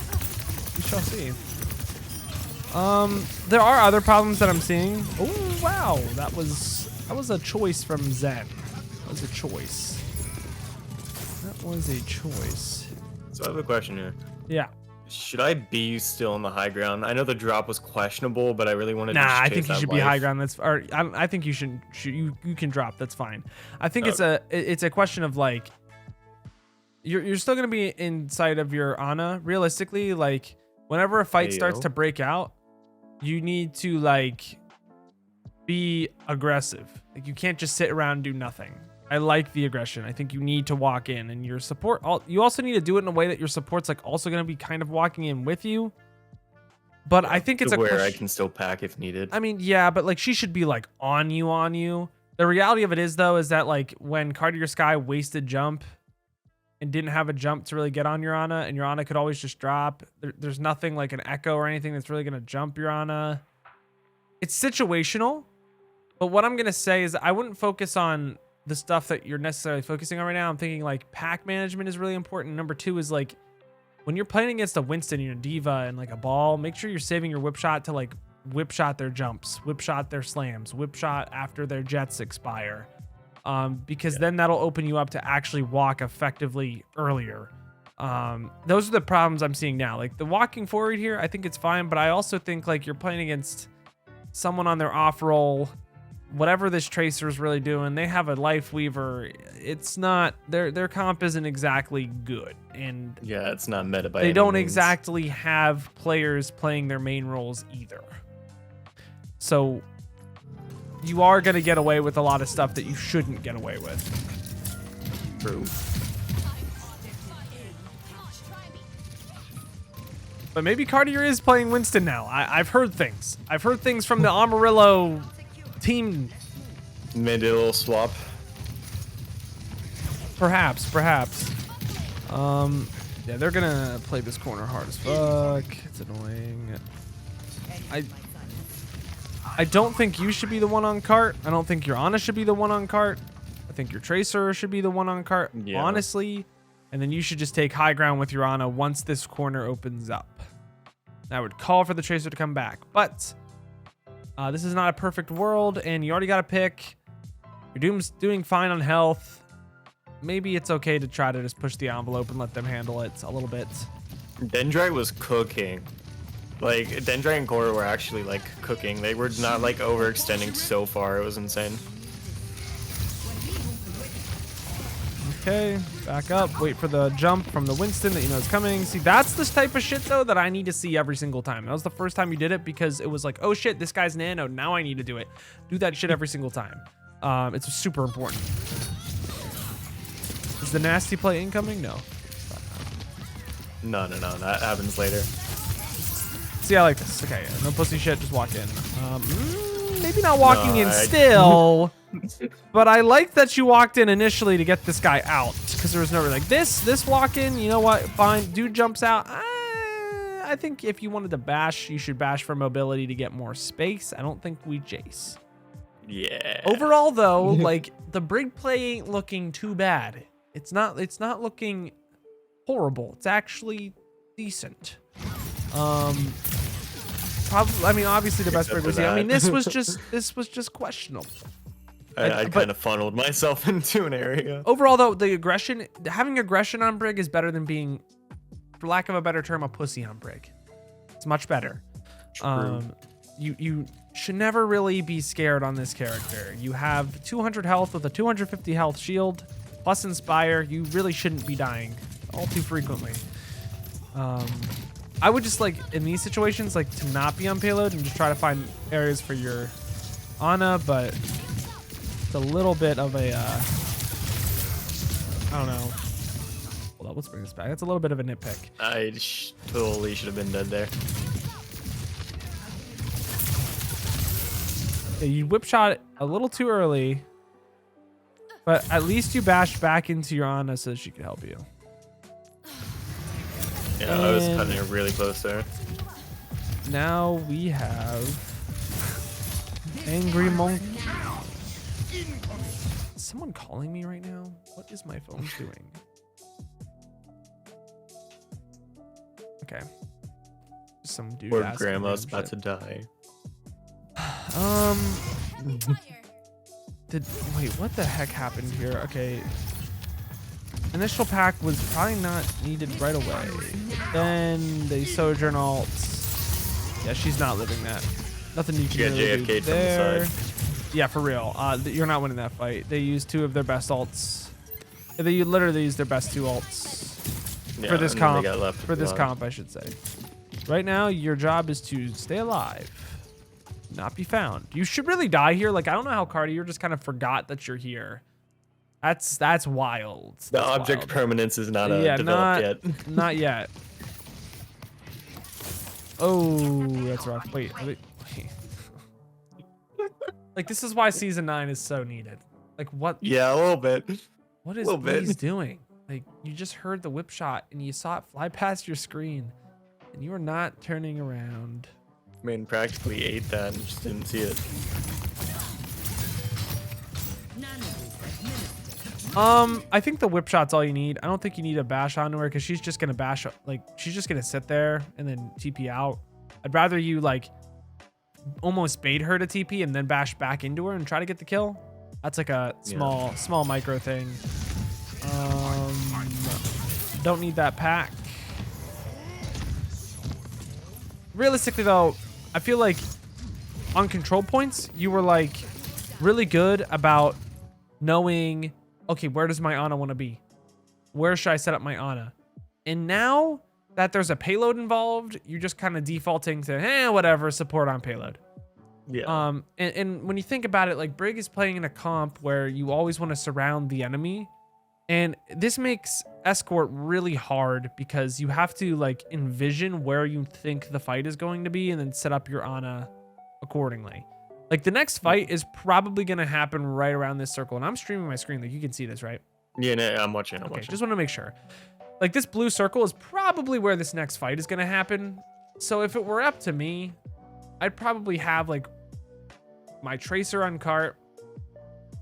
And us tucked back in like the doorways of the Mega or on height. Like, yeah, you could be up here and have the angle there. Actually, I'd probably put your Genji on point. You can take height. Your Genji can take the yellow circle where the cart's probably going to be. Yeah. And then like your a left flanking Tracer. Yeah, and then your Doomfist would probably be like either on this black arrow. He can come from this black arrow. He can come from this over here because he has so much mobility.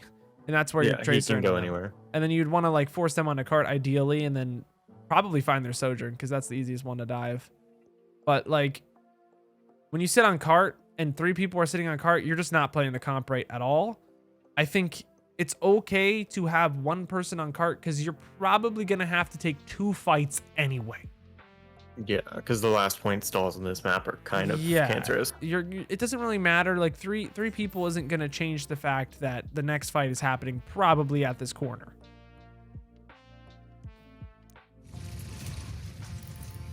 Sitting here lets them surround you, and that's not good.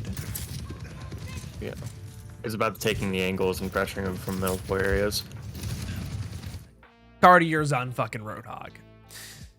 This game has gone to shit. All right. Against Roadhog, I don't even know how you play Brig against Roadhog. I think you should just like win, to be honest. Roadhog's pretty terrible. But no, you just go Zen. Like you just go Zen realistically. Okay, I like the rally. I like that you're walking in because this fight is going nowhere for you. Pressure that Hog. Yep. Make his life hell. Yeah. Why did we switch Hog? What the? This isn't really. Yeah, hopes and dreams, but they didn't work out too well. Yeah, they're not really pressuring you either. But you said before I started recording that now is when things start getting spicy and they start pushing back. So I'm interested to see why exactly that is. And I think it might be that you pack your Doom a lot and then their Doom just kind of kills you. But maybe we'll see. Maybe Baby Backside's better at Tracer than Zen. They started to be a little bit more coherent as a team. Yeah. All right, we didn't waste packs. Nice. We have a Tracer coming behind. We hear that. I know you don't hear that because I'm sharing my screen, but I hear that. No, I saw that. This is the rat. This is the rat moment.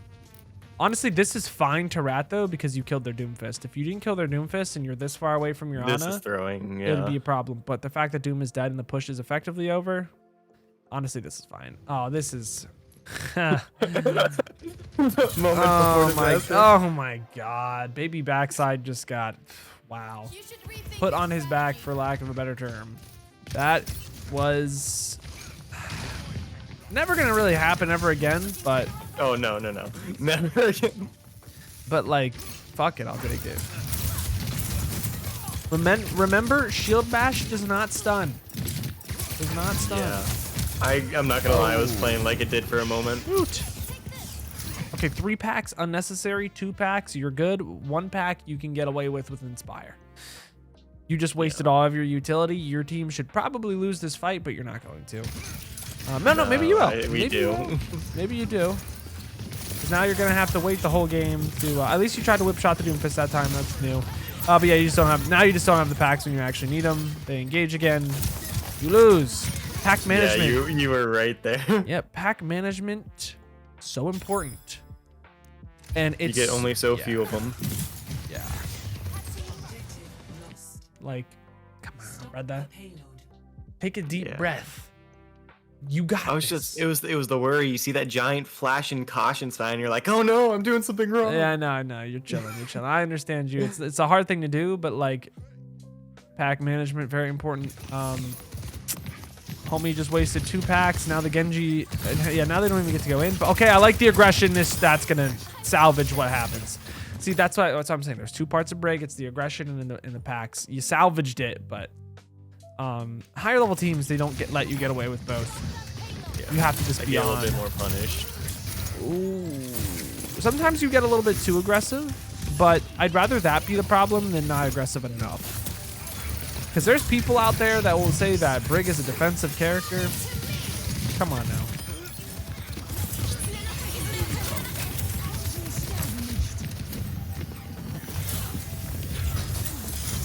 Oh, good try. The wall saved her. Yeah, good try. I don't really know. Like, did you push too aggressively? I mean, obviously you did. Brig's ult makes you feel invulnerable, man. Like invincible. I would say the main thing I would want from a rally is that if you want to like close, like think of rally as if you're gonna nano a Reinhardt. Like you don't want to nano a Reinhardt when he's not gonna get any value out of it. You want to nano the Reinhardt when like the space is closed. Like you really want to use you want to use your bash to like stun. You don't really want to use it for mobility in rally. Yeah, because then I have to wait the cooldown between. Yeah. And now I'm just kind of in the open with no movement. Yeah. I mean, I like that you're being aggressive. They also just kind of split really hard, and then we didn't have a way out. The other thing is like, it's almost like with Trank, like you want to make sure that you set yourself up that you have an out.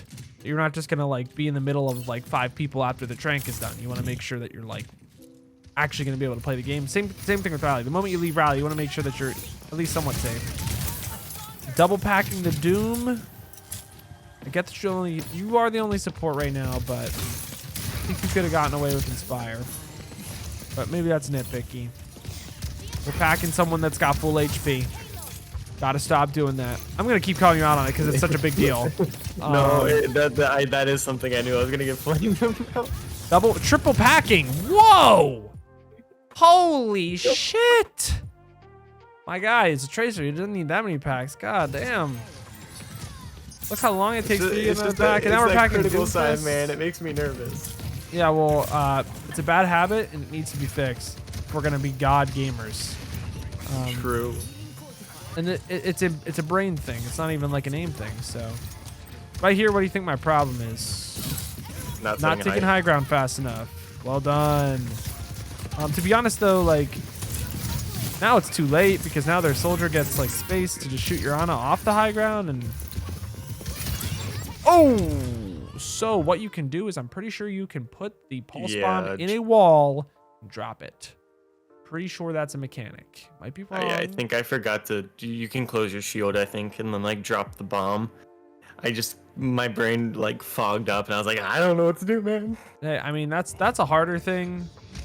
I think the packs are a more important focus right now. Yeah, that's like a micro tech. Yeah, I mean that's stuff that comes through with practice, but it's more so just making it. So what is it with Roadhog nowadays? I don't know, man. People I mean, are I guess starting to like Roadhog the hog isn't more. terrible into that comp. When you have a Tracer and Genji, you should not be losing. Just go Winston. We love packing.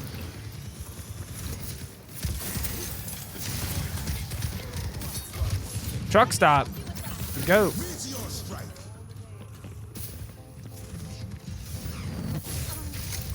So let me tell you something, right?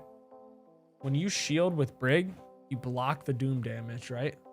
Yeah, I probably should have been there. Bash onto your Ana the moment that kind of shit happens and shield. Yeah. That is the Because I didn't know if that worked or not. I'm So I just relatively kinda had a front certain. row seat. I'm relatively certain that works. Yeah, I mean, think it does too. It's a shield. If you guys line up, it's hard, but if you line up, like, it's better to try that than to just kind of watch the most important character with Nano when you almost have Blade die in front of you. Yeah. We do have Rally though, so we could salvage it unless we pack our team. We don't need packs. Okay, but oh, you know what? Just because you press W and most players don't do that on Brig and GM, looks like you're gonna salvage the fight. Crazy. Thank God for the W key. Let's go. Yeah, W key is the MVP. Yeah, it's kind of like the best button to press most of the time.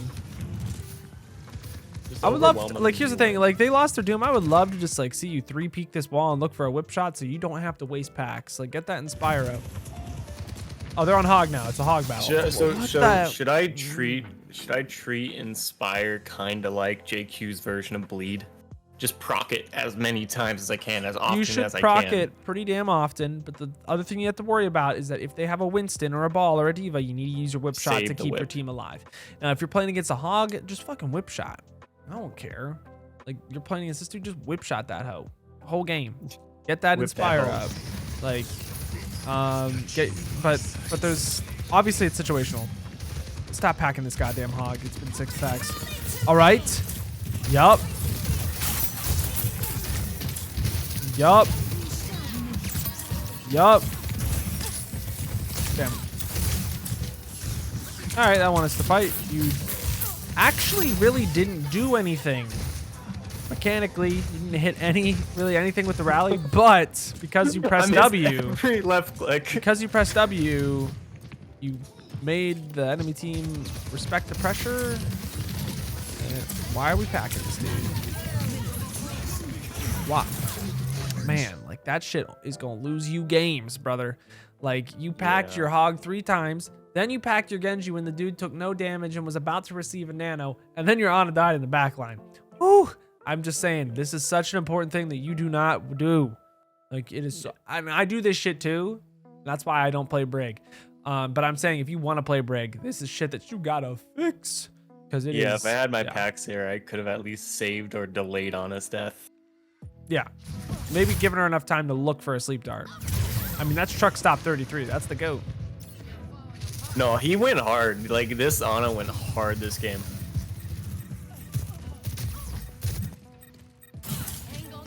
And I guess Hog is just a ranked character. Hug is indeed hugging. Yeah. My guy, he's got a vape. He is chilling. Your Tracer, however, is not about to be chilling. Unless, never mind. I'm just gonna stop talking. Like, That damage reduction's not helping their hug too much. no. I can tell their hug's a DPS man. A little bit.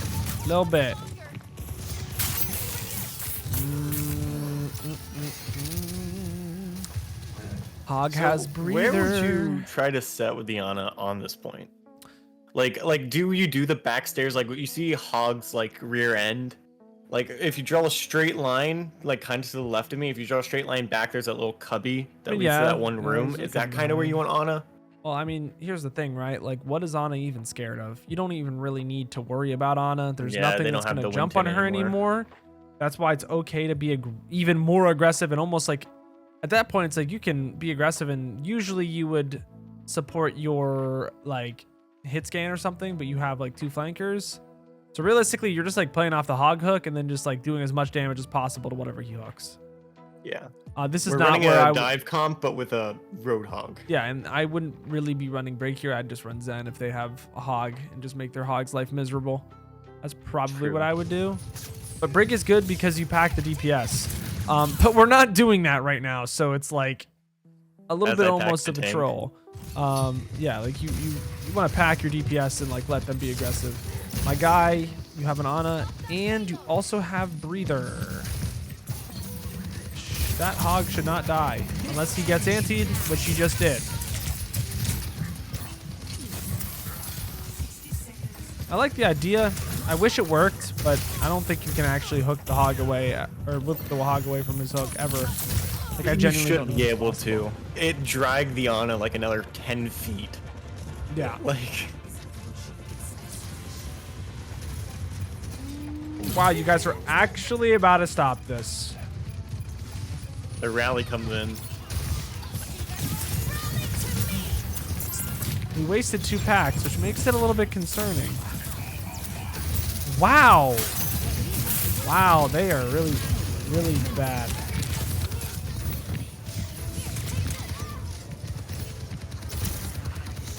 We had shield, didn't we? No, it broke. It was a nano soldier. Oh, you had 130. Did I?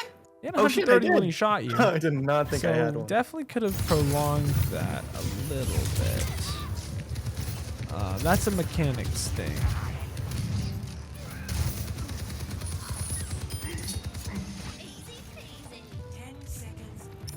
Oh, yeah, let me just go Curie Arcade. Wow, what a game. What a game I watched. The 4-minute hold on that last point, I was sweating. I mean, that's really typical, to be honest, on Numbani. It's just one of those maps where people just switch brawl and then kind of just hold because they suck at dive. But this one either hold first or hold last. This one seemed pretty simple to me. Number 1, we all know what this one's gonna be. It's gonna be packs. Pack management. Pack management. You just made the words even more effective than I did. Pack management. We want to make sure that we are packing DPS and supports when they actually need it, not your tank. I called you out many times about this today. That is 100% the thing that you need to fix if you want to actually be champion on Brig. Yeah. Because they have the new rules coming out. Yeah. It'll be even more important to be more effective with your packs because now your packs don't give them as much of a percentage of their HP. So if you're wasting your packs, it's going to hurt even more in the HP boost meta. Gotcha. Just saying, it's going to hurt even more if we're not being efficient there.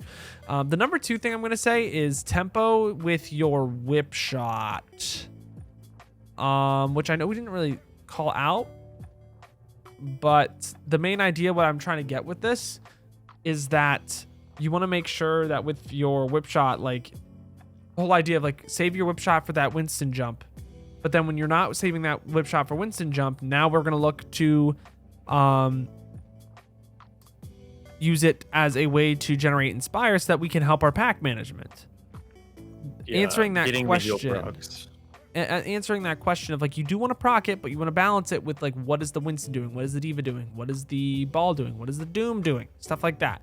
Want to make sure that we're always thinking about what they're going to be doing so that maybe we can get away with getting a little bit more inspire for 4 seconds. Last thing I'm going to say is just keeping up that aggro. We like aggro. Aggro good. Be aggressive. W, win games. Yeah. W key good. W key good. Even in GM, I'm telling like everyone from silver, gold, plat, just walk in with Brig. You'll be fine. It's the same thing with GM. You just have to think a little bit more about your W. You pushed a little bit too hard sometimes, but for the most part, you had it right. I want you to keep up the aggro. And this is thinking about like where does my Ana want to go? Like where does the FS want to go to? Where do you want to go, FS? And the thing is, you know this, so that I don't think the third one's going to be that hard. But if you fix these 3 things, we're going to be more consistent on Brig. We're going to win more games. We're not going to have our Ana dying in the back line to Coalescence. Life going to be good.